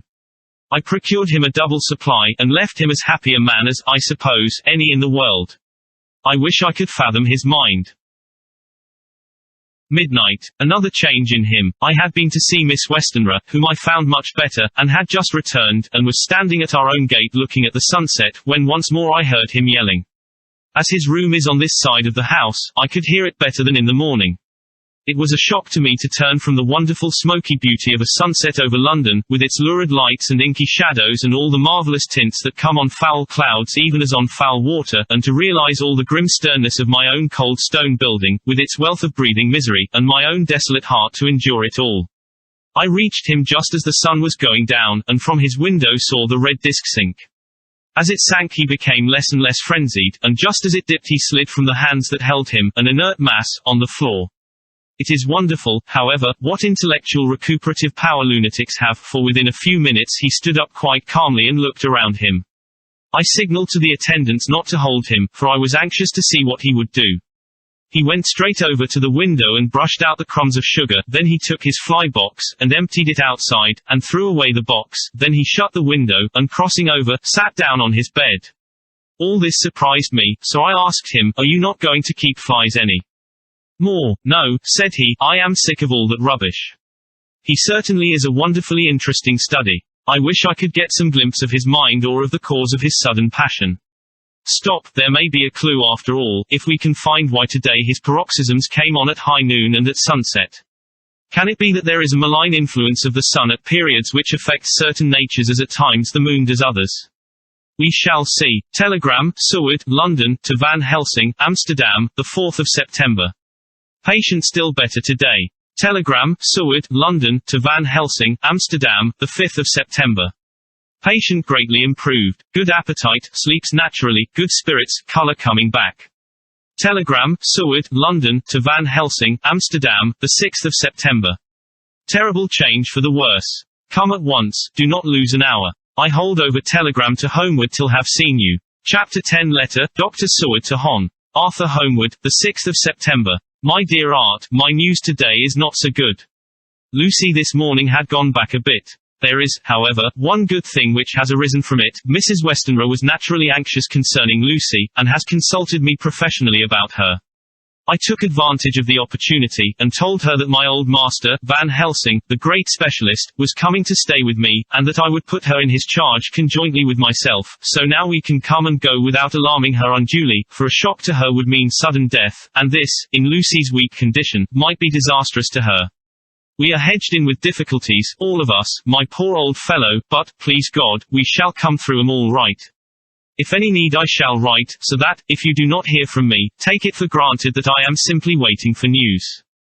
In haste, yours ever, John Seward. Dr. Seward's Diary, the 7th of September. The first thing Van Helsing said to me when we met at Liverpool Street was, "Have you said anything to our young friend, the lover of her?" "No," I said. "I waited till I had seen you, as I said in my telegram. I wrote him a letter simply telling him that you were coming, as Miss Westenra was not so well, and that I should let him know if need be." "Right, my friend," he said, "quite right. Better he not know as yet, perhaps he shall never know." "I pray so, but if it be needed, then he shall know all. And, my good friend John, let me caution you. You deal with the madmen. All men are mad in some way or the other, and inasmuch as you deal discreetly with your madmen, so deal with God's madmen, to the rest of the world. You tell not your madmen what you do nor why you do it, you tell them not what you think. So you shall keep knowledge in its place, where it may rest, where it may gather its kind around it and breed. You and I shall keep as yet what we know here, and here." He touched me on the heart and on the forehead, and then touched himself the same way. "I have for myself thoughts at the present. Later I shall unfold to you." "Why not now?" I asked. "It may do some good, we may arrive at some decision." He stopped and looked at me, and said, "My friend John, when the corn is grown, even before it has ripened, while the milk of its mother earth is in him, and the sunshine has not yet begun to paint him with his gold, the husbandman he pull the ear and rub him between his rough hands, and blow away the green chaff, and say to you, 'Look, he's good corn, he will make good crop when the time comes.'" I did not see the application, and told him so. For reply he reached over and took my ear in his hand and pulled it playfully, as he used long ago to do at lectures, and said, "The good husbandman tell you so then because he knows, but not till then. But you do not find the good husbandman dig up his planted corn to see if he grow, that is for the children who play at husbandry, and not for those who take it as of the work of their life. See you now, friend John. I have sown my corn, and nature has her work to do in making it sprout, if he sprout at all, there's some promise, and I wait till the ear begins to swell."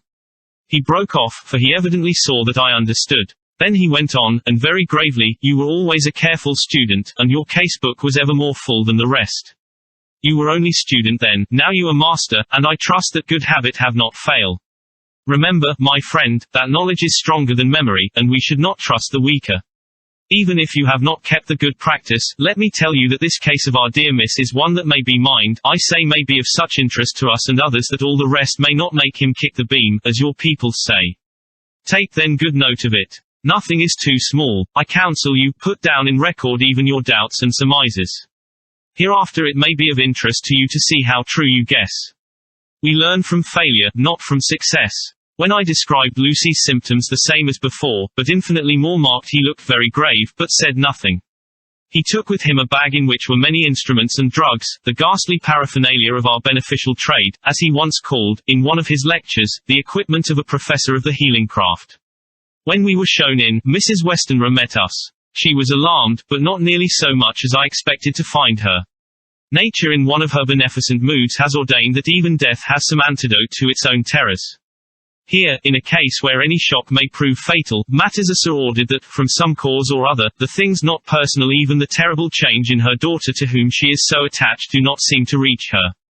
It is something like the way Dame Nature gathers round a foreign body an envelope of some insensitive tissue which can protect from evil that which it would otherwise harm by contact. If this be an ordered selfishness, then we should pause before we condemn anyone for the vice of egoism, for there may be deeper root for its causes than we have knowledge of.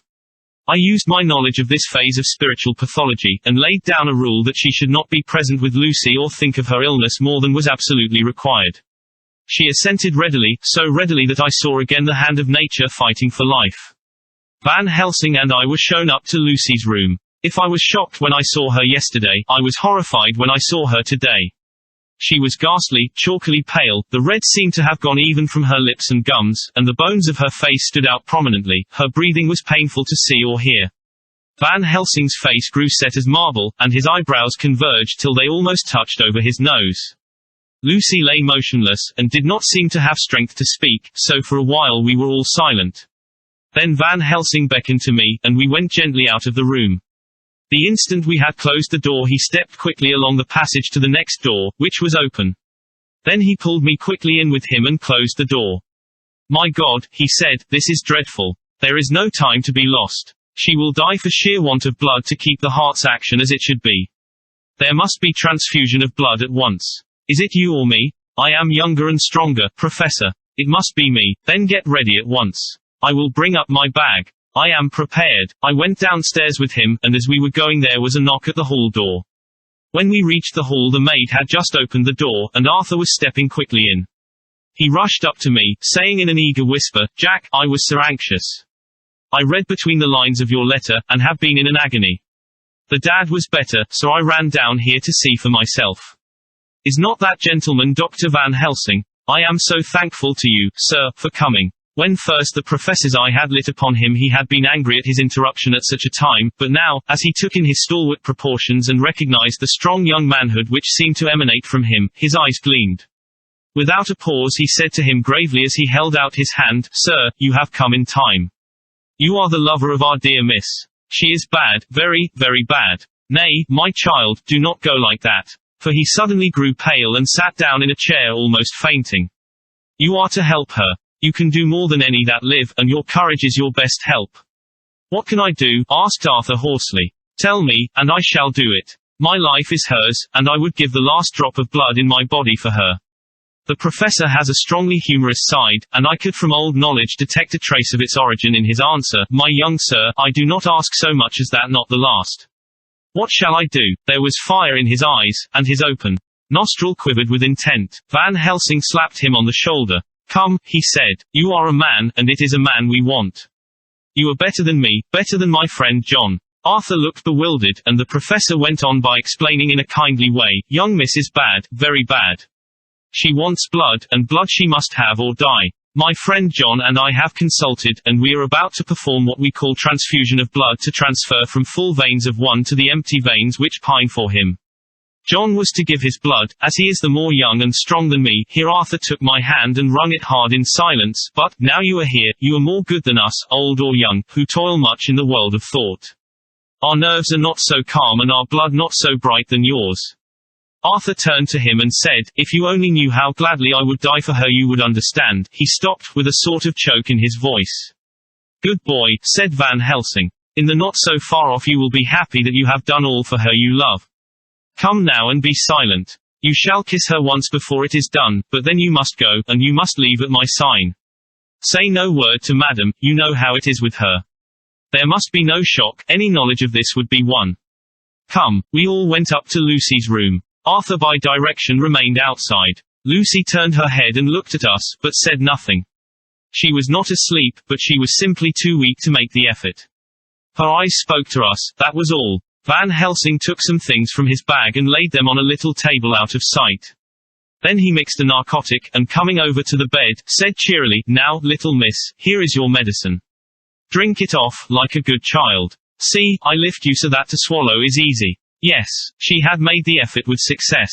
It astonished me how long the drug took to act. This, in fact, marked the extent of her weakness. The time seemed endless until sleep began to flicker in her eyelids. At last, however, the narcotic began to manifest its potency, and she fell into a deep sleep. When the professor was satisfied he called Arthur into the room, and bade him strip off his coat. Then he added, "You may take that one little kiss whiles I bring over the table. Friend John, help to me." So neither of us looked whilst he bent over her. Van Helsing turning to me, said, "He is so young and strong and of blood so pure that we need not defibrinate it." Then with swiftness, but with absolute method, Van Helsing performed the operation. As the transfusion went on something like life seemed to come back to poor Lucy's cheeks, and through Arthur's growing pallor the joy of his face seemed absolutely to shine. After a bit I began to grow anxious, for the loss of blood was telling on Arthur, strong man as he was. It gave me an idea of what a terrible strain Lucy's system must have undergone, that what weakened Arthur only partially restored her. But the professor's face was set, and he stood watch in hand and with his eyes fixed now on the patient and now on Arthur. I could hear my own heart beat. Presently he said in a soft voice, "Do not stir an instant. It is enough. You attend him, I will look to her." When all was over I could see how much Arthur was weakened. I dressed the wound and took his arm to bring him away. When Van Helsing spoke without turning round, "The man seems to have eyes in the back of his head. The brave lover, I think, deserve another kiss, which he shall have presently." And as he had now finished his operation, he adjusted the pillow to the patient's head. As he did so, the narrow black velvet band which she seems always to wear round her throat, buckled with an old diamond buckle which her lover had given her, was dragged a little up, and showed a red mark on her throat. Arthur did not notice it, but I could hear the deep hiss of indrawn breath which is one of Van Helsing's ways of betraying emotion. He said nothing at the moment, but turned to me, saying, "Now take down our brave young lover, give him of the port wine, and let him lie down a while. He must then go home and rest, sleep much and eat much, that he may be recruited of what he has so given to his love. He must not stay here. Hold, a moment, I may take it, sir, that you are anxious of result. Then bring it with you that in all ways the operation is successful. You have saved her life this time, and you can go home and rest easy in mind that all that can be is. I shall tell her all when she is well, she shall love you none the less for what you have done. Goodbye." When Arthur had gone, I went back to the room. Lucy was sleeping gently, but her breathing was stronger. I could see the counterpane move as her breast heaved.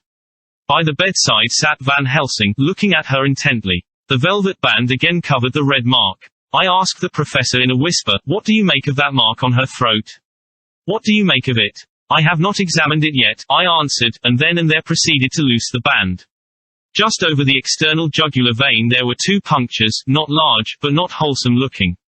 There was no sign of disease, but the edges were white and worn-looking, as if by some trituration. It at once occurred to me that this wound, or whatever it was, might be the means of that manifest loss of blood, but I abandoned the idea as soon as formed, for such a thing could not be. The whole bed would have been drenched to a scarlet with the blood which the girl must have lost to leave such a pallor as she had before the transfusion. "Well," said Van Helsing. "Well," said I can make nothing of it." The professor stood up. "I must go back to Amsterdam tonight," he said. "There are books and things there which I want. You must remain here all the night, and you must not let your sight pass from her." "Shall I have a nurse?" I asked. "We are the best nurses, you and I. You keep watch all night, see that she is well fed, and that nothing disturbs her. You must not sleep all the night. Later on we can sleep, you and I shall be back as soon as possible. And then we may begin." "May begin," I said. "What on earth do you mean?" "We shall see," he answered, as he hurried out. He came back a moment later and put his head inside the door and said with warning finger held up, "Remember, she is your charge. If you leave her, and harm befall, you shall not sleep easy hereafter." Dr. Seward's diary continued. The 8th of September. I sat up all night with Lucy. The opiate worked itself off towards dusk, and she waked naturally. She looked a different being from what she had been before the operation. Her spirits even were good, and she was full of a happy vivacity, but I could see evidences of the absolute prostration which she had undergone. When I told Mrs. Westenra that Dr. Van Helsing had directed that I should sit up with her, she almost pooh-poohed the idea, pointing out her daughter's renewed strength and excellent spirits. I was firm, however, and made preparations for my long vigil. When her maid had prepared her for the night, I came in, having in the meantime had supper, and took a seat by the bedside. She did not in any way make objection, but looked at me gratefully whenever I caught her eye. After a long spell she seemed sinking off to sleep, but with an effort seemed to pull herself together and shook it off. This was repeated several times, with greater effort and with shorter pauses as the time moved on. It was apparent that she did not want to sleep, so I tackled the subject at once. "You do not want to go to sleep?" "No, I am afraid." "Afraid to go to sleep? Why so? It is the boon we all crave for." "Ah, not if you were like me. If sleep was to you a presage of horror." "A presage of horror? What on earth do you mean?" "I don't know. Oh, I don't know. And that is what is so terrible. All this weakness comes to me in sleep, until I dread the very thought. But, my dear girl, you may sleep tonight. I am here watching you, and I can promise that nothing will happen. Ah, I can trust you." I seized the opportunity, and said, "I promise you that if I see any evidence of bad dreams I will wake you at once." "You will? Oh, will you really? How good you are to me. Then I will sleep." And almost at the word she gave a deep sigh of relief, and sank back, asleep. All night long I watched by her. She never stirred, but slept on and on in a deep, tranquil, life-giving, health-giving sleep. Her lips were slightly parted, and her breast rose and fell with the regularity of a pendulum. There was a smile on her face, and it was evident that no bad dreams had come to disturb her peace of mind. In the early morning her maid came, and I left her in her care and took myself back home, for I was anxious about many things. I sent a short wire to Van Helsing and to Arthur, telling them of the excellent result of the operation. My own work, with its manifold arrears, took me all day to clear off. It was dark when I was able to inquire about my zoophagus patient. The report was good. He had been quite quiet for the past day and night. A telegram came from Van Helsing at Amsterdam whilst I was at dinner, suggesting that I should be at Hillingham tonight, as it might be well to be at hand, and stating that he was leaving by the night mail and would join me early in the morning.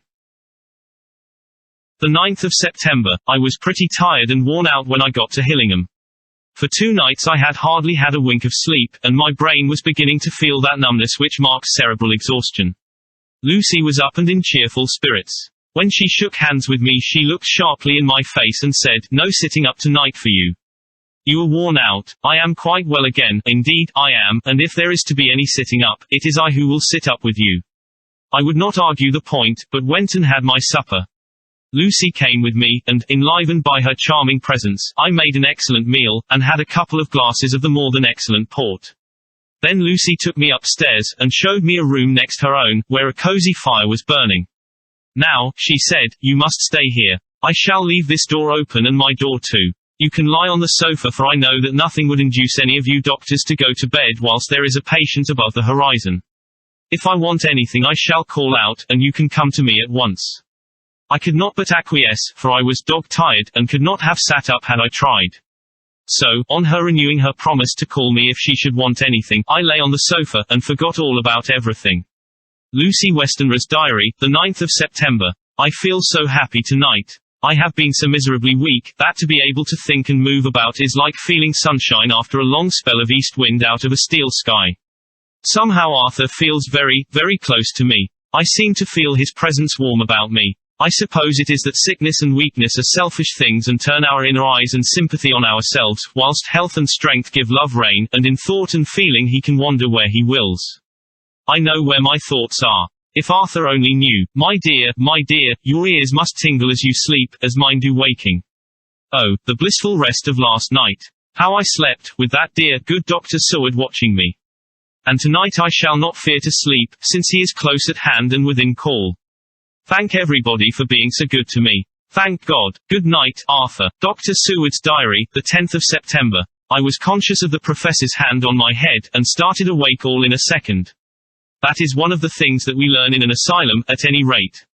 And how is our patient? Well, when I left her, or rather when she left me, I answered, "Come, let us see," he said. And together we went into the room. The blind was down, and I went over to raise it gently, whilst Van Helsing stepped, with his soft cat-like tread, over to the bed. As I raised the blind, and the morning sunlight flooded the room, I heard the professor's low hiss of inspiration, and knowing its rarity, a deadly fear shot through my heart. As I passed over he moved back, and his exclamation of horror, "Gott in Himmel," needed no enforcement from his agonized face. He raised his hand and pointed to the bed, and his iron face was drawn an ashen white. I felt my knees begin to tremble. There on the bed, seemingly in a swoon, lay poor Lucy, more horribly white and wan-looking than ever. Even the lips were white, and the gums seemed to have shrunken back from the teeth, as we sometimes see in a corpse after a prolonged illness. Van Helsing raised his foot to stamp in anger, but the instinct of his life and all the long years of habit stood to him, and he put it down again softly. "Quick," he said. "Bring the brandy." I flew to the dining room, and returned with the decanter. He wetted the poor white lips with it, and together we rubbed palm and wrist and heart. He felt her heart, and after a few moments of agonizing suspense said, "It is not too late. It beats, though but feebly. All our work is undone, we must begin again. There is no young Arthur here now, I have to call on you yourself this time, friend John." As he spoke, he was dipping into his bag and producing the instruments for transfusion. I had taken off my coat and rolled up my shirt sleeve. There was no possibility of an opiate just at present, and no need of one, and so, without a moment's delay, we began the operation. After a time it did not seem a short time either, for the draining away of one's blood, no matter how willingly it be given, is a terrible feeling. Van Helsing held up a warning finger. "Do not stir," he said, "but I fear that with growing strength she may wake, and that would make danger, oh, so much danger. But I shall precaution take. I shall give hypodermic injection of morphia." He proceeded then, swiftly and deftly, to carry out his intent. The effect on Lucy was not bad, for the faint seemed to merge subtly into the narcotic sleep. It was with a feeling of personal pride that I could see a faint tinge of color steal back into the pallid cheeks and lips. No man knows, till he experiences it, what it is to feel his own lifeblood drawn away into the veins of the woman he loves. The professor watched me critically. That will do, he said. Already, I remonstrated, you took a great deal more from art. To which he smiled a sad sort of smile as he replied, he is her lover, her fiancé. You have work, much work, to do for her and for others, and the present will suffice. When we stopped the operation, he attended to Lucy, whilst I applied digital pressure to my own incision. I laid down, whilst I waited. His leisure to attend to me, for I felt faint and a little sick. By and by he bound up my wound, and sent me downstairs to get a glass of wine for myself. As I was leaving the room, he came after me, and half whispered, mind, nothing must be said of this. If our young lover should turn up unexpected, as before, no word to him. It would at once frighten him and enjealous him, too. There must be none. So, when I came back he looked at me carefully, and then said, you are not much the worse. Go into the room, and lie on your sofa, and rest a while, then have much breakfast, and come here to me. I followed out his orders, for I knew how right and wise they were. I had done my part, and now my next duty was to keep up my strength. I felt very weak, and in the weakness lost something of the amazement at what had occurred. I fell asleep on the sofa, however, wondering over and over again how Lucy had made such a retrograde movement, and how she could have been drained of so much blood with no sign anywhere to show for it. I think I must have continued my wonder in my dreams, for, sleeping and waking, my thoughts always came back to the little punctures in her throat and the ragged, exhausted appearance of their edges, tiny though they were.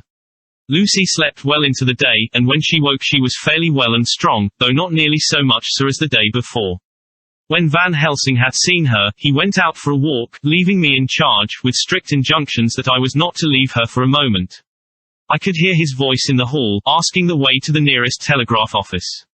Lucy chatted with me freely, and seemed quite unconscious that anything had happened. I tried to keep her amused and interested. When her mother came up to see her, she did not seem to notice any change whatever, but said to me gratefully, we owe you so much, Dr. Seward, for all you have done, but you really must now take care not to overwork yourself. You are looking pale yourself. You want a wife to nurse and look after you a bit, that you do. As she spoke, Lucy turned crimson, though it was only momentarily, for her poor wasted veins could not stand for long such an unwanted drain to the head. The reaction came in excessive pallor as she turned imploring eyes on me. I smiled and nodded, and laid my finger on my lips. With a sigh, she sank back amid her pillows.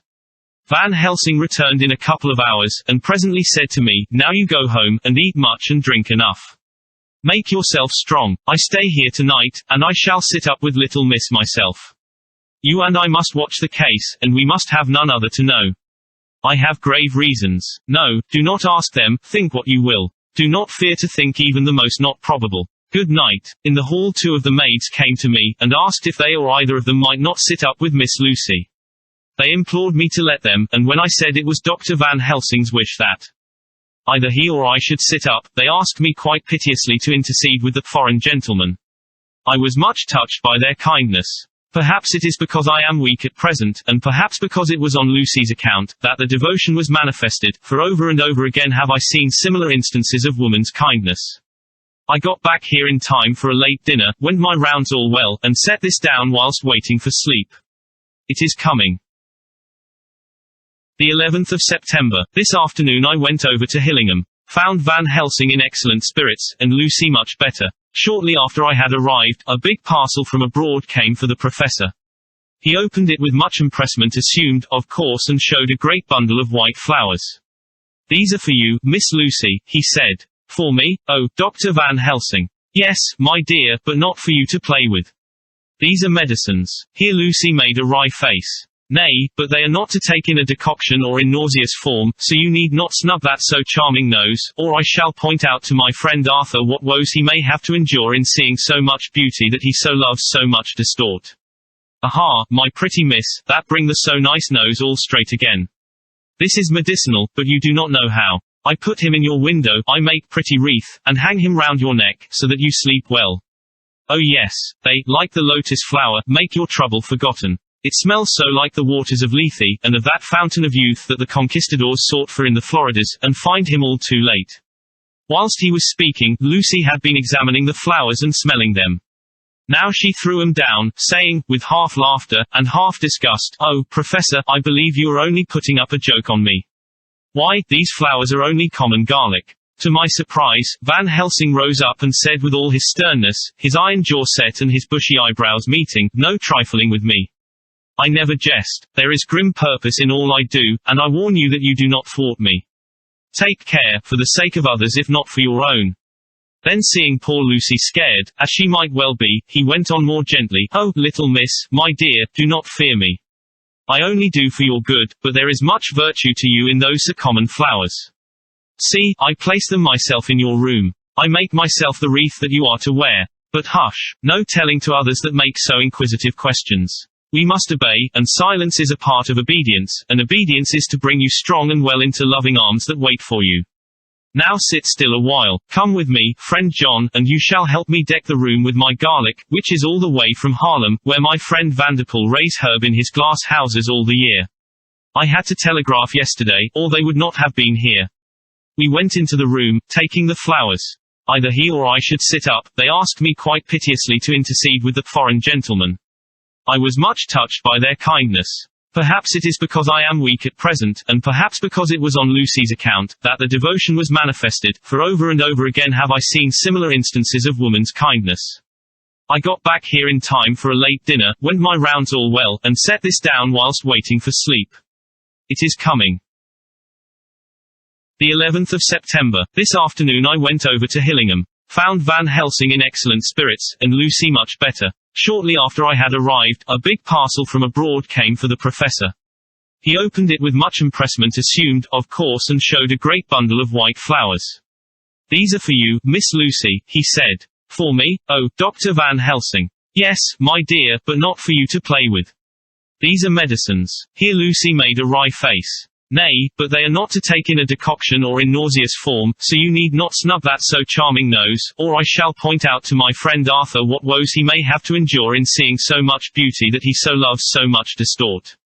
Aha, my pretty miss, that bring the so nice nose all straight again. This is medicinal, but you do not know how. I put him in your window, I make pretty wreath, and hang him round your neck, so that you sleep well. Oh yes, they, like the lotus flower, make your trouble forgotten. It smells so like the waters of Lethe, and of that fountain of youth that the conquistadors sought for in the Floridas, and find him all too late." Whilst he was speaking, Lucy had been examining the flowers and smelling them. Now she threw them down, saying, with half laughter, and half disgust, "Oh, Professor, I believe you are only putting up a joke on me. Why, these flowers are only common garlic." To my surprise, Van Helsing rose up and said with all his sternness, his iron jaw set and his bushy eyebrows meeting, "No trifling with me. I never jest. There is grim purpose in all I do, and I warn you that you do not thwart me. Take care, for the sake of others if not for your own." Then seeing poor Lucy scared, as she might well be, he went on more gently, "Oh, little miss, my dear, do not fear me. I only do for your good, but there is much virtue to you in those common flowers. See, I place them myself in your room. I make myself the wreath that you are to wear. But hush, no telling to others that make so inquisitive questions. We must obey, and silence is a part of obedience, and obedience is to bring you strong and well into loving arms that wait for you. Now sit still a while, come with me, friend John, and you shall help me deck the room with my garlic, which is all the way from Haarlem, where my friend Vanderpool raise herb in his glass houses all the year. I had to telegraph yesterday, or they would not have been here. We went into the room, taking the flowers with us. The professor's actions were certainly odd and not to be found in any pharmacopoeia that I ever heard of. First he fastened up the windows and latched them securely. Next, taking a handful of the flowers, he rubbed them all over the sashes, as though to ensure that every whiff of air that might get in would be laden with the garlic smell. Then with the wisp he rubbed all over the jamb of the door, above, below, and at each side, and round the fireplace in the same way. It all seemed grotesque to me, and presently I said, "Well, Professor, I know you always have a reason for what you do, but this certainly puzzles me. It is well we have no skeptic here, or he would say that you were working some spell to keep out an evil spirit." "Perhaps I am," he answered quietly as he began to make the wreath which Lucy was to wear round her neck. We then waited whilst Lucy made her toilet for the night, and when she was in bed he came and himself fixed the wreath of garlic round her neck. The last words he said to her were, "Take care you do not disturb it, and even if the room feel close, do not tonight open the window or the door." "I promise," said Lucy, "and thank you both 1,000 times for all your kindness to me. Oh, what have I done to be blessed with such friends? As we left the house in my fly, which was waiting, Van Helsing said, "Tonight I can sleep in peace, and sleep I want 2 nights of travel, much reading in the day between, and much anxiety on the day to follow, and a night to sit up, without to wink. Tomorrow in the morning early you call for me, and we come together to see our pretty miss, so much more strong for my spell, which I have work." Ho, ho, he seemed so confident that I, remembering my own confidence 2 nights before and with the baneful result, felt awe and vague terror. It must have been my weakness that made me hesitate to tell it to my friend, but I felt it all the more, like unshed tears. Chapter 11 Lucy Westenra's Diary, 12. September. How good they all are to me. I quite love that dear Dr. Van Helsing. I wonder why he was so anxious about these flowers. He positively frightened me, he was so fierce. And yet he must have been right, for I feel comfort from him already. Somehow, I do not dread being alone tonight, and I can go to sleep without fear. I shall not mind any flapping outside the window. Oh, the terrible struggle that I have had against sleep so often of late, the pain of the sleeplessness, or the pain of the fear of sleep, with such unknown horrors as it has for me. How blessed are some people, whose lives have no fears, no dreads, to whom sleep is a blessing that comes nightly, and brings nothing but sweet dreams. Well, here I am tonight, hoping for sleep, and lying like Ophelia in the play, with virgin krantz and maid instruments. I never liked garlic before, but tonight it is delightful. There is peace in its smell, I feel sleep coming already. Good night, everybody. Dr. Seward's Diary, the 13th of September. Called at the Berkeley and found Van Helsing, as usual, up to time. The carriage ordered from the hotel was waiting. The professor took his bag, which he always brings with him now. Let all be put down exactly. Van Helsing and I arrived at Hillingham at 8 o'clock. It was a lovely morning, the bright sunshine and all the fresh feeling of early autumn seemed like the completion of nature's annual work. The leaves were turning to all kinds of beautiful colors, but had not yet begun to drop from the trees. When we entered we met Mrs. Westenra coming out of the morning room. She is always an early riser. She greeted us warmly and said, "You will be glad to know that Lucy is better. The dear child is still asleep." I looked into her room and saw her, but did not go in, lest I should disturb her. The professor smiled, and looked quite jubilant. He rubbed his hands together, and said, "Aha! I thought I had diagnosed the case. My treatment is working," to which she answered, "You must not take all the credit to yourself, doctor. Lucy's state this morning is due in part to me." "How you do mean, ma'am?" asked the professor. "Well, I was anxious about the dear child in the night, and went into her room. She was sleeping soundly, so soundly that even my coming did not wake her. But the room was awfully stuffy. There were a lot of those horrible, strong-smelling flowers about everywhere, and she had actually a bunch of them round her neck. I feared that the heavy odor would be too much for the dear child in her weak state, so I took them all away and opened a bit of the window to let in a little fresh air. You will be pleased with her, I am sure." She moved off into her boudoir, where she usually breakfasted early. As she had spoken, I watched the professor's face, and saw it turn ashen grey. He had been able to retain his self-command whilst the poor lady was present, for he knew her state and how mischievous a shock would be. He actually smiled on her as he held open the door for her to pass into her room. But the instant she had disappeared he pulled me, suddenly and forcibly, into the dining room and closed the door. Then, for the first time in my life, I saw Van Helsing break down. He raised his hands over his head in a sort of mute despair, and then beat his palms together in a helpless way. Finally he sat down on a chair, and putting his hands before his face, began to sob, with loud, dry sobs that seemed to come from the very racking of his heart. Then he raised his arms again, as though appealing to the whole universe. God, God, God, he said, what have we done, what has this poor thing done, that we are so sore beset? Is there fate amongst us still, sent down from the pagan world of old, that such things must be, and in such way? This poor mother, all unknowing, and all for the best as she think, does such thing as lose her daughter body and soul, and we must not tell her, we must not even warn her, or she die, and then both die. Oh, how we are beset! How are all the powers of the devils against us? Suddenly he jumped to his feet. Come, he said, come, we must see and act. Devils or no devils, or all the devils at once, it matters not, we fight him all the same. He went to the hall door for his bag, and together we went up to Lucy's room. Once again I drew up the blind, whilst Van Helsing went towards the bed. This time he did not start as he looked on the poor face with the same awful, waxen pallor as before. He wore a look of stern sadness and infinite pity. As I expected, he murmured, with that hissing inspiration of his which meant so much. Without a word he went and locked the door, and then began to set out on the little table the instruments for yet another operation of transfusion of blood. I had long ago recognized the necessity, and begun to take off my coat, but he stopped me with a warning hand. No, he said, today you must operate. I shall provide. You are weakened already. As he spoke he took off his coat and rolled up his shirt sleeve. Again the operation, again the narcotic, again some return of color to the ashy cheeks, and the regular breathing of healthy sleep. This time I watched whilst Van Helsing recruited himself and rested. Presently he took an opportunity of telling Mrs. Westenra that she must not remove anything from Lucy's room without consulting him, that the flowers were of medicinal value, and that the breathing of their odor was a part of the system of cure.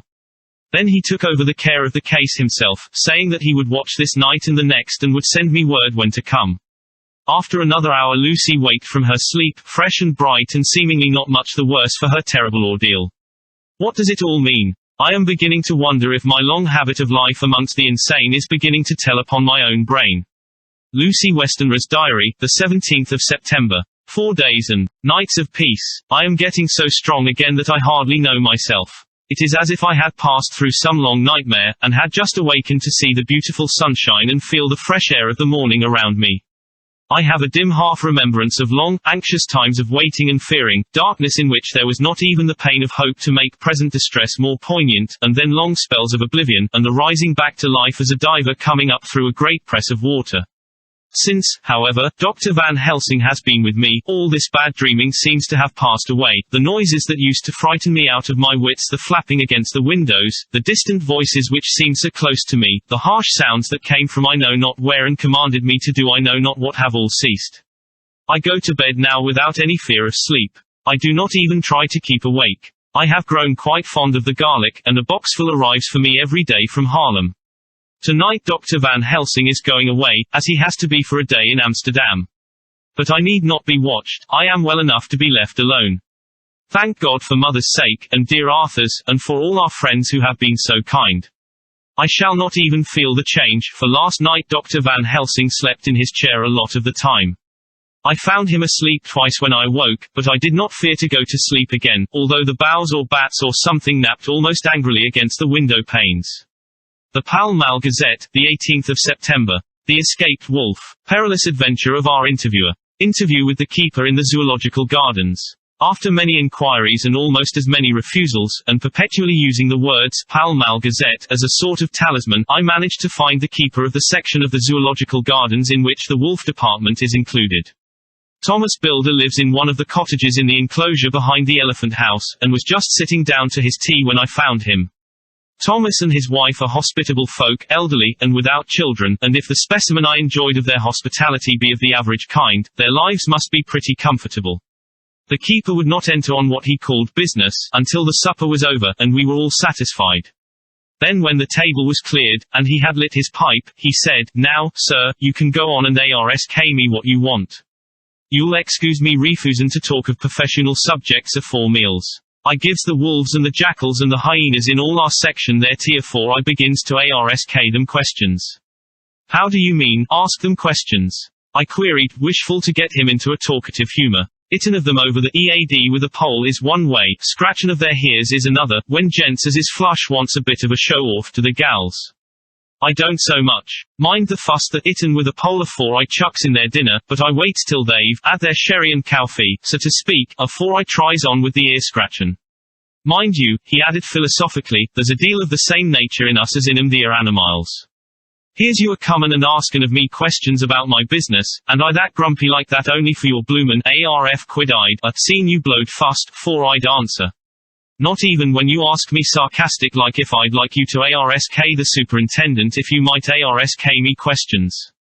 Without offense did I tell yer to go to L? You did. And when you said you'd report me for us and of obscene language that was itin' me over the EAD, but the quid made that all right. I weren't a goin' to fight, so I waited for the food, and did with my owl as the wolves, and lions, and tigers does. But, law, love yer art, now that the old 'oman has stuck a chunk of her tea cake in me, and rinsed me out with her bloomin' old teapot, and I've lit hup, you may scratch my ears for all you're worth, and won't get even a growl out of me. Drive along with your questions. I know what you're a comin' at, that escaped wolf." "Exactly. I want you to give me your view of it. Just tell me how it happened, and when I know the facts I'll get you to say what you consider was the cause of it, and how you think the whole affair will end. All right, governor, this air is about the old story. That wolf what we called Berserker was one of 3 grey ones that came from Norway to Jamraks, which we bought off him 4 years ago. He was a nice well-behaved wolf, that never gave no trouble to talk of. I'm more surprised at him for wanting to get out nor any other animile in the place. But there, you can't trust wolves no more nor women. Don't you mind him, sir, broke in Mrs. Tom, with a cheery laugh. He's got mindin' the animals so long that blessed if he ain't like a old wolf, isself. But there ain't no harm in him. Well, sir, it was about 2 hours after feedin' yesterday when I first hear my disturbance. I was macking up a litter in the monkey house for a young puma which is ill, but when I heard the yelpin' and owlin' I came away straight. There was Berserker a-tearin' like a mad thing at the bars as if he wanted to get out. There wasn't much people about that day, and close at hand was only one man, a tall, thin chap, with a hawk nose and a pointed beard, with a few white hairs running through it. He had a hard, cold look and red eyes, and I took a sort of mislike to him, for it seemed as if it was him as they was irritated at. He had white kid gloves on his hands, and he pointed out the animals to me and says, "Keeper, these wolves seem upset at something." "Maybe it's you," says I, for I did not like the airs as he give isself. He didn't get angry, as I hoped he would, but he smiled a kind of insolent smile, with a mouth full of white, sharp teeth. "Oh no, they wouldn't like me," he says. "Oh yes, they would," says I, imitatin' of him. "They always likes a bone or two to clean their teeth on about tea time, which you, as a bagful." Well, it was a odd thing, but when the animals see us a-talkin' they lay down, and when I went over to Berserker he let me stroke his ears same as ever. That there man came over, and blessed but if he didn't put in his hand and stroke the old wolf's ears too. "Take care," says I, "Berserker is quick." "Never mind," he says. "I'm used to Are you in the business yourself?" I says, taking off my for a man what trades in wolves, etc., is a good friend to keepers. "No," says he, "not exactly in the business, but I avenue made pets of several." And with that he lifts his as polite as a lord, and walks away. Old Berserker kept a-lookin' arter him till he was out of sight, and then went and lay down in a corner and wouldn't come out the ole havening. Well, la night, so soon as the moon was hup, the wolves here all began a-owling. There warn't nothing for them to owl at. There warn't no one near, except some one that was evidently a-callin' a dog somewheres out back of the gardings in the park road. Once or twice I went out to see that all was right, and it was, and then the owling stopped. Just before 12 o'clock I just took a look round afore turnin' in, and bust me, but when I came opposite to old Berserker's cage I see the rails broken and twisted about and the cage empty. And that's all I know for certain. Did anyone else see anything? One of our gardeners was a-comin' home about that time from a harmony, when he sees a big grey dog comin' out through the garden edges. At least, so he says, but I don't give much for it myself, for if he did, he never said a word about it to his missus when he got home, and it was only after the escape of the wolf was made known, and we had been up all night a-huntin' of the park for Berserker, that he remembered seeing anything. My own belief was that the harmony had got into his EAD. Now, Mr. Builder, can you account in any way for the escape of the wolf? Well, sir, he said, with a suspicious sort of modesty, I think I can, but I don't know as how you'd be satisfied with the theory. Certainly I shall. If a man like you, who knows the animals from experience, can't hazard a good guess at any rate, who is even to try? Well then, sir, I accounts for it this way. It seems to me that Wolf escaped simply because he wanted to get out. From the hearty way that both Thomas and his wife laughed at the joke I could see that it had done service before, and that the whole explanation was simply an elaborate sell. I couldn't cope in badinage with the worthy Thomas, but I thought I knew a surer way to his heart, so I said, "Now, Mr. Builder, we'll consider that first half sovereign worked off, and this brother of his is waiting to be claimed when you've told me what you think will happen, right yare, sir," he said briskly. "Ye'll excuse me, I know, for a chaffin' of ye, but the old woman here winked at me, which was as much as telling me to go on." "Well, I never," said the old lady. "My opinion is this, that wolf is a-hidden of somewheres. The gardener what didn't remember said he was a-gallopin' northward faster than a horse could go, but I don't believe him, for, ye see, sir, wolves don't gallop no more nor dogs does, they not bein' built that way. Wolves is fine things in a storybook, and I say when they gets in packs and does be chivin' something that's more afeard than they is they can make a devil of a noise and chop it up, whatever it is. But, law bless you, in real life a wolf is only a low creature, not half so clever or bold as a good dog, and not half a quarter so much fight in him. This one ain't been used to fightin' or even to providin' for hisself, and more like he's somewhere round the park a idin' and a shiverin' of, and, if he thinks at all, wonderin' where he is to get his breakfast from, or maybe he's got down some area and is in a coal cellar.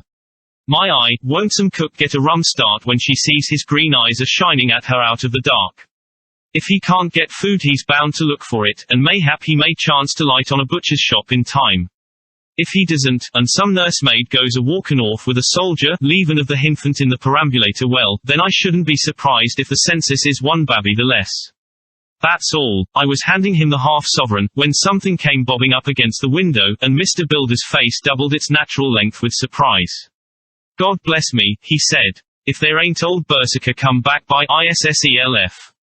He went to the door and opened it, a most unnecessary proceeding it seemed to me.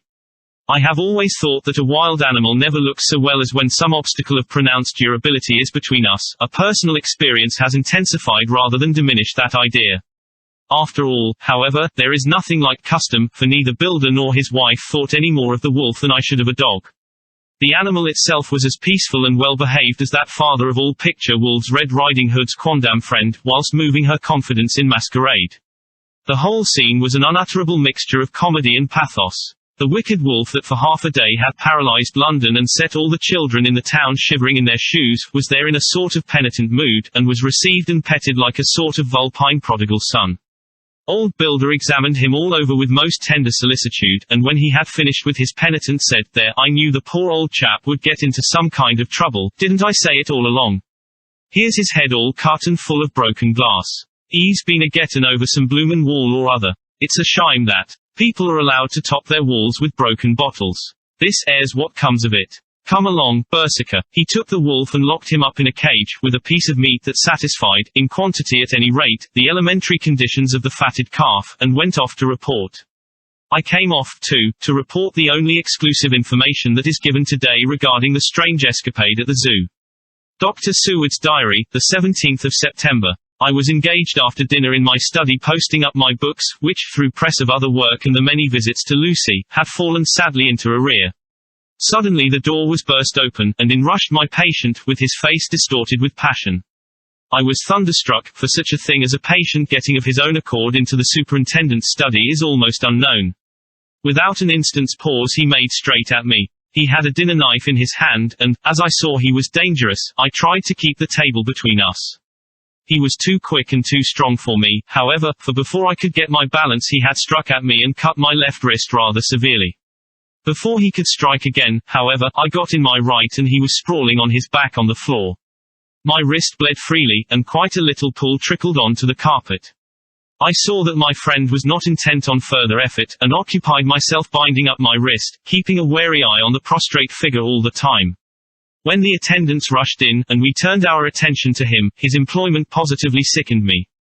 He was lying on his belly on the floor licking up, like a dog, the blood which had fallen from my wounded wrist. He was easily secured, and, to my surprise, went with the attendants quite placidly, simply repeating over and over again, "The blood is the life. The blood is the life. I cannot afford to lose blood just at present. I have lost too much of late for my physical good, and then the prolonged strain of Lucy's illness and its horrible phases is telling on me. I am overexcited and weary, and I need rest, rest, rest. Happily Van Helsing has not summoned me, so I need not forego my sleep. Tonight I could not well do without it. Telegram, Van Helsing, Antwerp, to Seward, Carfax. Sent to Carfax, Sussex, as no county given, delivered late by 22 hours. The 17th of September. Do not fail to be at Hillingham tonight. If not watching all the time frequently, visit and see that flowers are as placed, very important, do not fail. Shall be with you as soon as possible after arrival. Dr. Seward's diary, the 18th of September. Just off for train to London. The arrival of Van Helsing's telegram filled me with dismay. A whole night lost, and I know by bitter experience what may happen in a night. Of course it is possible that all may be well, but what may have happened? Surely there is some horrible doom hanging over us that every possible accident should thwart us in all we try to do. I shall take this cylinder with me, and then I can complete my entry on Lucy's phonograph. Memorandum left by Lucy Westenra, the 17th of September. Night. I write this and leave it to be seen, so that no one may by any chance get into trouble through me. This is an exact record of what took place tonight. I feel I am dying of weakness, and have barely strength to write, but it must be done if I die in the doing. I went to bed as usual, taking care that the flowers were placed as Dr. Van Helsing directed, and soon fell asleep. I was waked by the flapping at the window, which had begun after that sleep walking on the cliff at Whitby when Mina saved me, and which now I know so well. I was not afraid, but I did wish that Dr. Seward was in the next room as Dr. Van Helsing said he would be, so that I might have called him. I tried to go to sleep, but could not. Then there came to me the old fear of sleep, and I determined to keep awake. Perversely, sleep would try to come then when I did not want it, so, as I feared to be alone, I opened my door and called out, "Is there anybody there?" There was no answer. I was afraid to wake Mother, and so closed my door again. Then outside in the shrubbery I heard a sort of howl like a dog's, but more fierce and deeper. I went to the window and looked out, but could see nothing, except a big bat, which had evidently been buffeting its wings against the window. So I went back to bed again, but determined not to go to sleep. Presently the door opened, and Mother looked in, seeing by my moving that I was not asleep, came in, and sat by me. She said to me even more sweetly and softly than her wont, "I was uneasy about you, darling, and came in to see that you were all right." I feared she might catch cold sitting there, and asked her to come in and sleep with me, so she came into bed, and lay down beside me. She did not take off her dressing gown, for she said she would only stay a while and then go back to her own bed. As she lay there in my arms, and I in hers, the flapping and buffeting came to the window again. She was startled and a little frightened, and cried out, "What is that?" I tried to pacify her, and at last succeeded, and she lay quiet, but I could hear her poor dear heart still beating terribly. After a while there was the low howl again out in the shrubbery, and shortly after there was a crash at the window, and a lot of broken glass was hurled on the floor. The window blind blew back with the wind that rushed in, and in the aperture of the broken panes there was the head of a great, gaunt grey wolf. Mother cried out in a fright, and struggled up into a sitting posture, and clutched wildly at anything that would help her. Amongst other things, she clutched the wreath of flowers that Dr. Van Helsing insisted on my wearing round my neck, and tore it away from me. For a second or two she sat up, pointing at the wolf, and there was a strange and horrible gurgling in her throat, then she fell over as if struck with lightning, and her head hit my forehead and made me dizzy for a moment or two. The room and all round seemed to spin round. I kept my eyes fixed on the window, but the wolf drew his head back, and a whole myriad of little specks seemed to come blowing in through the broken window, and wheeling and circling round like the pillar of dust that travellers describe when there is a simoon in the desert.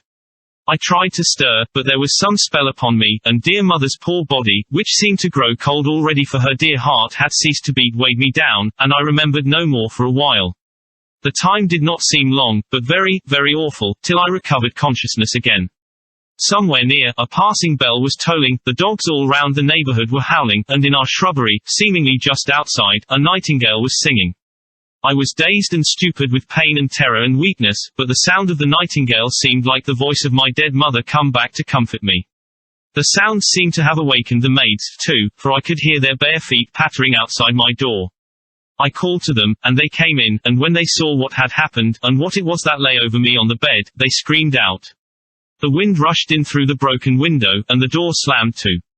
They lifted off the body of my dear mother, and laid her, covered up with a sheet, on the bed after I had got up. They were all so frightened and nervous that I directed them to go to the dining room and have each a glass of wine.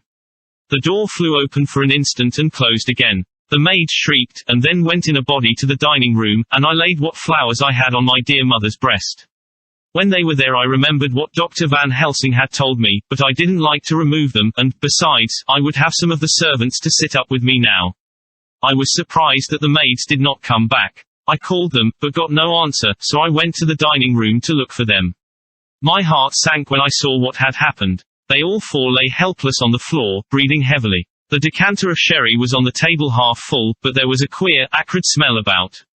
I was suspicious, and examined the decanter. It smelt of laudanum, and looking on the sideboard, I found that the bottle which Mother's doctor uses for her did use was empty. What am I to do? What am I to do? I am back in the room with Mother. I cannot leave her, and I am alone, save for the sleeping servants, whom someone has drugged. Alone with the dead. I dare not go out, for I can hear the low howl of the wolf through the broken window. The air seems full of specks, floating and circling in the draft from the window, and the lights burn blue and dim. What am I to do? God shield me from harm this night. I shall hide this paper in my breast, where they shall find it when they come to lay me out. My dear mother gone, it is time that I go too. Goodbye, dear Arthur, if I should not survive this night. God keep you, dear, and God help me. Chapter 12 Drive. Seward's Diary, the 18th of September. I drove at once to Hillingham and arrived early. Keeping my cab at the gate, I went up the avenue alone.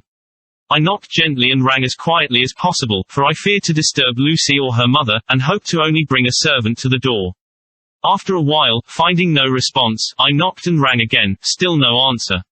I cursed the laziness of the servants that they should lie abed at such an hour, for it was now 10 o'clock, and so rang and knocked again, but more impatiently, but still without response.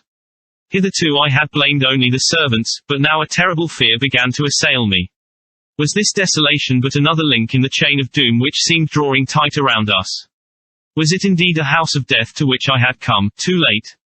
I knew that minutes, even seconds of delay, might mean hours of danger to Lucy, if she had had again one of those frightful relapses, and I went round the house to try if I could find by chance an entry anywhere. I could find no means of ingress. Every window and door was fastened and locked, and I returned baffled to the porch. As I did so, I heard the rapid pit-pat of a swiftly driven horse's feet. They stopped at the gate, and a few seconds later I met Van Helsing running up the avenue. When he saw me, he gasped out, "Then it was you, and just arrived.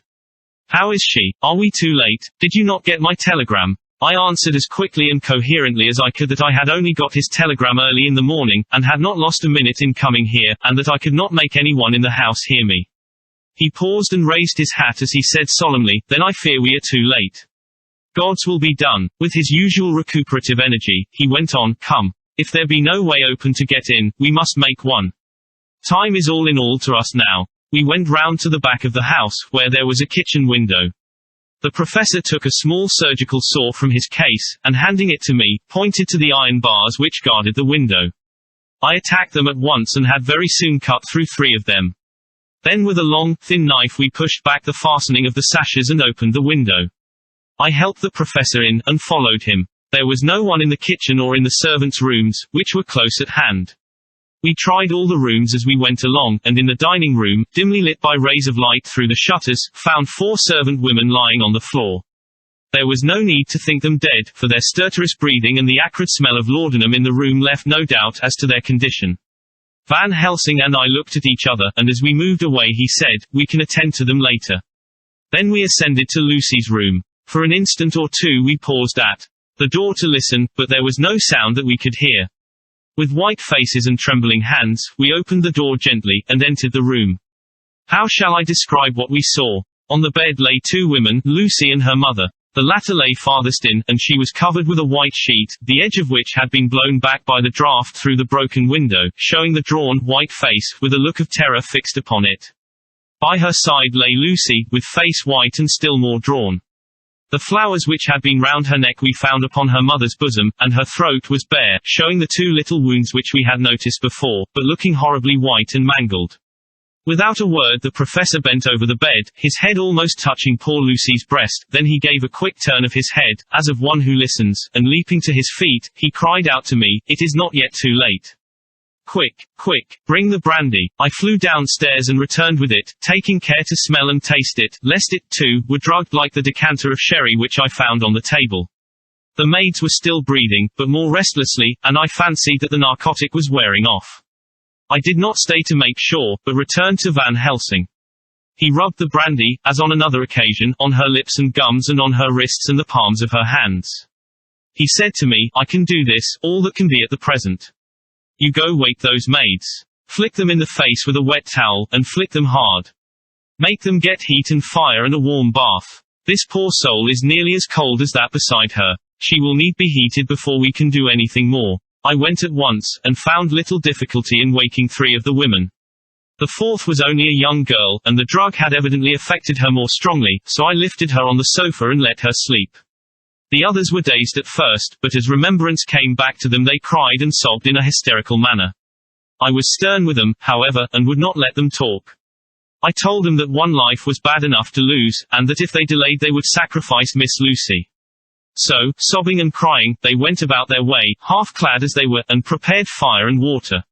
Fortunately, the kitchen and boiler fires were still alive, and there was no lack of hot water. We got a bath and carried Lucy out as she was and placed her in it. Whilst we were busy chafing her limbs, there was a knock at the hall door. One of the maids ran off, hurried on some more clothes, and opened it. Then she returned and whispered to us that there was a gentleman who had come with a message from Mr. Homewood. I bade her simply tell him that he must wait, for we could see no one now. She went away with the message, and, engrossed with our work, I clean forgot all about him. I never saw in all my experience the professor work in such deadly earnest. I knew as he knew. That it was a stand-up fight with death, and in a pause told him so. He answered me in a way that I did not understand, but with the sternest look that his face could wear. If that were all, I would stop here where we are now, and let her fade away into peace, for I see no light in life over her horizon. He went on with his work with, if possible, renewed and more frenzied vigor. Presently we both began to be conscious that the heat was beginning to be of some effect. Lucy's heart beat a trifle more audibly to the stethoscope, and her lungs had a perceptible movement. Van Helsing's face almost beamed, and as we lifted her from the bath and rolled her in a hot sheet to dry her, he said to me, "The first gain is ours.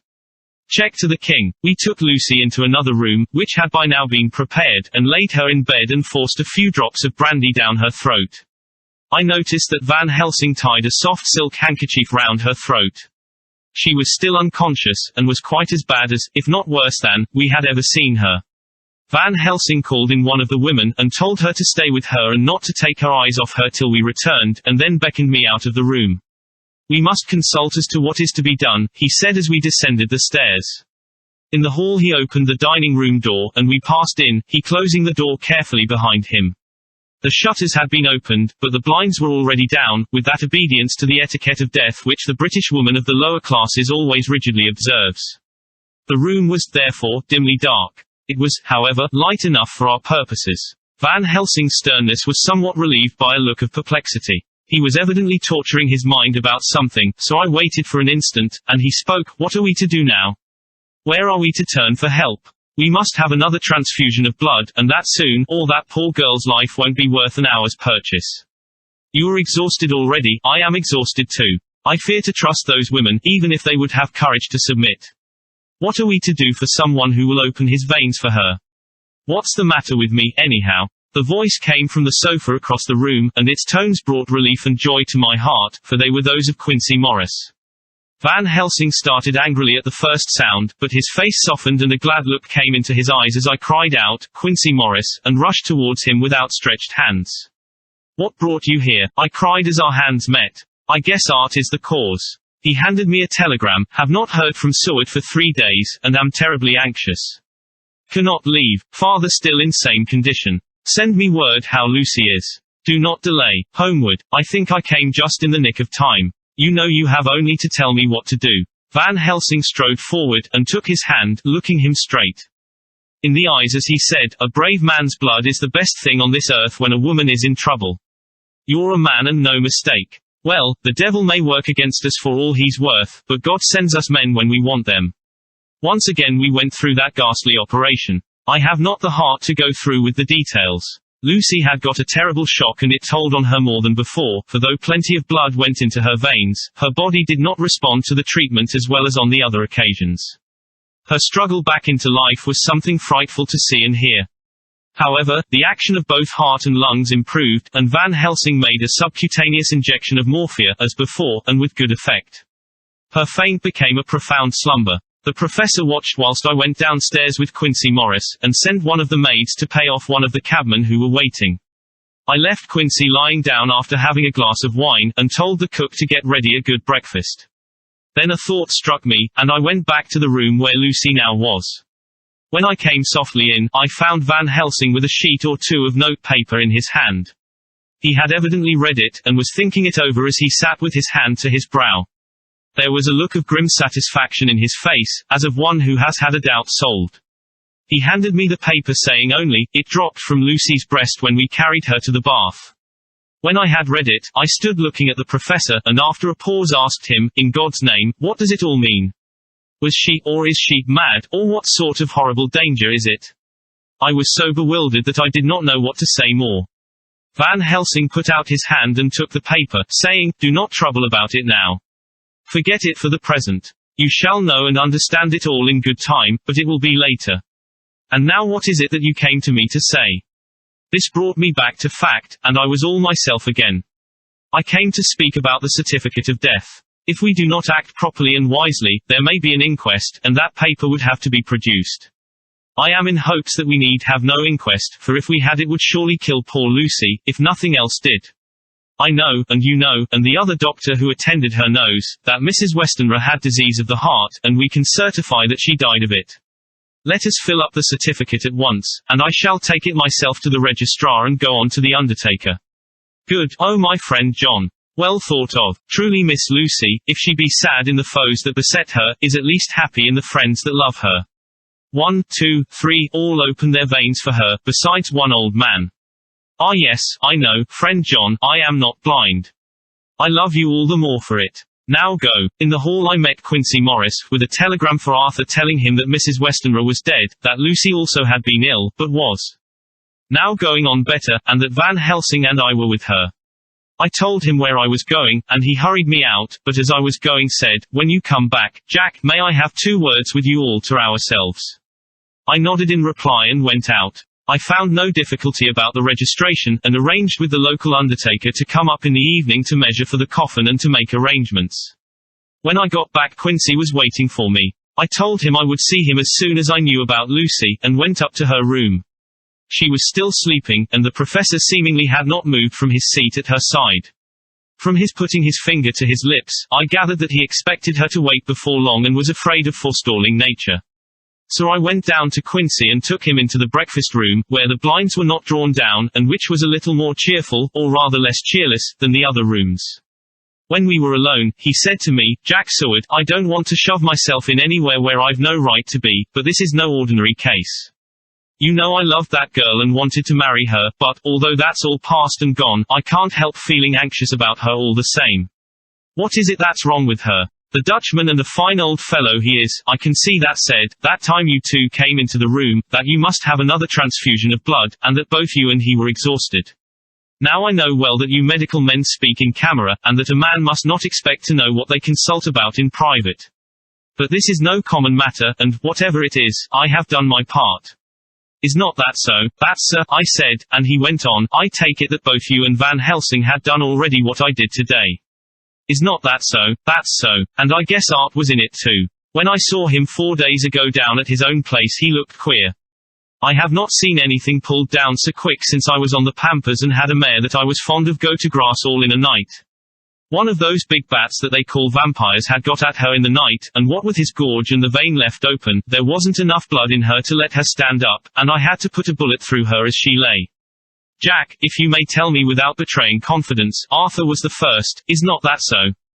As he spoke the poor fellow looked terribly anxious. He was in a torture of suspense regarding the woman he loved, and his utter ignorance of the terrible mystery which seemed to surround her intensified his pain. His very heart was bleeding, and it took all the manhood of him, and there was a royal lot of it, too, to keep him from breaking down.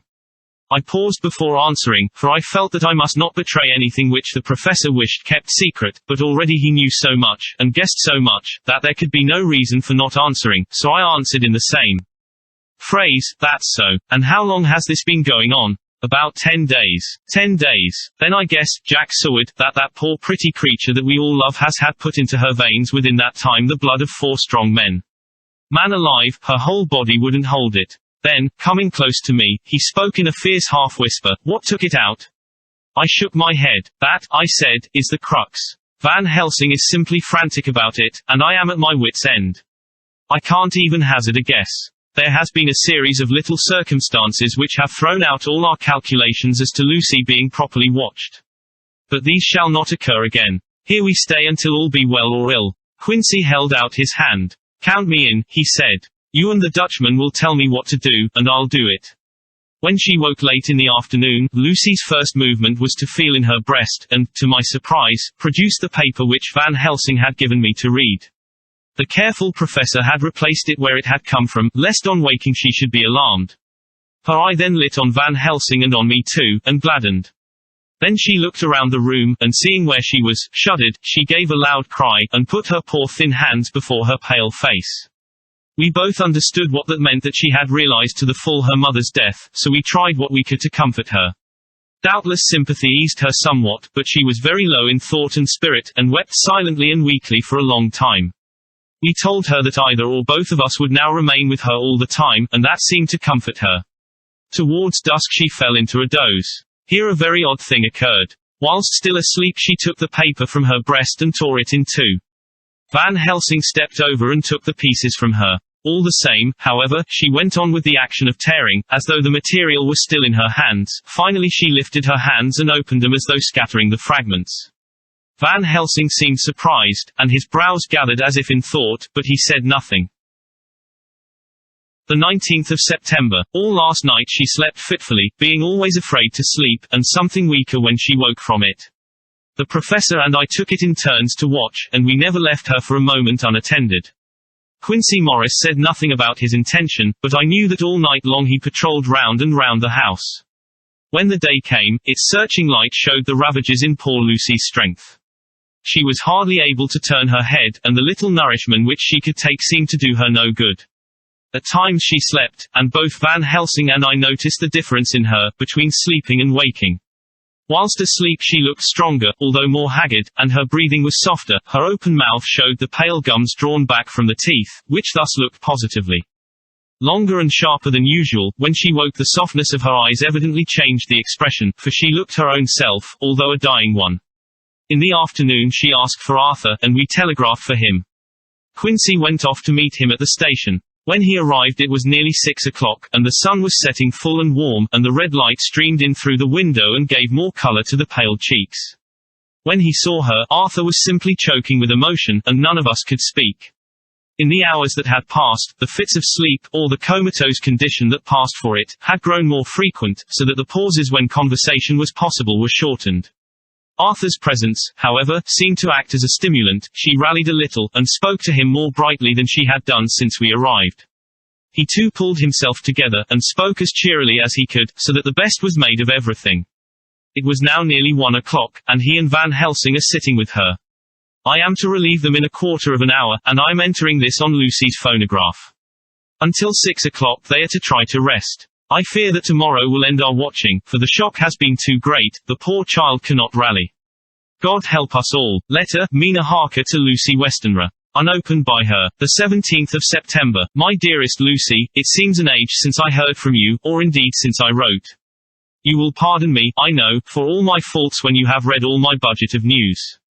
Well, I got my husband back all right. When we arrived at Exeter there was a carriage waiting for us, and in it, though he had an attack of gout, Mr. Hawkins.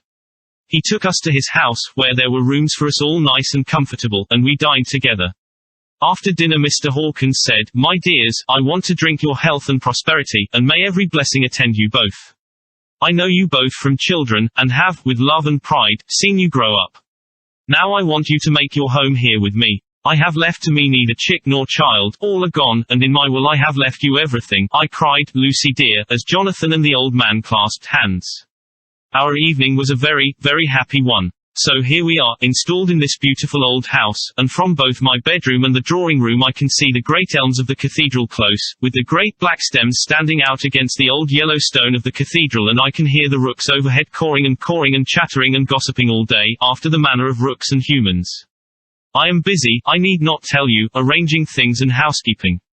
Jonathan and Mr. Hawkins are busy all day, for, now that Jonathan is a partner, Mr. Hawkins wants to tell him all about the clients. How is your dear mother getting on? I wish I could run up to town for a day or two to see you, dear, but I dare not go yet, with so much on my shoulders, and Jonathan wants looking after still. He is beginning to put some flesh on his bones again, but he was terribly weakened by the long illness. Even now he sometimes starts out of his sleep in a sudden way and awakes all trembling until I can coax him back to his usual placidity. However, thank God, these occasions grow less frequent as the days go on, and they will in time pass away altogether, I trust. And now I have told you my news, let me ask yours. When are you to be married, and where, and who is to perform the ceremony, and what are you to wear, and is it to be a public or a private wedding? Tell me all about it, dear, tell me all about everything, for there is nothing which interests you which will not be dear to me. Jonathan asks me to send his respectful duty, but I do not think that is good enough from the junior partner of the important firm Hawkins and Harker, and sir, as you love me, and he loves me, and I love you with all the moods and tenses of the verb, I send you simply his love instead. Goodbye, my dearest Lucy, and all blessings on you. Yours, Mina Harker. Report from Patrick Hennessy, MD, MRCSLKQCPI, etc., etc., to John Seward, MD, the 20th of September. My dear sir, in accordance with your wishes, I enclose report of the conditions of everything left in my charge. With regard to patient Renfield, there is more to say. He has had another outbreak, which might have had a dreadful ending, but which, as it fortunately happened, was unattended with any unhappy results. This afternoon a carrier's cart with 2 men made a call at the empty house whose grounds abut on ours, the house to which, you will remember, the patient twice ran away. The men stopped at our gate to ask the porter their way, as they were strangers. I was myself looking out of the study window, having a smoke after dinner, and saw one of them come up to the house. As he passed the window of Renfield's room, the patient began to rate him from within, and called him all the foul names he could lay his tongue to. The man, who seemed a decent fellow enough, contented himself by telling him to shut up for a foul-mouthed beggar, whereon our man accused him of robbing him and wanting to murder him, and said that he would hinder him if he were to swing for it. I opened the window and signed to the man not to notice, so he contented himself after looking the place over and making up his mind as to what kind of a place he had got to by saying, "Law, bless yer, sir, I wouldn't mind what was said to me in a bloomin' madhouse. I pity ye and the governor for havin' to live in the house with a wild beast like that." Then he asked his way civilly enough, and I told him where the gate of the empty house was. He went away, followed by threats and curses and revilings from our man. I went down to see if I could make out any cause for his anger, since he is usually such a well-behaved man, and except his violent fits. Nothing of the kind had ever occurred. I found him, to my astonishment, quite composed and most genial in his manner. I tried to get him to talk of the incident, but he blandly asked me questions as to what I meant, and led me to believe that he was completely oblivious of the affair. It was, I am sorry to say, however, only another instance of his cunning, for within half an hour I heard of him again. This time he had broken out through the window of his room, and was running down the avenue. I called to the attendants to follow me, and ran after him, for I feared he was intent on some mischief. My fear was justified when I saw the same cart which had passed before coming down the road, having on it some great wooden boxes. The men were wiping their foreheads, and were flushed in the face, as if with violent exercise. Before I could get up to him the patient rushed at him, and pulling one of them off the cart, began to knock his head against the ground. If I had not seized him just at the moment I believe he would have killed the man there and then. The other fellow jumped down and struck him over the head with the butt end of his heavy whip. It was a terrible blow, but he did not seem to mind it, but seized him also, and struggled with the 3 of us, pulling us to and fro as if we were kittens. You know I am no light weight, and the others were both burly men. At first he was silent in his fighting, but as we began to master him, and the attendants were putting a straight waistcoat on him, he began to shout, "I'll frustrate them. They shan't rob me. They shan't murder me by inches. I'll fight for my lord and master," and all sorts of similar incoherent ravings. It was with very considerable difficulty that they got him back to the house and put him in the padded room. One of the attendants, Hardy, had a finger broken. However, I set it all right, and he is going on well. The 2 carriers were at first loud in their threats of actions for damages, and promised to rain all the penalties of the law on us.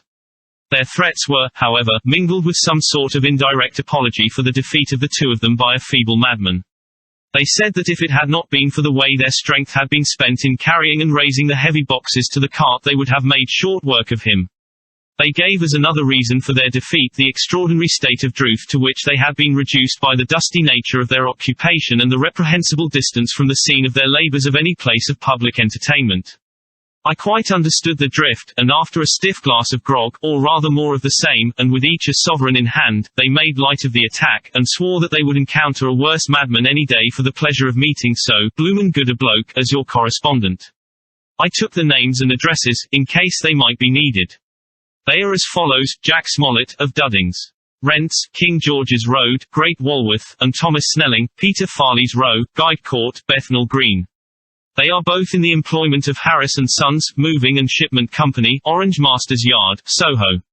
I shall report to you any matter of interest occurring here, and shall wire you at once if there is anything of importance. Believe me, dear sir, yours faithfully, Patrick Hennessy. Letter, Mina Harker to Lucy Westenra. Unopened by her. The 18th of September. My dearest Lucy, such a sad blow has befallen us. Mr. Hawkins has died very suddenly. Some may not think it so sad for us, but we had both come to so love him that it really seems as though we had lost a father. I never knew either father or mother, so that the dear old man's death is a real blow to me. Jonathan is greatly distressed. It is not only that he feels sorrow, deep sorrow, for the dear, good man who has befriended him all his life, and now at the end has treated him like his own son and left him a fortune which to people of our modest bringing up is wealth beyond the dream of avarice, but Jonathan feels it on another account. He says the amount of responsibility which it puts upon him makes him nervous. He begins to doubt himself. I try to cheer him up, and my belief in him helps him to have a belief in himself. But it is here that the grave shock that he experienced tells upon him the most. Oh, it is too hard that a sweet, simple, noble, strong nature such as his, a nature which enabled him by our dear, good friend's aid to rise from clerk to master in a few years, should be so injured that the very essence of its strength is gone. Forgive me, dear, if I worry you with my troubles in the midst of your own happiness, but, Lucy dear, I must tell someone, for the strain of keeping up a brave and cheerful appearance to Jonathan tries me, and I have no one here that I can confide in. I dread coming up to London, as we must do the day after tomorrow, for poor Mr. Hawkins left in his will that he was to be buried in the grave with his father. As there are no relations at all, Jonathan will have to be chief mourner. I shall try to run over to see you, dearest, if only for a few minutes. Forgive me for troubling you. With all blessings, your loving, Mina Harker. Dr. Seward's diary, the 20th of September. Only resolution and habit can let me make an entry tonight. I am too miserable, too low-spirited, too sick of the world and all in it, including life itself, that I would not care if I heard this moment the flapping of the wings of the angel of death. And he has been flapping those grim wings to some purpose of late Lucy's mother and Arthur's father, and now. Let me get on with my work. I duly relieved Van Helsing in his watch over Lucy. We wanted Arthur to go to rest also, but he refused at first. It was only when I told him that we should want him to help us during the day, and that we must not all break down for want of rest, lest Lucy should suffer, that he agreed to go. Van Helsing was very kind to him. Come, my child, he said, come with me. You are sick and weak, and have had much sorrow and much mental pain, as well as that tax on your strength that we know of. You must not be alone, for to be alone is to be full of fears and alarms. Come to the drawing room, where there is a big fire, and there are 2 sofas. You shall lie on one, and I on the other, and our sympathy will be comfort to each other, even though we do not speak, and even if we sleep. Arthur went off with him, casting back a longing look on Lucy's face, which lay in her pillow, almost whiter than the lawn. She lay quite still, and I looked round the room to see that all was as it should be. I could see that the professor had carried out in this room, as in the other, his purpose of using the garlic. The whole of the window sashes reeked with it, and round Lucy's neck, over the silk handkerchief which Van Helsing made her keep on, was a rough chaplet of the same odorous flowers. Lucy was breathing somewhat stertorously, and her face was at its worst, for the open mouth showed the pale gums. Her teeth, in the dim, uncertain light, seemed longer and sharper than they had been in the morning. In particular, by some trick of the light, the canine teeth looked longer and sharper than the rest. I sat down by her, and presently she moved uneasily. At the same moment there came a sort of dull flapping or buffeting at the window. I went over to it softly, and peeped out by the corner of the blind. There was a full moonlight, and I could see that the noise was made by a great bat, which wheeled round, doubtless attracted by the light, although so dim, and every now and again struck the window with its wings. When I came back to my seat, I found that Lucy had moved slightly, and had torn away the garlic flowers from her throat. I replaced them as well as I could, and sat watching her. Presently she woke, and I gave her food, as Van Helsing had prescribed. She took but a little, and that languidly. There did not seem to be with her now the unconscious struggle for life and strength that had hitherto so marked her illness. It struck me as curious that the moment she became conscious she pressed the garlic flowers close to her. It was certainly odd that whenever she got into that lethargic state, with the stertorous breathing, she put the flowers from her, but that when she waked she clutched them close. There was no possibility of making any mistake about this, for in the long hours that followed, she had many spells of sleeping and waking and repeated both actions many times. At 6 o'clock Van Helsing came to relieve me. Arthur had then fallen into a doze, and he mercifully let him sleep on. When he saw Lucy's face I could hear the sissing indraw of his breath, and he said to me in a sharp whisper, "Draw up the blind, I want light." Then he bent down, and, with his face almost touching Lucy's, examined her carefully. He removed the flowers and lifted the silk handkerchief from her throat. As he did so he started back, and I could hear his ejaculation, "Mein Gott," as it was smothered in his throat. I bent over and looked, too, and as I noticed some queer chill came over me. The wounds on the throat had absolutely disappeared. For fully 5 minutes Van Helsing stood looking at her, with his face at its sternest. Then he turned to me and said calmly, "She is dying. It will not be long now. It will be much difference, mark me, whether she dies conscious or in her sleep. Wake that poor boy, and let him come and see the last. He trusts us, and we have promised him." I went to the dining room and waked him. He was dazed for a moment, but when he saw the sunlight streaming in through the edges of the shutters he thought he was late, and expressed his fear.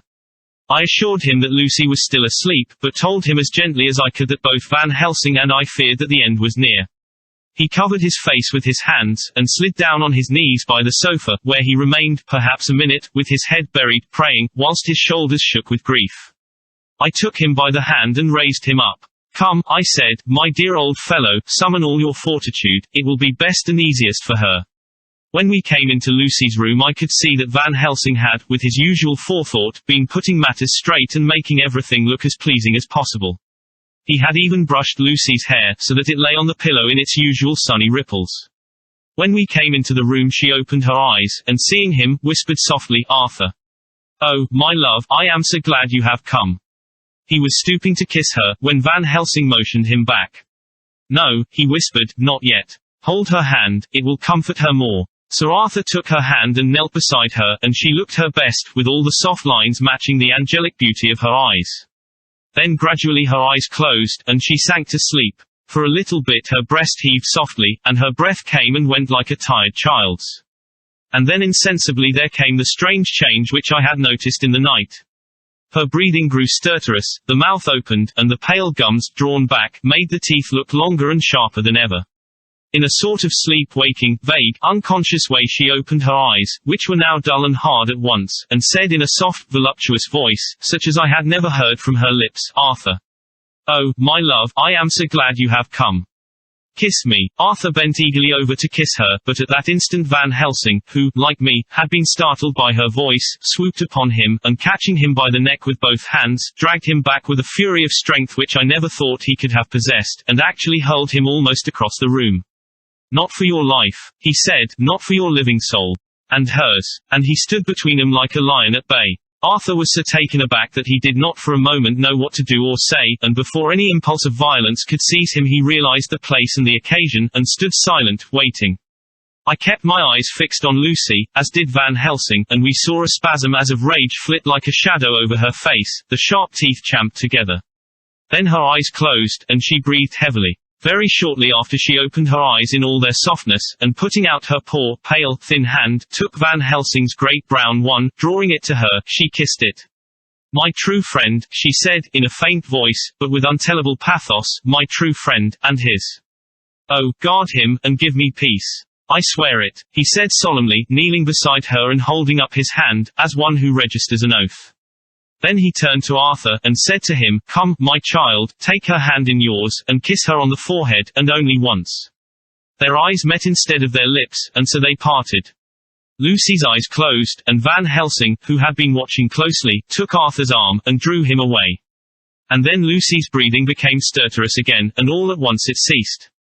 "It is all over," said Van Helsing. "She is dead." I took Arthur by the arm, and led him away to the drawing room, where he sat down, and covered his face with his hands, sobbing in a way that nearly broke me down to see.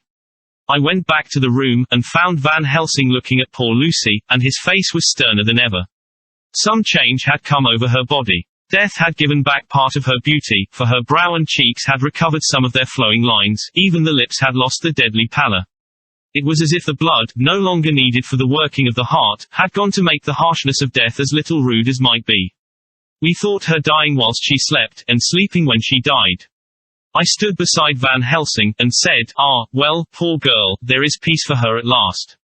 It is the end." He turned to me, and said with grave solemnity, "Not so, alas. Not so. It is only the beginning." When I asked him what he meant, he only shook his head and answered, "We can do nothing as yet." Wait and see. Chapter 13 Drive. Seward's diary continued. The funeral was arranged for the next succeeding day, so that Lucy and her mother might be buried together. I attended to all the ghastly formalities, and the urbane undertaker proved that his staff were afflicted or blessed with something of his own obsequious suavity. Even the woman who performed the last offices for the dead remarked to me, in a confidential, brother professional way, when she had come out from the death chamber, "She makes a very beautiful corpse, sir. It's quite a privilege to attend on her. It's not too much to say that she will do credit to our establishment." I noticed that Van Helsing never kept far away. This was possible from the disordered state of things in the household. There were no relatives at hand, and as Arthur had to be back the next day to attend at his father's funeral, we were unable to notify anyone who should have been bidden. Under the circumstances, Van Helsing and I took it upon ourselves to examine papers, etc. He insisted upon looking over Lucy's papers himself. I asked him why, for I feared that he, being a foreigner, might not be quite aware of English legal requirements, and so might in ignorance make some unnecessary trouble. He answered me, I know. You forget that I am a lawyer as well as a doctor. But this is not altogether for the law. You knew that, when you avoided the coroner. I have more than him to avoid. There may be papers more such as this." As he spoke he took from his pocketbook the memorandum which had been in Lucy's breast, and which she had torn in her sleep. "When you find anything of the solicitor who is for the late Mrs. Westenra, seal all her papers, and write him tonight. For me, I watch here in the room and in Miss Lucy's old room all night, and I myself search for what may be. It is not well that her very thoughts go into the hands of strangers." I went on with my part of the work, and in another half hour had found the name and address of Mrs. Westenra's solicitor and had written to him. All the poor lady's papers were in order, explicit directions regarding the place of burial were given. I had hardly sealed the letter, when, to my surprise, Van Helsing walked into the room, saying, "Can I help you, friend John? I am free, and if I may, my service is to you. Have you got what you looked for?" I asked, to which he replied, "I did not look for any specific thing. I only hope to find, and find I have, all that there was only some letters and a few memoranda, and a diary new begun. But I have them here, and we shall for the present say nothing of them. I shall see that poor lad tomorrow evening, and, with his sanction, I shall use some." When we had finished the work in hand, he said to me, "And now, friend John, I think we may to bed. We want sleep, both you and I, and rest to recuperate. Tomorrow we shall have much to do, but for the tonight there is no need of us."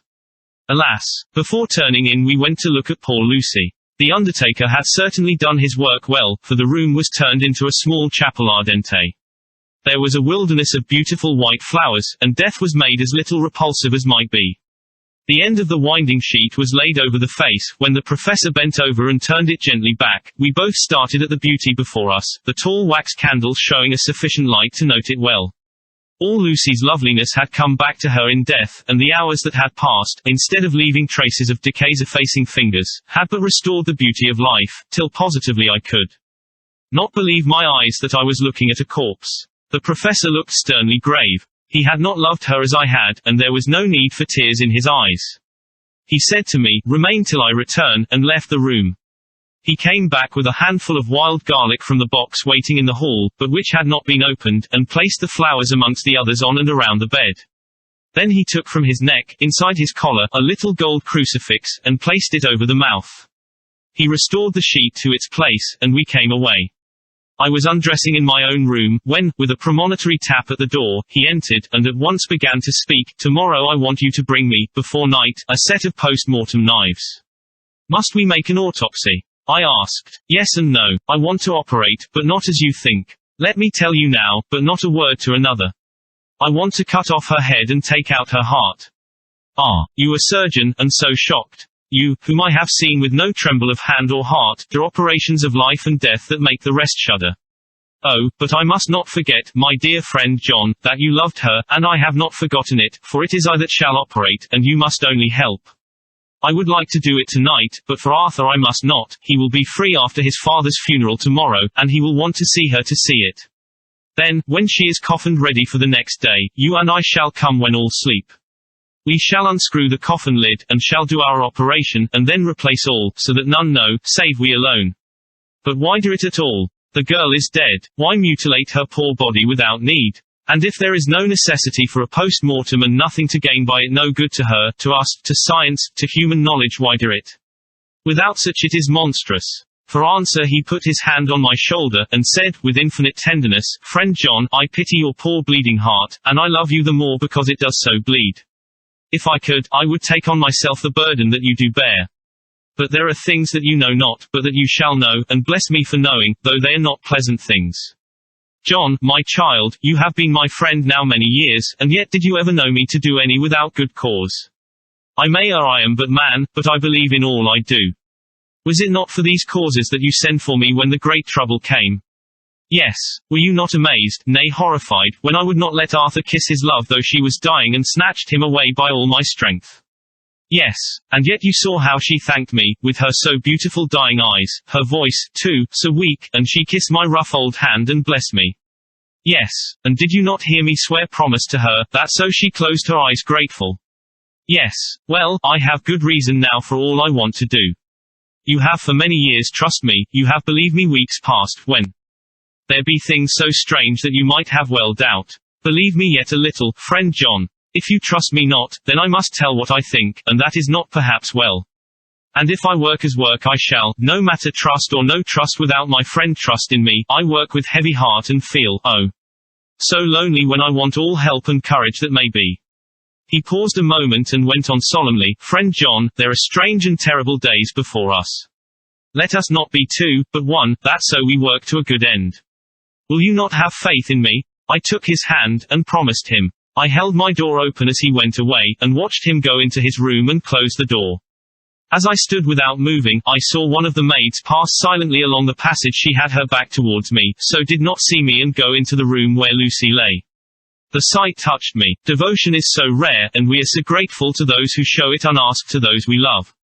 Here was a poor girl putting aside the terrors which she naturally had of death to go watch alone by the bier of the mistress whom she loved, so that the poor clay might not be lonely till laid to eternal rest.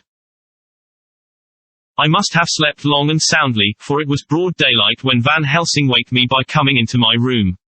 He came over to my bedside and said, You need not trouble about the knives, we shall not do it. Why not? I asked, for his solemnity of the night before had greatly impressed me. Because, he said sternly, it is too late or too early. See, here he held up the little golden crucifix. This was stolen in the night. How, stolen? I asked in wonder, since you have it now. Because I get it back from the worthless wretch who stole it, from the woman who robbed the dead and the living. Her punishment will surely come, but not through me. She knew not altogether what she did, and thus unknowing, she only stole.